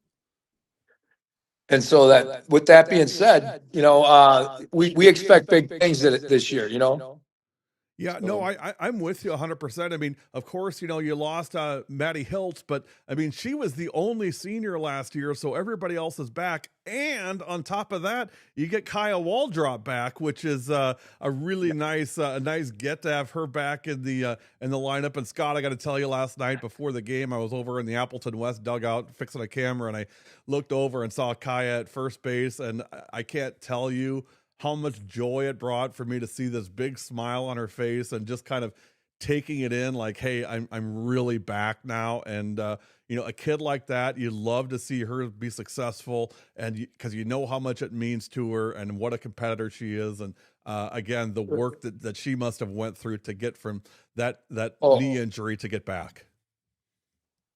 100%. She put in the effort, the work in the off season. I watched it all. I watched some of the basketball games, and just the leadership she shows is unbelievable. I mean, it starts with her. She's a born natural leader. She's going to be a really special player at Grand Valley State, both sports. She'll end up she's a Division I softball player. Correct. Agreed. There's no doubt about it. No, I mean, that kind of power. I've coached one other kid that had that kind of power in the state, and that was Kayla Conlon. Yeah, she was pretty good. So Kayla was all right. Just a little bit. For those who don't know, Kayla was maybe one of the best all time at the University of Wisconsin softball, and also a good friend of ours as well. But Coach got to coach her up as well. So yeah, no, agree. I mean, that's pretty good chops for Kaya to be in that conversation. Oh yeah. Oh, absolutely. The other kid I want to talk about that I thought did really well last night was Emma Syak. Emma, of course, a senior as well, and she's the poster child for this is why you play multiple sports. So Emma didn't play a lot in basketball, as you and I both know, but she was an important part of their team this year, and a team that made it all the way to state. And so, you got her, and you get Kaya, and you got Maisie Hins. I'm sure there's a couple others from the basketball program. Addie Simpson, of course, another senior Savannah State commit. Addie is. That's got to bleed over, doesn't it, Scott? I mean, that you've got to look at that and say, hey, we know how to win. That's why I love the basketball program. Sarah does such a great job there. She builds leaders, and that leadership comes in, and Emma follows through with that. Emma, a kid that didn't get a lot of playing time, there. But she's a young lady that, steps right in. She's a leader right with Kaya. They lead this team and they get the younger kids buying in, and it makes it easy for me as a coach to be. Well, that's to your point. And those guys. To your point, Scott, you said it's a senior-led team for the first time, and I mean that's always the goal, right? I mean, the goal is to be able to turn the team over to the players and have them run it, and then you're there to mentor and correct and develop how you can, but you're not spending a lot of time on attitude issues, effort issues, behavior issues, because you've got those kids running it. Yes, I told the seniors it's their team. Their team, and it's going to go as far as they want it. And like you said, we're just there to manage the operation. I have great assistant coaches and all that, but these young ladies have what it takes to be successful in life, and they're going to. So I'm sitting back and watching, enjoying the ride. Jess Molesky had her game face on in the dugout last night, by the way. Oh yeah, she's the best. Talking about, where kids get that? They have that can-do mentality, and she's really good with the younger players too. She's just one of those people that's just enthused. She infuses the work ethic, the love of the game, and I love having people like that as part of our program. Yeah, no doubt about it. There's a lot of talent on this squad, Scott. I mean, I don't know. Oh, yeah. I mean, just think, Ella Nowak. I mean, she was one of our top hitters last year, second hitter. She's a junior. Once she comes back, our pitching has always been the Achilles heel. And with that being said, she's going to be working her way back, and by May she should be throwing again. Her and so Aubrey, we'll have a good 1-2 punch. You took the words right out of my mouth. I was just going to say her and Aubrey could make a really good 1-2 punch for you guys. Having Ella back and then having Absolutely. Aubrey as well. I mean, that'd be a great luxury to have. I really like Olivia Waldrop in the leadoff spot. I think she brings a lot. Yep. Her job to get on base, and she does it pretty darn well. Yeah, 6 stolen bases last night. I mean, so she got the speed, and she's a 5-tool player. She had 7 home runs last year.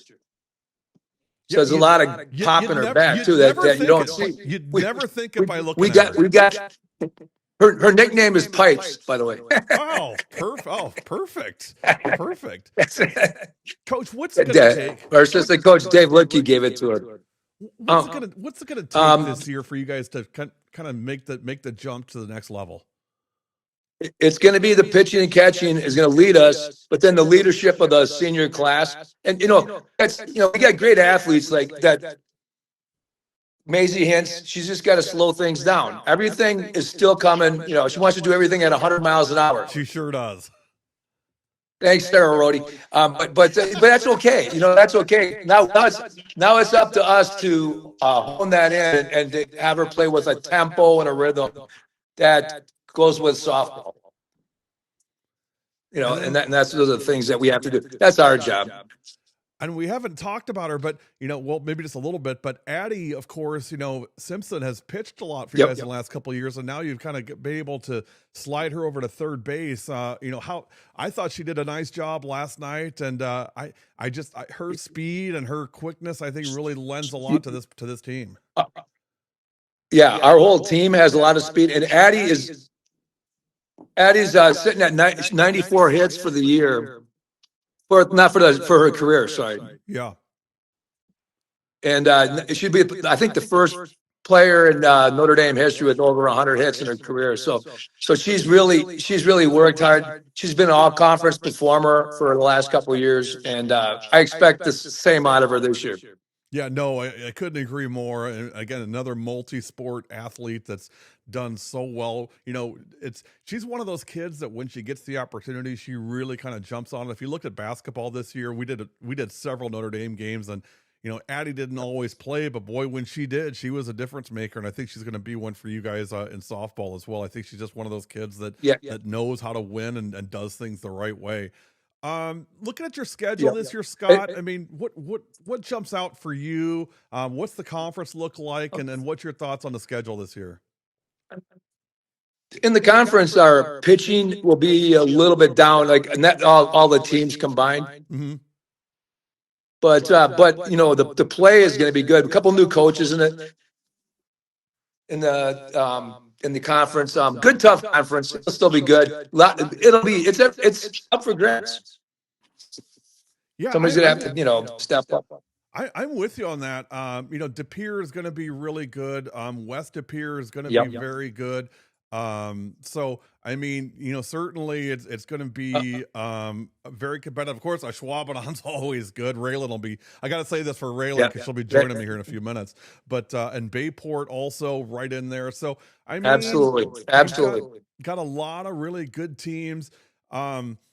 Goals, Scott, goals for you guys this year, and again, probably not to. I mean, our goal is to get to state.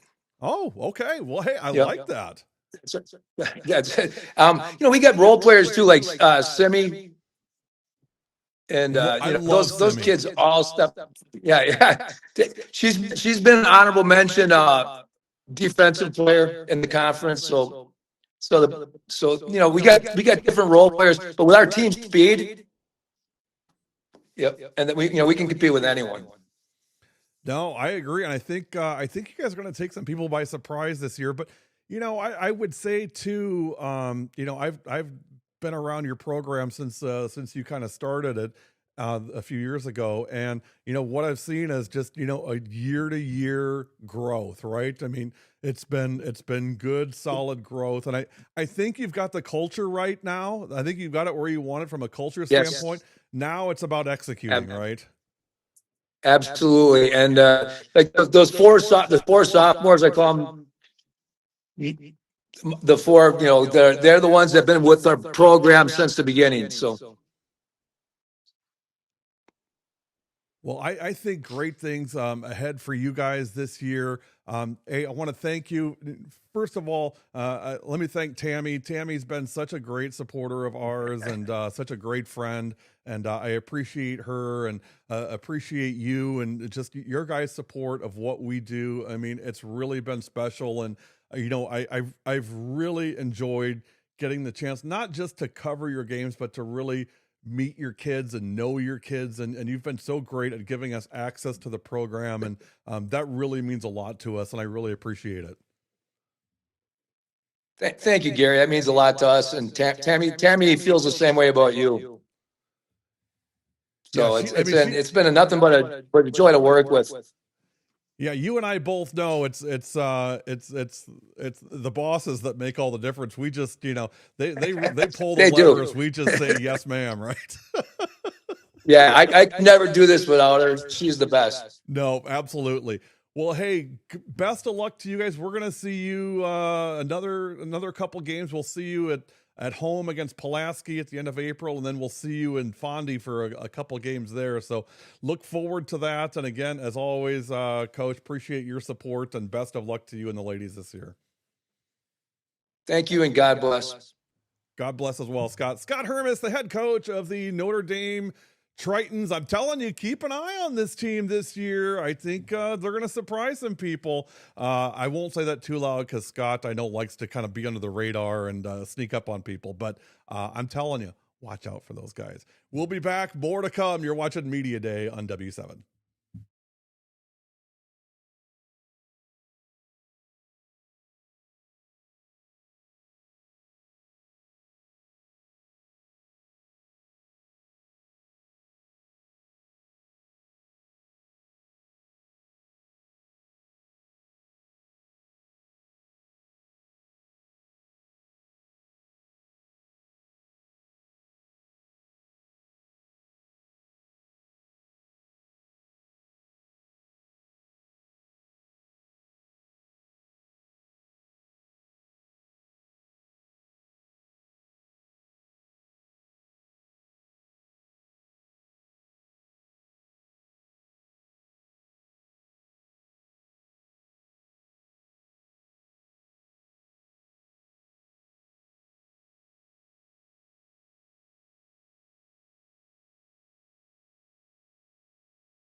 Kylie Schmidt and Callie Krieger are our players of the game tonight from Zone Athletics.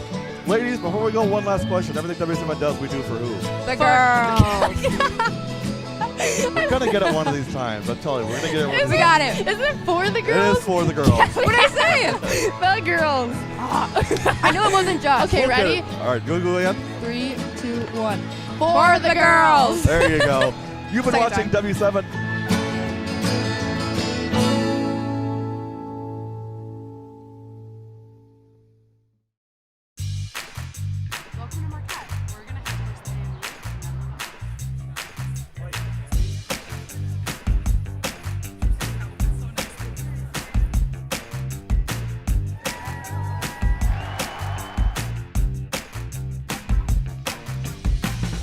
Welcome to Marquette. When you arrive ready for something good, you'll leave connected to something greater. Marquette University.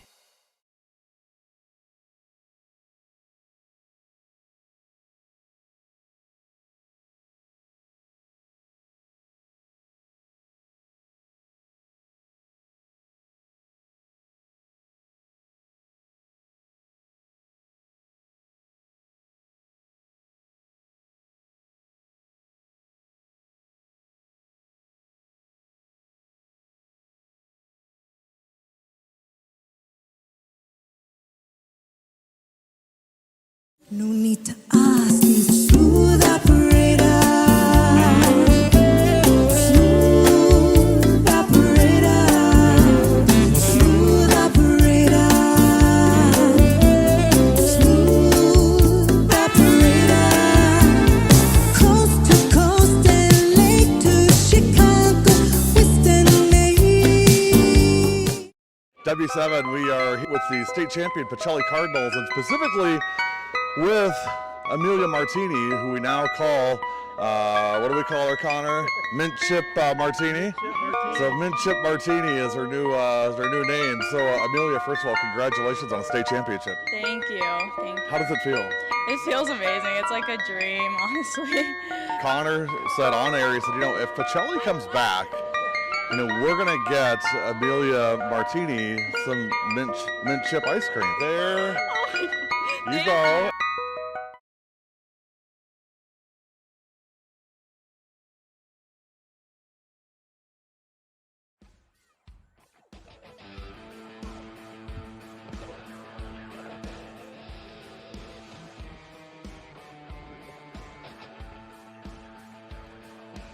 W7, we are back on Softball Media Day.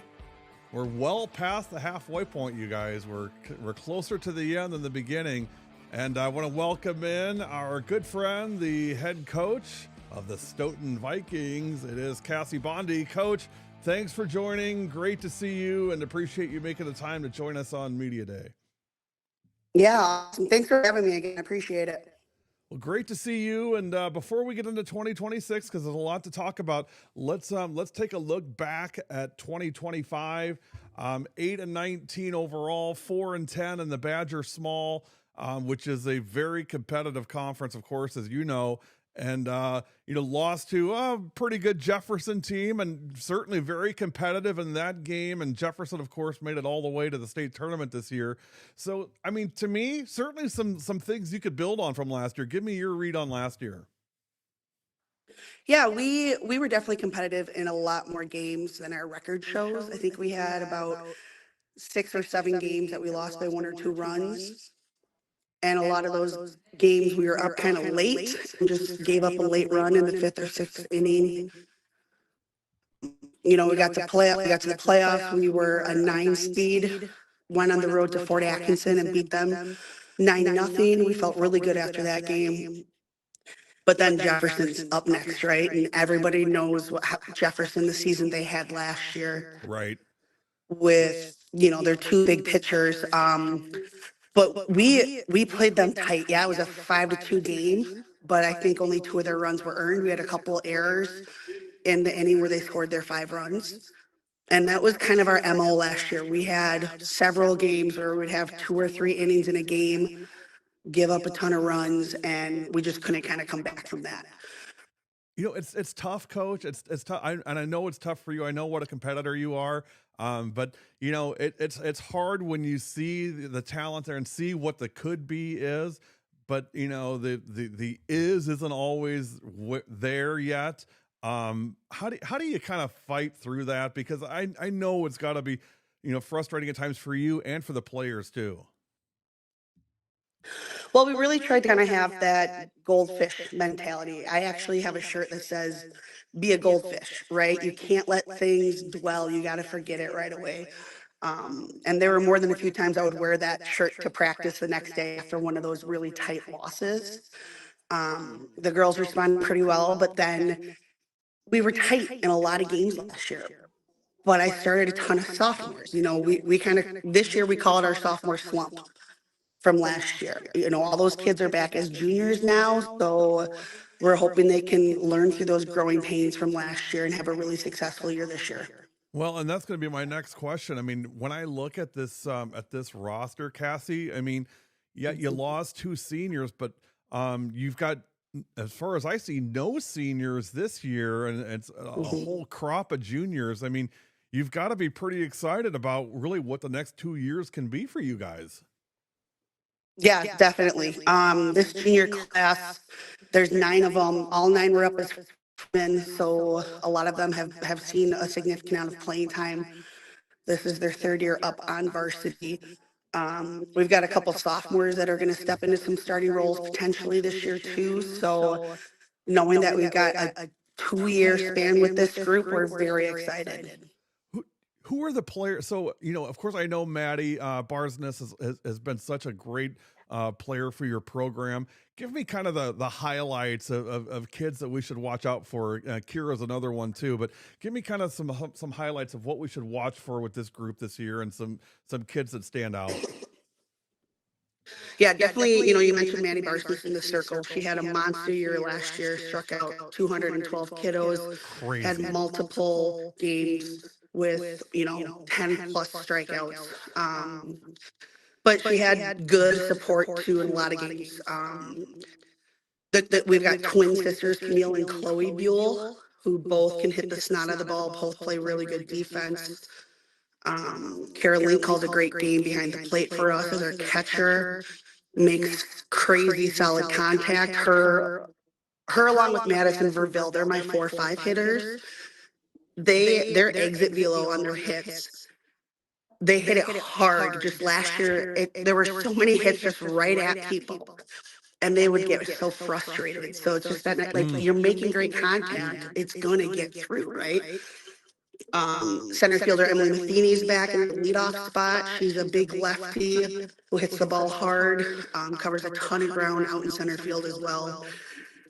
So that's kind of our, looking at our averages last year, those were our top 6 hitters last year.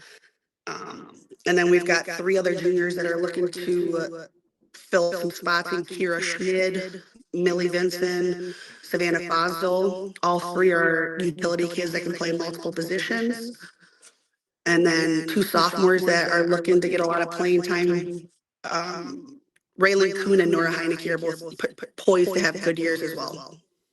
Cassie, when I look at the Badger Small, I mean, yes, there's good teams in there, but there's some mobility opportunities for you guys, I think. I think you guys can climb up a pretty good, make a pretty big jump this year. Give me your outlook on the Badger Small this year.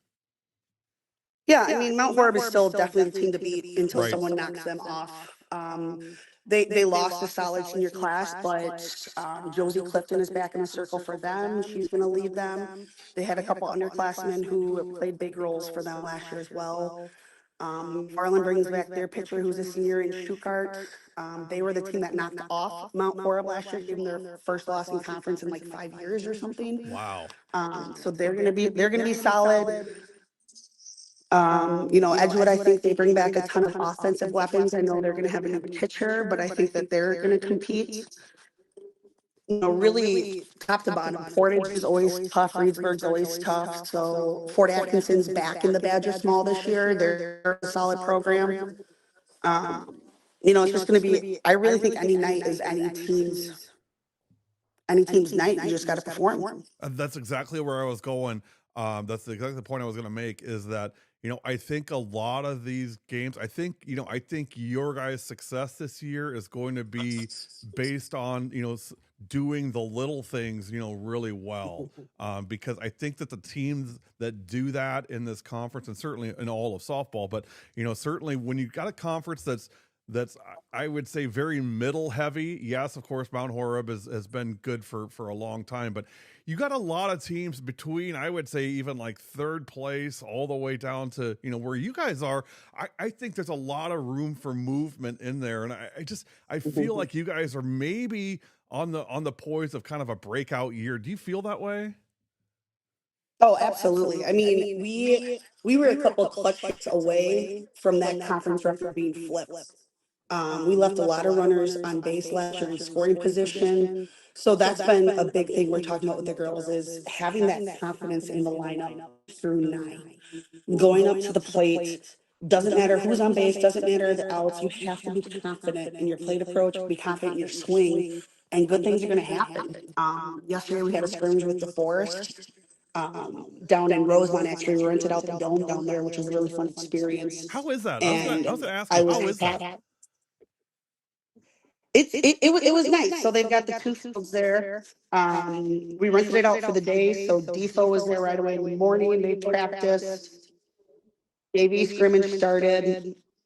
And then we actually moved up the varsity scrimmage because Northwestern and Oregon were playing outside. On the outside field, they moved up that game to 1 p.m. Wow. So we moved up our scrimmage, we went outside for a couple hours to go watch Oregon and Northwestern play.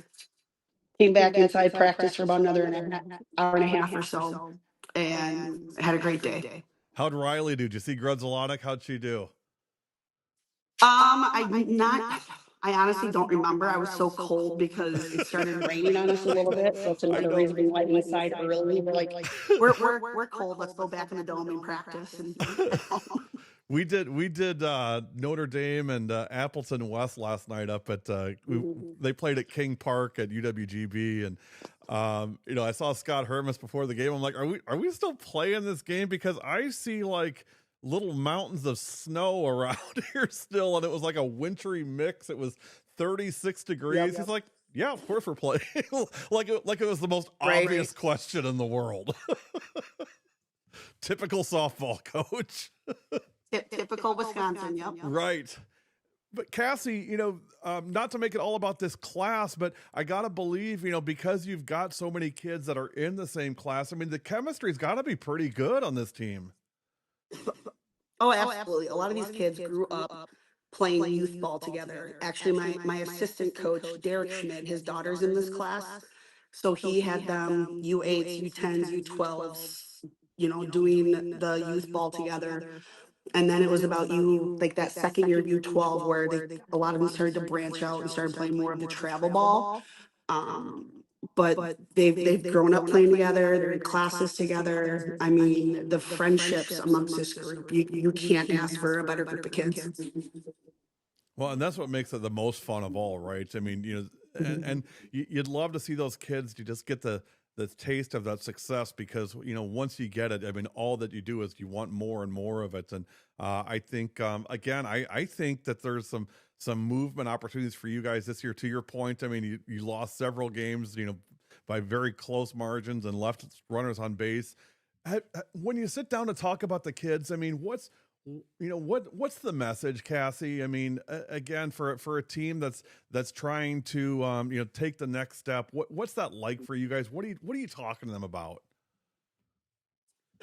We're stressing a lot of do the little things right. The first week we went back to a lot of fundamental stuff. A lot of these kids are playing ball year round. They're on club teams. And sometimes it can get more about the games. So we try to break it down to just fundamentals. Like we're going back to bare hand stuff with our glove work and our fielding. We're going back to emphasizing the small ball. Like let's get some bunts down. Let's make sure we're hitting all areas of the field on our bunts. Let's be aggressive on the base pass, right? If you see a ball in the dirt, trust your speed, take a jump on it, right? Like I'd rather see kids being thrown out for being aggressive than not taking a chance. Like, I don't, that is what can kind of kill us sometimes.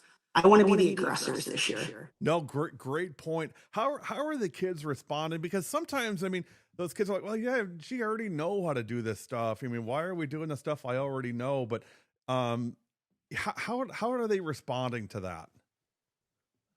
Well, it helped yesterday getting out against another team because we had a couple situations where we did kind of struggle on some of that stuff. So after we went and watched that college game, we came back in and we just worked on those little things for an hour.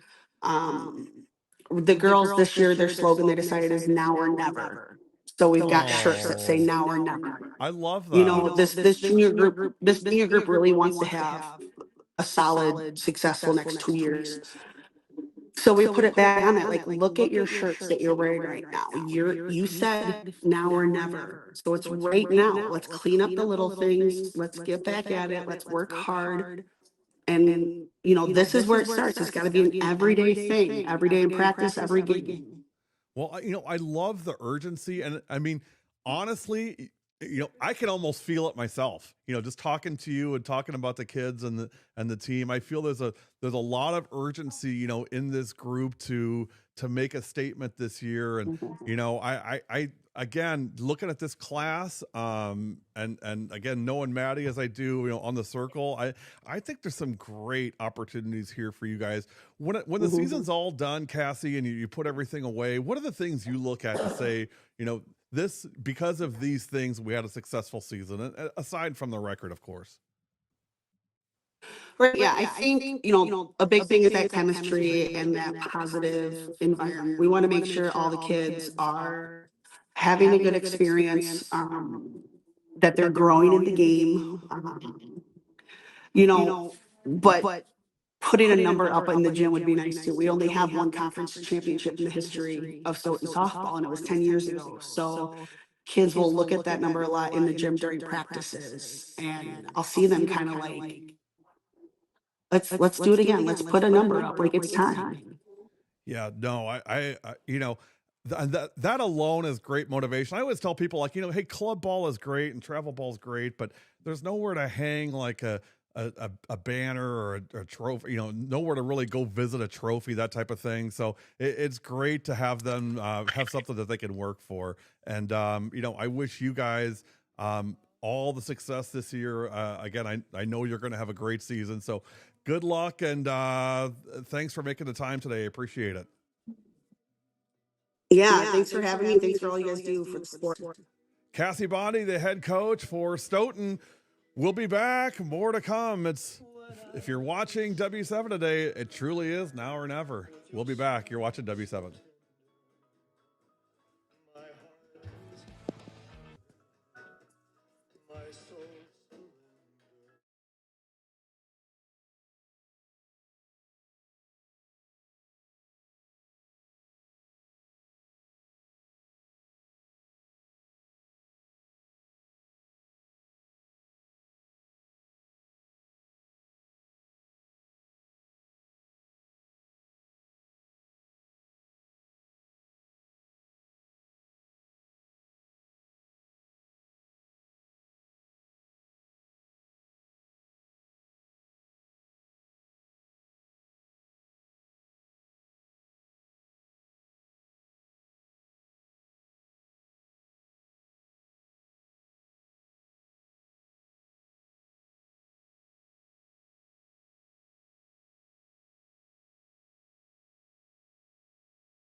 It's now or never. Come hold me tight. Kiss me, my darling. Be mine tonight. Tomorrow. Welcome back to Media Day on W7, and let's welcome in our next guest. It is the head coach of the Ashwaubenon Jaguars. It's Raylan Wingert. Raylan, good to see you. It looks like you're back on the bus, and you guys are headed south. Is that what's going on right now? That's true. Hey, Gary, how are you doing? I'm doing good. Thanks for making the time. Appreciate it, and appreciate all your support of W7. As always, it really means a lot to me, and great to see you, and great to see that softball's back, right? I mean, it's, it couldn't come a minute too soon, right? Yeah, absolutely. It's just great to see that the snow melted faster than I think I anticipated. So that's a good sign for us to get back on field hopefully soon. Well, it's not all. I was telling Cassie Bondi from Stoughton, we did the Notre Dame Appleton West game last night, and when I pulled up to King Park, there's still like little mountains of snow, and I asked Hermes, I'm like, are we still playing this game? And he looked at me like I'd grown two heads and said, well, of course we are. What do you think? Which I guess it should have been obvious, but that's Hermes for you. You got to take any chance you can get, right? Yeah, that's what he said too. He said, "Hey, you don't know what's going to happen. So if it's even if it's playable, we're playing." Well, hey, Raylan, let's get into some Ashwaubenon softball talk. Before we get into 2026, I'd love to get your take on 2025. It seems like every year in that postseason, you guys run into that team over there that we all know and love. And another tough one, but again, another great season, 23-6 for you guys, 16-2 in the FRCC, good for second place, and a really good team. Give me your readout on 2025, if you would. Yeah, absolutely. I mean, the class of seniors and 11 kids that came through this program represent really what Ashwaubenon softball is all about. It's about leaving a legacy and leaving a footprint for few to follow. And they have a lot to be proud of, not just 2025, but really their whole career. Set a lot of milestones, set a lot of different records, but it was the chemistry that they really exhibited that set them apart and really be competitive.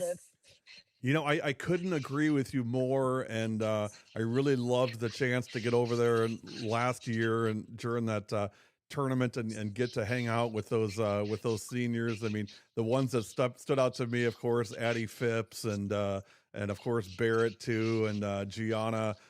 Just a really, a really good group of kids. I mean, I don't know how else to say it other than that. I mean, just funny and we're certainly very good at softball, but also just funny and fun to be around. It was I can't imagine how great a season it was for you, and it's got to be kind of different this year. I mean, let me just say, first of all, boy, is Barrett Hurt tearing it up over at Madison or what? Did you and I see that coming? We've seen that coming for a while, Raylan. I mean, we were so proud of her, and she has a lot to be proud of. Yeah, it was so fun. I was out in Arizona actually a couple weekends ago watching her play GSU and then play against Arizona State. And so we had a really fun weekend, and it was awesome to see her step into her moment and many others of her teammates as well, right? Yeah. And so it's nice to support some Wisconsin softball. And for me, it was a good way to kick off what spring's going to look like. Yeah, and just a last word on Barrett. I mean, of course, just a tremendous athlete and a tremendous player, but really just a good very person. special kid. I mean, she's the most authentic, humble kid you'd ever want to meet. And for all the talent she has, you'd never know she's not just one of the gang, right? And she never really wanted to Yeah. stand out. She just wanted to play and have her team be successful. And I just think so highly of her and her mom. And let me put it this way. Nobody deserves success more than Barrett does, and I'm really glad that she's experiencing it at Madison. She deserves it. Yeah, she's the epitome of what we ask for in our kids, right? If you handle things the right way on and off the field, you really start to respect the game, and the game becomes a lot more fun, and you have a lot more success. And she is totally deserving of all of that, and it's just because of the way she handles it all. Now, Raylan, am I looking at this right? 11 seniors last year, is that right? That's correct. I mean, what you guys, I mean, here's the great thing about Ashwaubenon. I mean, you guys don't rebuild, you just kind of reload. I mean, I know Bryn is coming back, and Grace Eichle will be back again this year. But there's got to be some challenges you're dealing with. I mean, how's it going so far? Yeah, to me, they're not challenges, they're really opportunities. We did graduate 11. We have 3 seniors on the team, 11 juniors, and then 3 sophomores right now, working up with us right now on our varsity squad. And so I'm excited because they're super versatile. There's a lot of good question marks of where they can rotate in. And it really shadows kind of what that senior class does. They've been working in the background, but they've been working just as hard. And so I'm really excited for people to get to know them and see their own identity and watch them attack the moment. Yeah, and that's gonna that to me, and I know for you, I mean that's really the joy of coaching is seeing these kids that have worked and waited and put in their time and put in the effort. Now they get a chance to step into the sunshine a little bit and get a chance to show people what they're made of. And I'm certain with the health of the program that you run up there that you've got a lot of talent just waiting in the wings for their chance. What's the season look like this year for you guys? So are you guys going to Ripken? Is that right? Is that where you guys go? We are. Okay. Yep. So I know that your trip last year, that group, to me, that trip last year really cemented that group. I got to see you guys, before and then after. It felt like it was a very, very close team. Do you expect that same kind of result this year with this group? Yeah, absolutely. I mean, there's a lot of different reasons we make this trip, right? Obviously, getting out on a field and getting the experience of that full field work. But it's really about us getting to know each other. And not just the kids building that relationship, but the kids with the coaches and earning that mutual respect and learning our roles and getting a lot of those opportunities out of the way and really cementing our foundation. And it's kind of early to say, but what do you think the identity of this team is going to be? I mean, what's this team going to be built on, and what's this team going to be known for, do you think? Yeah, I think this team's going to be built on really just attacking the now. And that's really what we're talking about right now.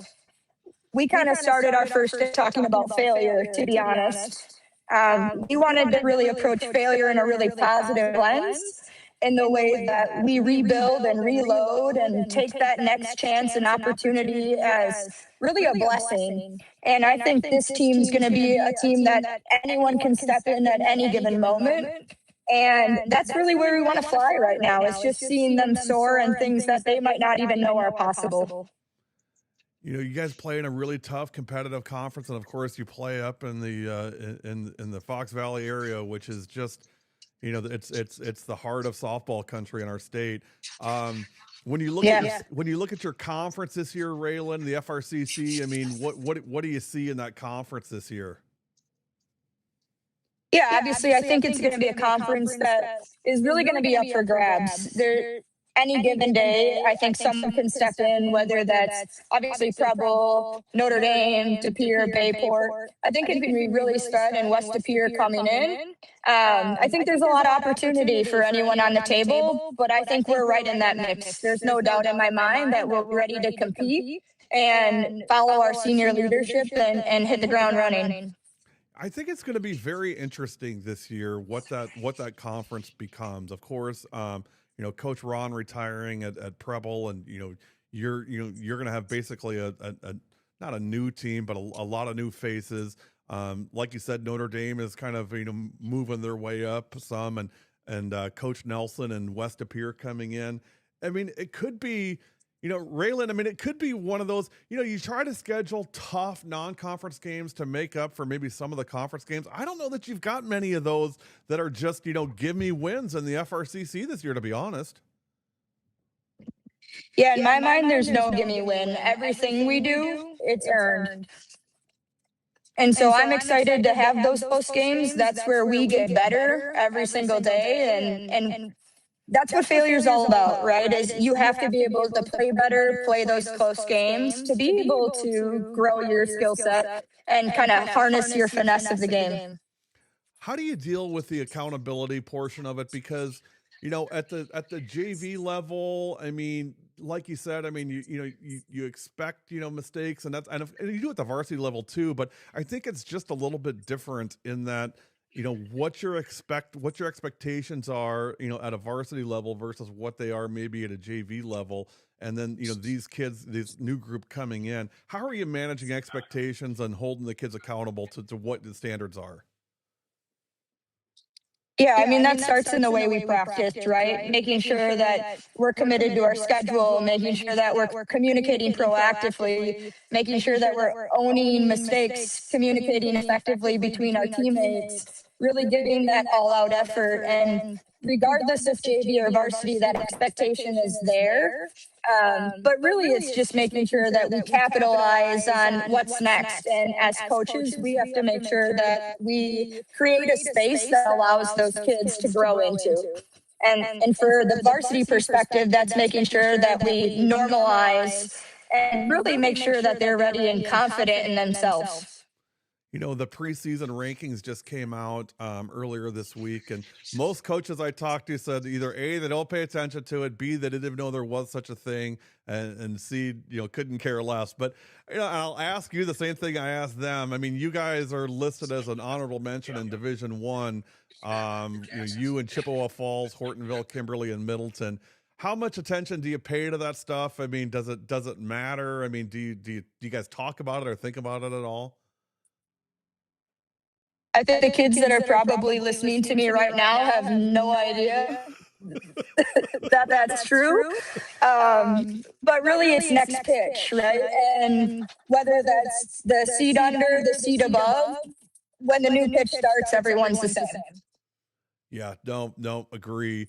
When you put everything away this year at the end of the season, of course the record is one thing, but what's gonna tell you, hey, we really had a successful year from a program standpoint, and we really kind of grew and took the next step?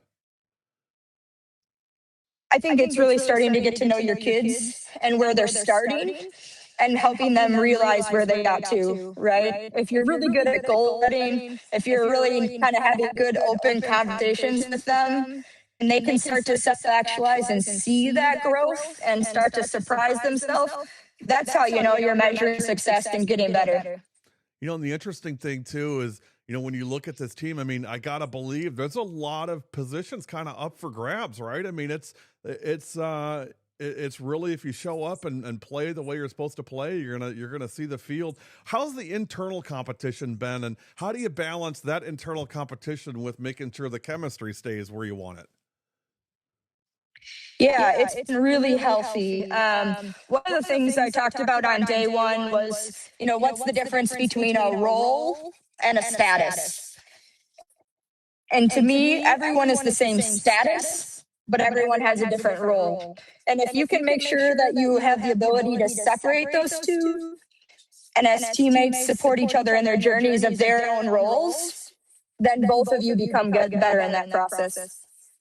And that's such a great way of looking at it. And it's that iron sharpens iron approach, right? And everybody wins whenever, all boats rise, right? When kids improve. And again, I have no doubt that you guys are going to be successful, just because I know how you operate. I know how the program operates. And playoff wise, you guys are still in there with Kakana and that same sectional, right? As always. We are. Do you think, I mean, and God forbid I say anything about Kakana here, but do you think that you guys can kind of make that next jump? I've always felt like you're right there. It's just you seem, you've run into Carly Meredith the last 4 years, and not that they're not going to be tough. They are, again, not throwing shade on Kakana here. Don't get out of control about it. But at the same time, I feel like you guys could certainly, be there. I mean, is that a fair statement? Absolutely. I have a lot of confidence in how we're going to handle every single day, and I'm super excited about our first week here of getting on the field, and we'll have about 6 to 8 competitions of games in here in the next week, and that's going to help us tell a lot of where we need to step into in the next couple weeks. And that's where we're going to focus our efforts so that that outcome that you're talking about becomes a reality. Are we on your game changer, Raylan? Are we on there for you guys? I don't think anyone is right now. We saved some things for the bus to be able to, have things to do on the 17.5-hour drive. I like it. Well, in that list, please include us so we can keep up with you guys this year. And Raylan, I'm going to have you come back in season for one of our podcasts to talk about how the season's going and just how that chemistry's working. You guys are really a team I'm very interested in this year to see what that development looks like. So I'd love to have you join us again later in the year. Yeah, we're happy to showcase obviously the sport, but also our kids in general. And we appreciate everything you do for the community of the game. Raylan Wingert, the head coach for the Ashwaubenon Jaguars, on the Oh, bus. do you know wait for you, Gary? Oh, say Or hi. they're Hi, sleeping. girls. I'm not sure. Oh, I see a couple Oh, of a them. couple are up. Hey, great to see you Now guys. they're coming, getting out of their hammocks. Bring it. Are they allowed to move around on that thing, or they got to stay where they're at? Yeah. You want me to pull a couple seniors? Yeah, for sure. Grace and Bren, where are you?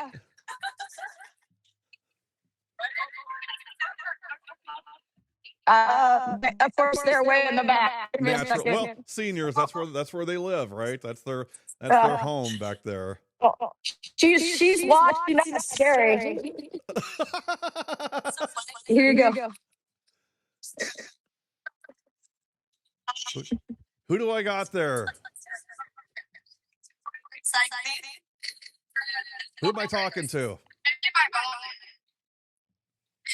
Is that Grace Eichley? Yes. Hi, Grace. Are you guys having fun on the trip south? Yes, we are. Grace, what's it like, I mean, without those 11 kids that were your buddies last year, what's it like with this new group? How's that going? It's good. It's definitely different, but this trip's all about making new relationships. So it's interesting for you, Grace, because I mean, you're really moving into a leader on this team now that you're one of just a very small handful of seniors. What's that like for you, shifting from, hey, the older kids were in charge, and now it's kind of, my team as far as, leadership standpoint. What's that like for you, Grace? it's good. It's different, but since like all the 11 seniors before had such a close relationship, I also have a close relationship with the younger girls. Yeah, So I mean, it's that's easier to lead as well. Well, that's a great point, because I mean, you guys are a young team, but I mean, they're going to count on you and Bryn. I'm telling you, and to really help lead this team and to be, what it can be. And I think you're going to have a great season. You had a great year last year. Is Bryn nearby too? Yeah, Bryn's in the back. Oh, she's right Okay. here. Hi, Bryn. Here.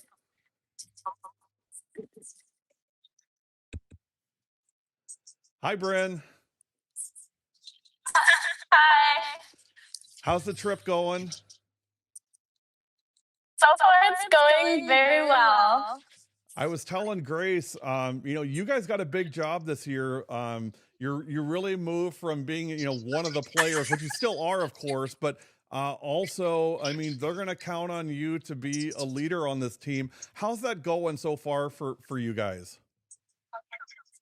I think it's going so well, and it's very easy with the players that are on the team. They're very able to listen to what we have to say, and they look up to us as role models, and we just have a great bond with them.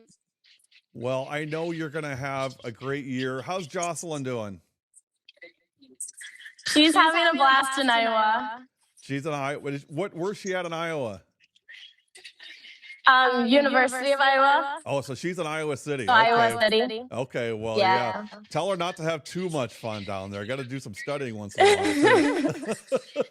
Oh, that's what she's always doing. Yeah. Hey, Bryn, great talking to you guys. I appreciate it. And have a great time on your trip. And, spend some time with those younger kids and get them ready to go. I know you guys are going to have a great season. Yes, thank you so much. We'll be back. We're going to take a break. That is our Ashwaubenon Jaguar team, Coach Raylan Wingert. Raylan, as always, appreciate you, and thank you for making the time, and it's great seeing you guys as always.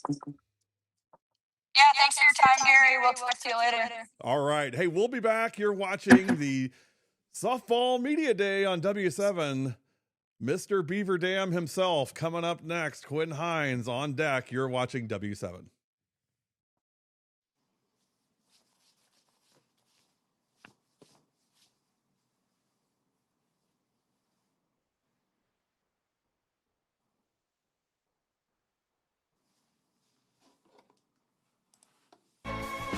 There she goes. Final score, Ashwaubenon 1, Neenah nothing. We'll be back for the noon game. Jaguars versus Fox Valley Lutheran. Until then, for our dancing queen, Addie Phipps and Barrett Herr and the victorious Jaguars, I'm Gary Whipperman. Thanks for watching. Last thing, biggest thing of the day, we are W7 and we are for the girls. See you soon. Pain's a very lonely place. I came to Orthopedic Associates because I had a ruptured disc in my neck. I needed to get it fixed as soon as I could. Life immediately following the procedure was better. I have 3 young boys. I coach their sports. I play their sports with them. So just the joy in life came back. The pain was gone. The entire standard of life became better.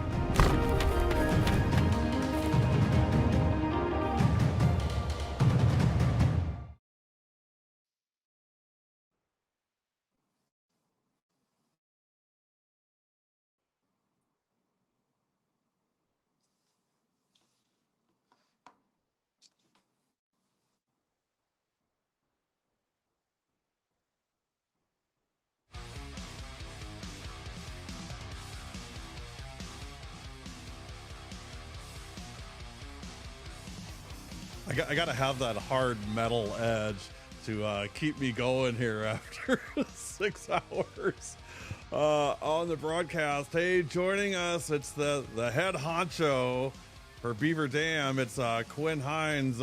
Quinny, how we doing? I'm all right. How are you doing?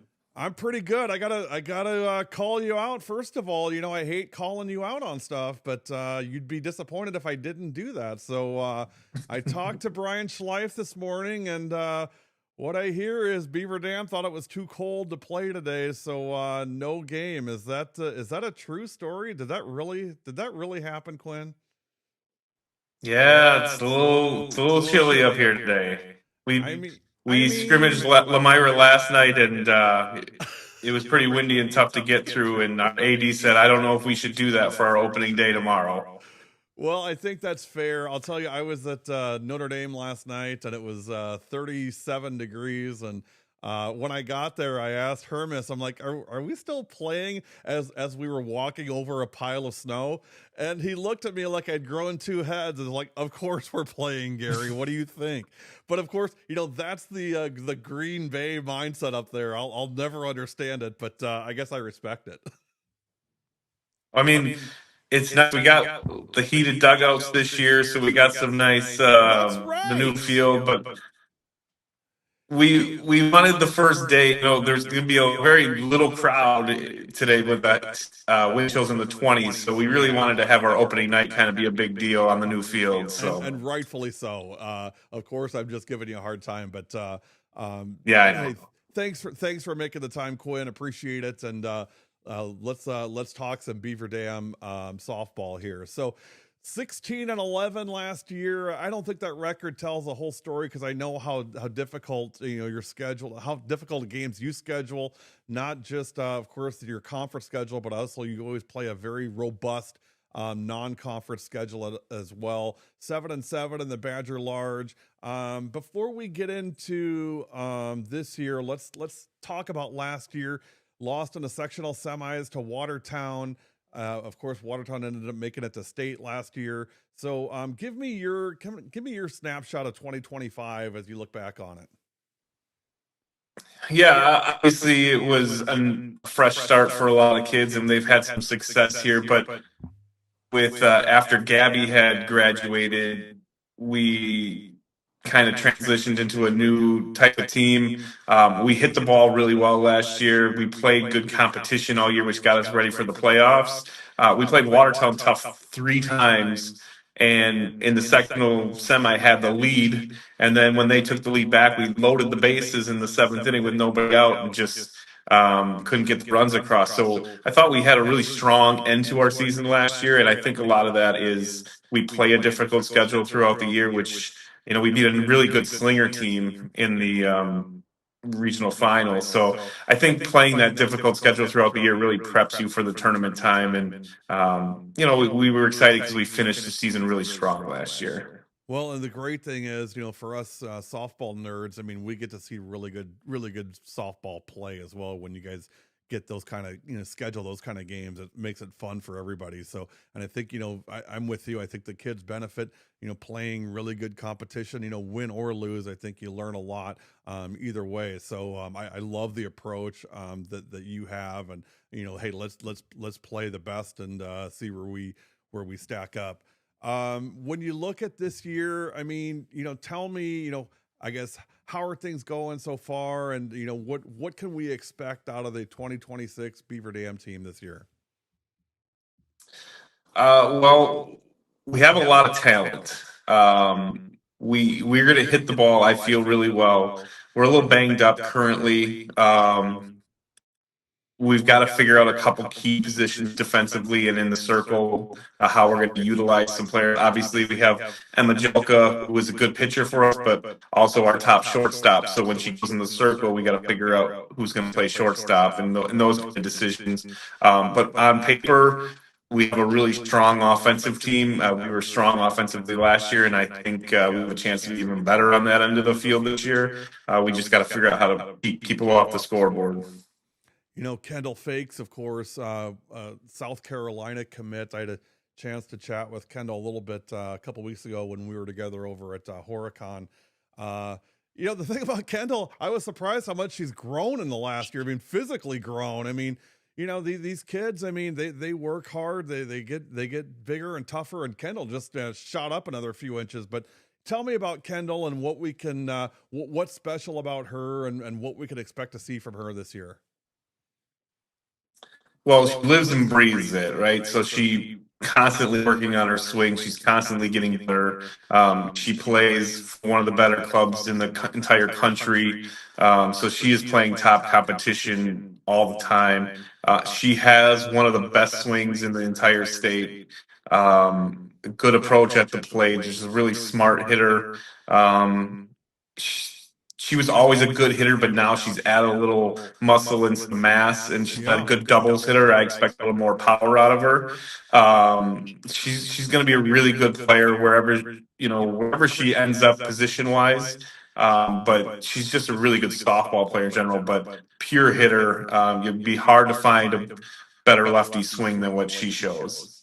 With her and Julka, of course, this. I'm a huge Emma Julka fan, have been for a long time. Just because I love how gritty and how competitive she is, not just in softball, but basketball as well. She had a phenomenal basketball career, and this is, her last go around in softball. the leadership she brings is pretty solid, isn't it, Quinn?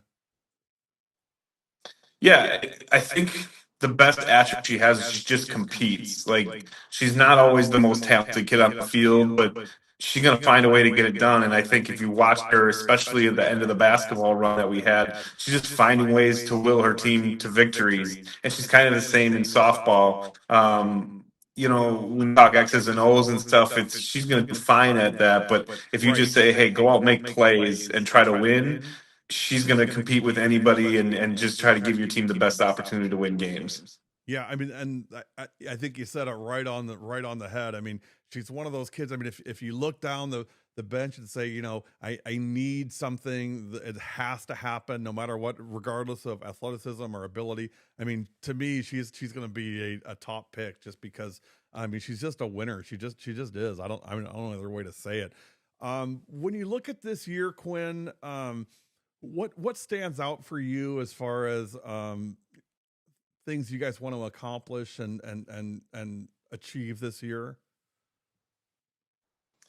Well, we want to continue to get better, obviously, but we want to compete in the Badger Large, and there's some really good teams this year. We got moved to a different sectional, so we feel like there's going to be some different opportunities in that sectional, but the goal is competing for conference titles, as always, being really strong. Again, I feel like we have a really good, strong non-conference schedule, competing in those games and being ready for a playoff run. And we want to give ourselves the best opportunity to be competitive and get as deep in the tournament as we can get. If you had to give me like 2 sentences about, what this team is going to be like this year, the identity of this team, what would that look like? Do you know yet? I mean, is it too early to say? Well, I think they're going to be gritty. They're going to be competitive, but I think they're going to be a team that if you like to watch teams hit and have good swings and hit the ball hard, I think this is going to be a team that relies on its bats and its offense and is going to be capable of putting up big numbers, even against some of the better pitchers that we see. So, 1 to 9 in our lineup, it's when we're healthy, I feel like we don't have very many weak spots or easy outs in our lineup. And the conference, of course, is always tough. I mean, what can we expect in the Badger Large this year other than, some really good teams like we always see, it feels like. Yeah, Watertown is Watertown. Callie's a really good pitcher there. They have a few changes, but throughout the year, they're going to be really solid. They're the team to beat. Oregon is a little bit of a wild card after losing Carly, but they're really well coached. They've got other really good players. I think Wanakee is going to be a surprise team this year. I'm with you on that. Ashland's a nice young pitcher. She's got some good pitches and she moves the ball well. I'm excited. I think that their conference is going to be really competitive. I don't see any easy games for C in our conference. I feel like everybody's going to be at least competitive, and that obviously makes it tough when you're playing 2 to 3 games a week. I'm looking at the roster from last year, and I mean, you lost 4 seniors, but you've got 1, 2, 3, 4, 5 seniors this year, and then a slew of 27s and 28s. But this 26 class, what do you think the urgency's like, Quinn? I mean, as far as leaving a stamp on the program, is there that thought among that group? I don't know the dynamics of that group of seniors. Yeah, I kind of feel like as a group, they're kind of just let's just go out and play. I don't think they worry too much about what results are going to be or whatever. They're just like, let's go out and give everything the best shot that we have. I think that's just kind of the mindset they have. They don't worry about wins and losses as much. They're just, if we just go and play hard, like things will kind of take care of themselves, which is a great attribute. And that's kind of what we're trying to instill, because the game is hard and you just want to play and give yourself the best opportunity. But, Maddie Bryant's a really good player. I mean, Emma Jolka, Jillian Shave's been around. And these kids have now played varsity for 4 years. And they've been on some teams that have gone deep into sectionals. I don't know if they were in high school the year we went to state. That might have been their 8th grade year. But they've been in some sectional final games, and I think they've been in sectionals every year they've been in high school. So the expectations are still pretty high for them. Well, and you've got some kids also that, we talked about the crossover with basketball, and I don't think you can underestimate how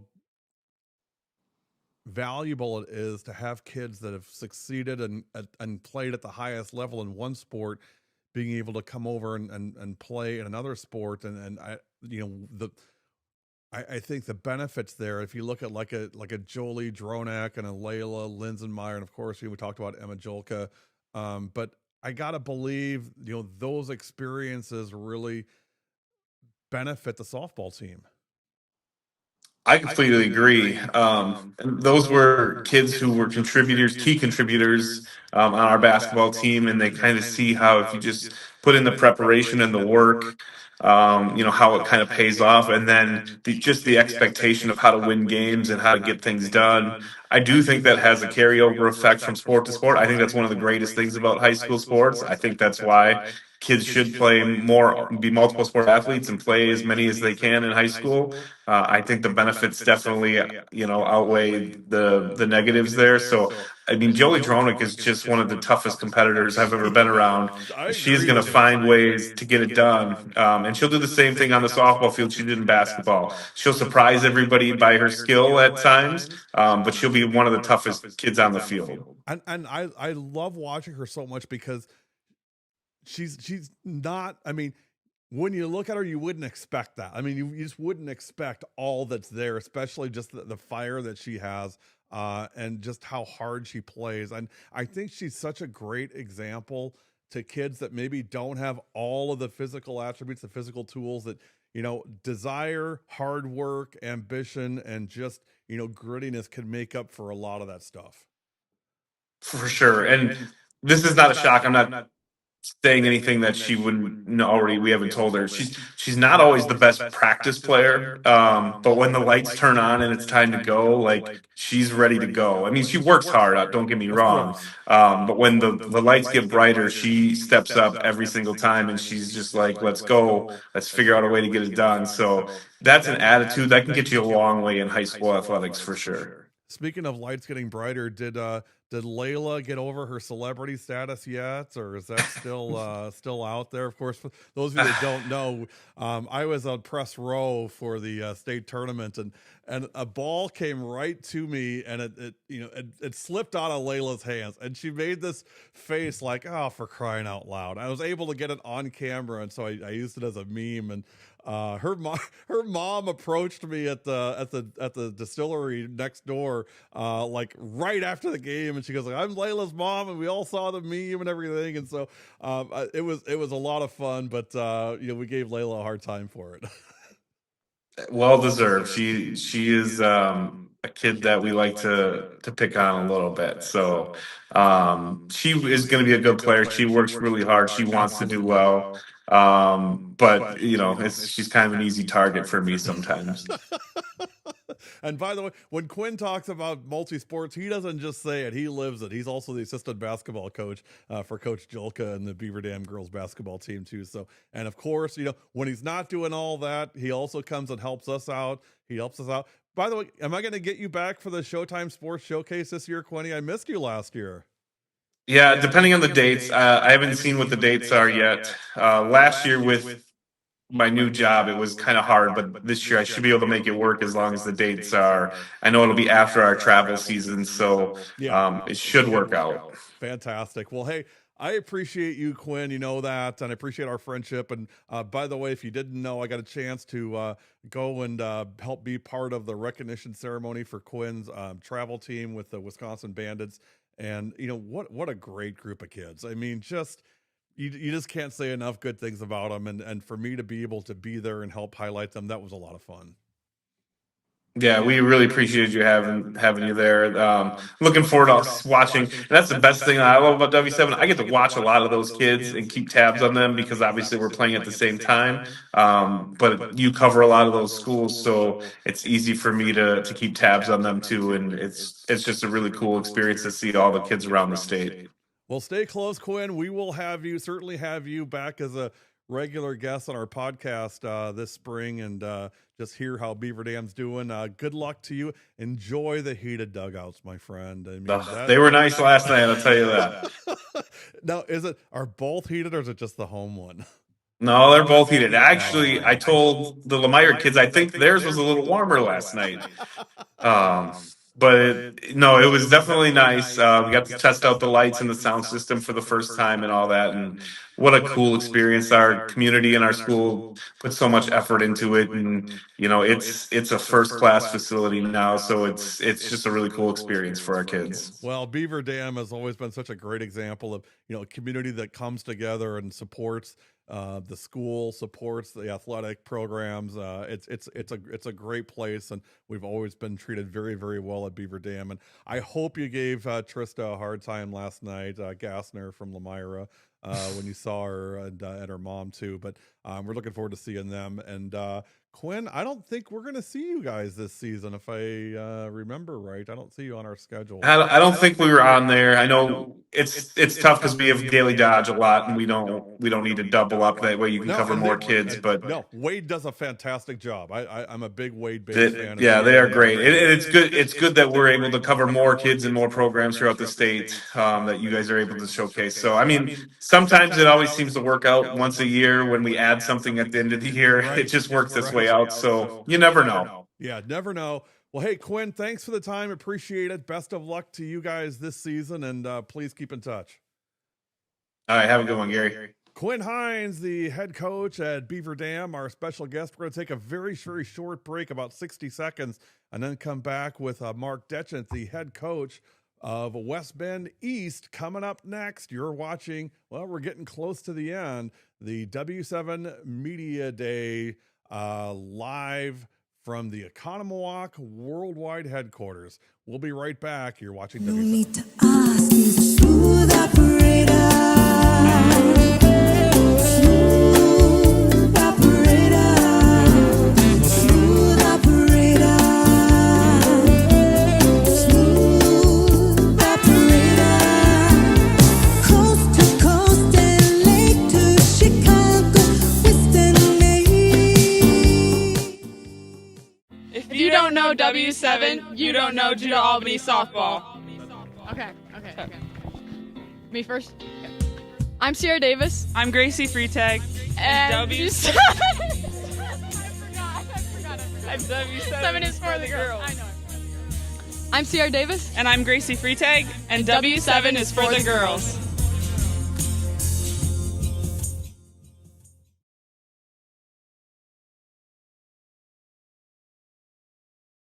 Pain's a very lonely place. I came to Orthopedic Associates because I had a ruptured disc in my neck. I needed to get it fixed as soon as I could.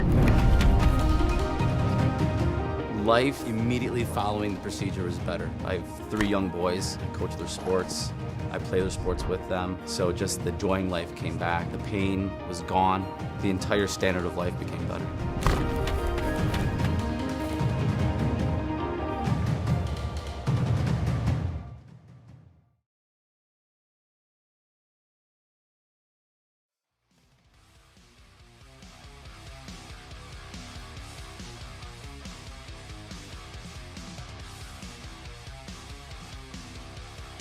W7 Softball Media Day continues. We're almost done, you guys. We got Coach Detchent now, and then we got a break, and Coach Frang from Fox Valley Lutheran will round it out. But joining us, the head coach at West Bend East, it's Mark Detchent. Mark, good to see you, my friend. How you doing? Good. How are you doing, Gary? Good to see you as well. Good. Well, hey, you know, we're back. His softball is back, and let me just start up. I said, how's the first few days of practice been for you guys? It'd be better if we could get outside a little more. Right. But yeah, going good. You know, we're gonna come out there and see you April 10th. Can you do something about the wind, for heaven's sake, out there? I mean, why is it always 161 miles an hour when I come over there? It's only when you come out, Gary. I don't know why. Hey, let's talk. Before we get into this year, Mark, let's talk last year a little bit. 11-14 for you guys overall, 8-8 the North Shore. And of course, you lost to Menasha. Mark, do you know how many 1-0 games I've seen and teams losing in the playoffs this past year?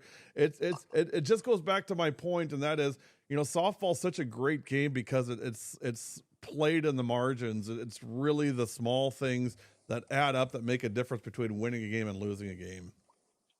Yeah, it is. And we had a couple opportunities to come out on top that game, and a couple mistakes made that we're able to get runs across the board. But Menasha is always fun to go play at. Yeah, and we saw you guys against West Bend West last year, which was a really great game. It's again one of those things that the little things just kind of got to you guys in the end. But I really enjoyed our time over there and watching you guys play. Give me your takeaways from 2025. I mean, you've got, a pretty young team. It was a pretty young team last year. So, a lot of learning, but I mean, your thoughts on last season overall? Yeah, overall, I mean, we made some great strides. We've done some things that we haven't done in quite a while. We beat Slinger for the first time, I think, in like 12 years, I think it was. So we were a lot more competitive in games against teams in the North Shore Conference. That's probably why you got kicked out of the North Shore, Mark. Yeah, who knows? I don't know. I'm looking forward to this new conference, though.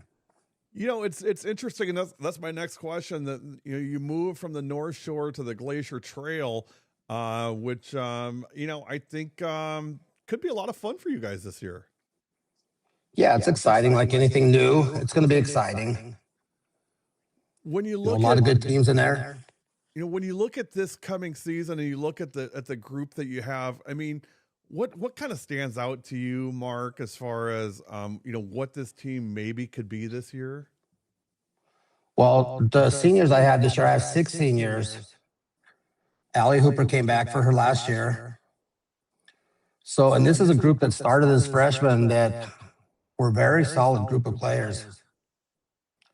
So I'm excited to see what they can do their senior year here. What's their read on things, Mark? I mean, seniors always, it's kind of you don't always know what you're going to get. I mean, identity wise with this group, I mean, what's the leadership like, and what's the urgency like, I guess, from this group? They're a close group. They have been since they've been freshmen. They work hard. They want to win. They want to compete, and they always leave it all on the field. When you look at the team this coming in this year, I always try to ask the question: if identity wise, what are you guys going to look like this year? I mean, what can we expect to see from this team, and really what's the what's the identity of this group? That's a great question. They're just there's a solid group of players. We have a mixture of small ball players, power hitters. They have a lot of fun, little ornery. They are a little ornery. They have high expectations this year. I met them last year. They're a little ornery, and you know what? I kind of like that. I like that. I like that about them. Who's poised to make a big jump, do you think? I mean, who do you look at and say, wow, she could really make a big jump from last year to this year? I'm thinking probably Kyla Kuzminski. She shared some outfield time last year with the senior, and she came through in some big moments. We scrimmaged Cedarburg the other night, and she made some really nice plays. Tell me about Quinn Matthew. What do I need to know about Quinn Matthew I don't already know?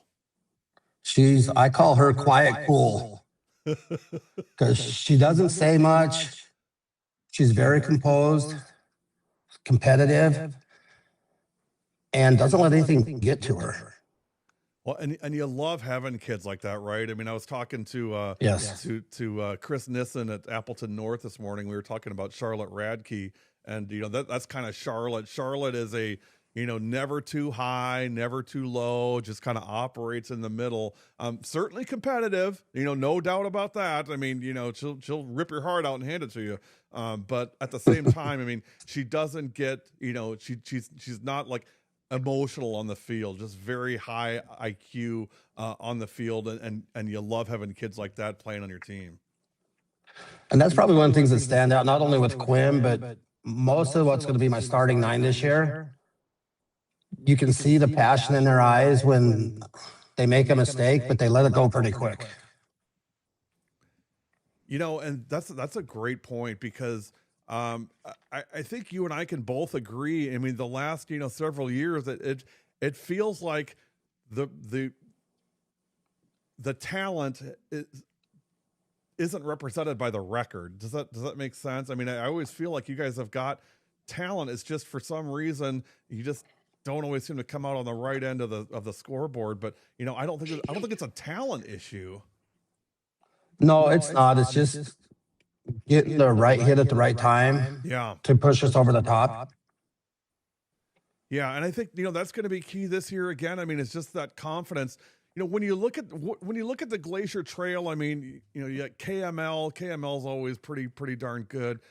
Plymouth, Port Washington, West, and Sheboygan South. I mean, it's a whole different animal for you guys. What do you think? What's the outlook of this conference this year? Any ideas? Any thoughts? Oh, that's run through my mind a lot, and it's open, I think, for pretty much every team. I miss Kewaskum. Kewaskum also, of course. Yeah. They'll be good. They'll be. They will be. But I'm excited for the conference. I think it's open for a lot of teams to take the title. I agree with you. I think it could be one of the most interesting races, in the state, is this Glacier Trails Conference, because a lot of these teams, I mean, you're kind of in the same area, but you don't really all know each other very well. So I think it's going to be interesting to see how that plays out. And you guys, your schedule, what stands out for you aside from the conference, your non-conference schedule? I know you're playing Fondy on April 10th. We're going to be there for that. But what else stands out non-conference wise for you guys? Well, every year non-conference, I set up very tough games. So we got Kakana this year, Beaver Dam, Fond du Lac, Germantown's coming to our triangular. We got New Berlin. We're going to Appleton North this year. So I like to set us up with a strong non-conference schedule. Are you playing Wisconsin too, by the way? My goodness, that's a tough schedule, Mark. It is. I got questioned a little bit about it. They're like, man, that's a tough schedule. You know what though? I love it. And what happens is, softball fans benefit from it because they get to see some really, really high level play. But also, it really steals your team for that, for that run later in the season. And, I think that's maybe the reason, you see some of these teams are, 25-3 and 24-4, and not to take away from them because they're great teams, but the competition may not be at the level that you'd like. I'm more with like, Cody from Mosley. I'd rather be, 18-12, and have played really good teams than be 25-3 and kind of skip some of those games. Yeah, and I schedule them because I know the girls will step up to the challenge. May not go our way all the time, but they're going to compete hard all the time. And you hope it pays dividends at the end of the season. At the end of the year, Mark, and again, you've got some really, really good seniors, but when the season's done and you start putting stuff away, I mean, what are the things that you look at, to say, hey, did the program advance? Did we have a good season? Other than the record, of course, the record says what the record says. But, other than that, what are the things that you look at to determine the success that you've had in the season? Did the girls enjoy their season one? Did they compete? And yeah, that's really it. I mean, those are important things, right? I mean, it's tough being a girls coach because, I mean, you've got to balance the fun part of it. I mean, that, as a coach, I mean, that's an important element. And somebody once told me, actually, as Annalise Glaui from Wauwatosa East told me, that boys have to win to have fun and girls have to have fun to win. I agree. Rivalry with West Bend West. I mean, what do we need to know about the East West game this year? I guess I don't know if it's a done deal or not, but I'm hearing that we're going to be all one West Bend here pretty soon. Yeah, I think it's the 27 or 28 year. Yeah. That they're going to make that happen. So I'm hoping we can come out on top this year in the rivalry. It's always a fun game. We did that one last year, and it gets pretty animated.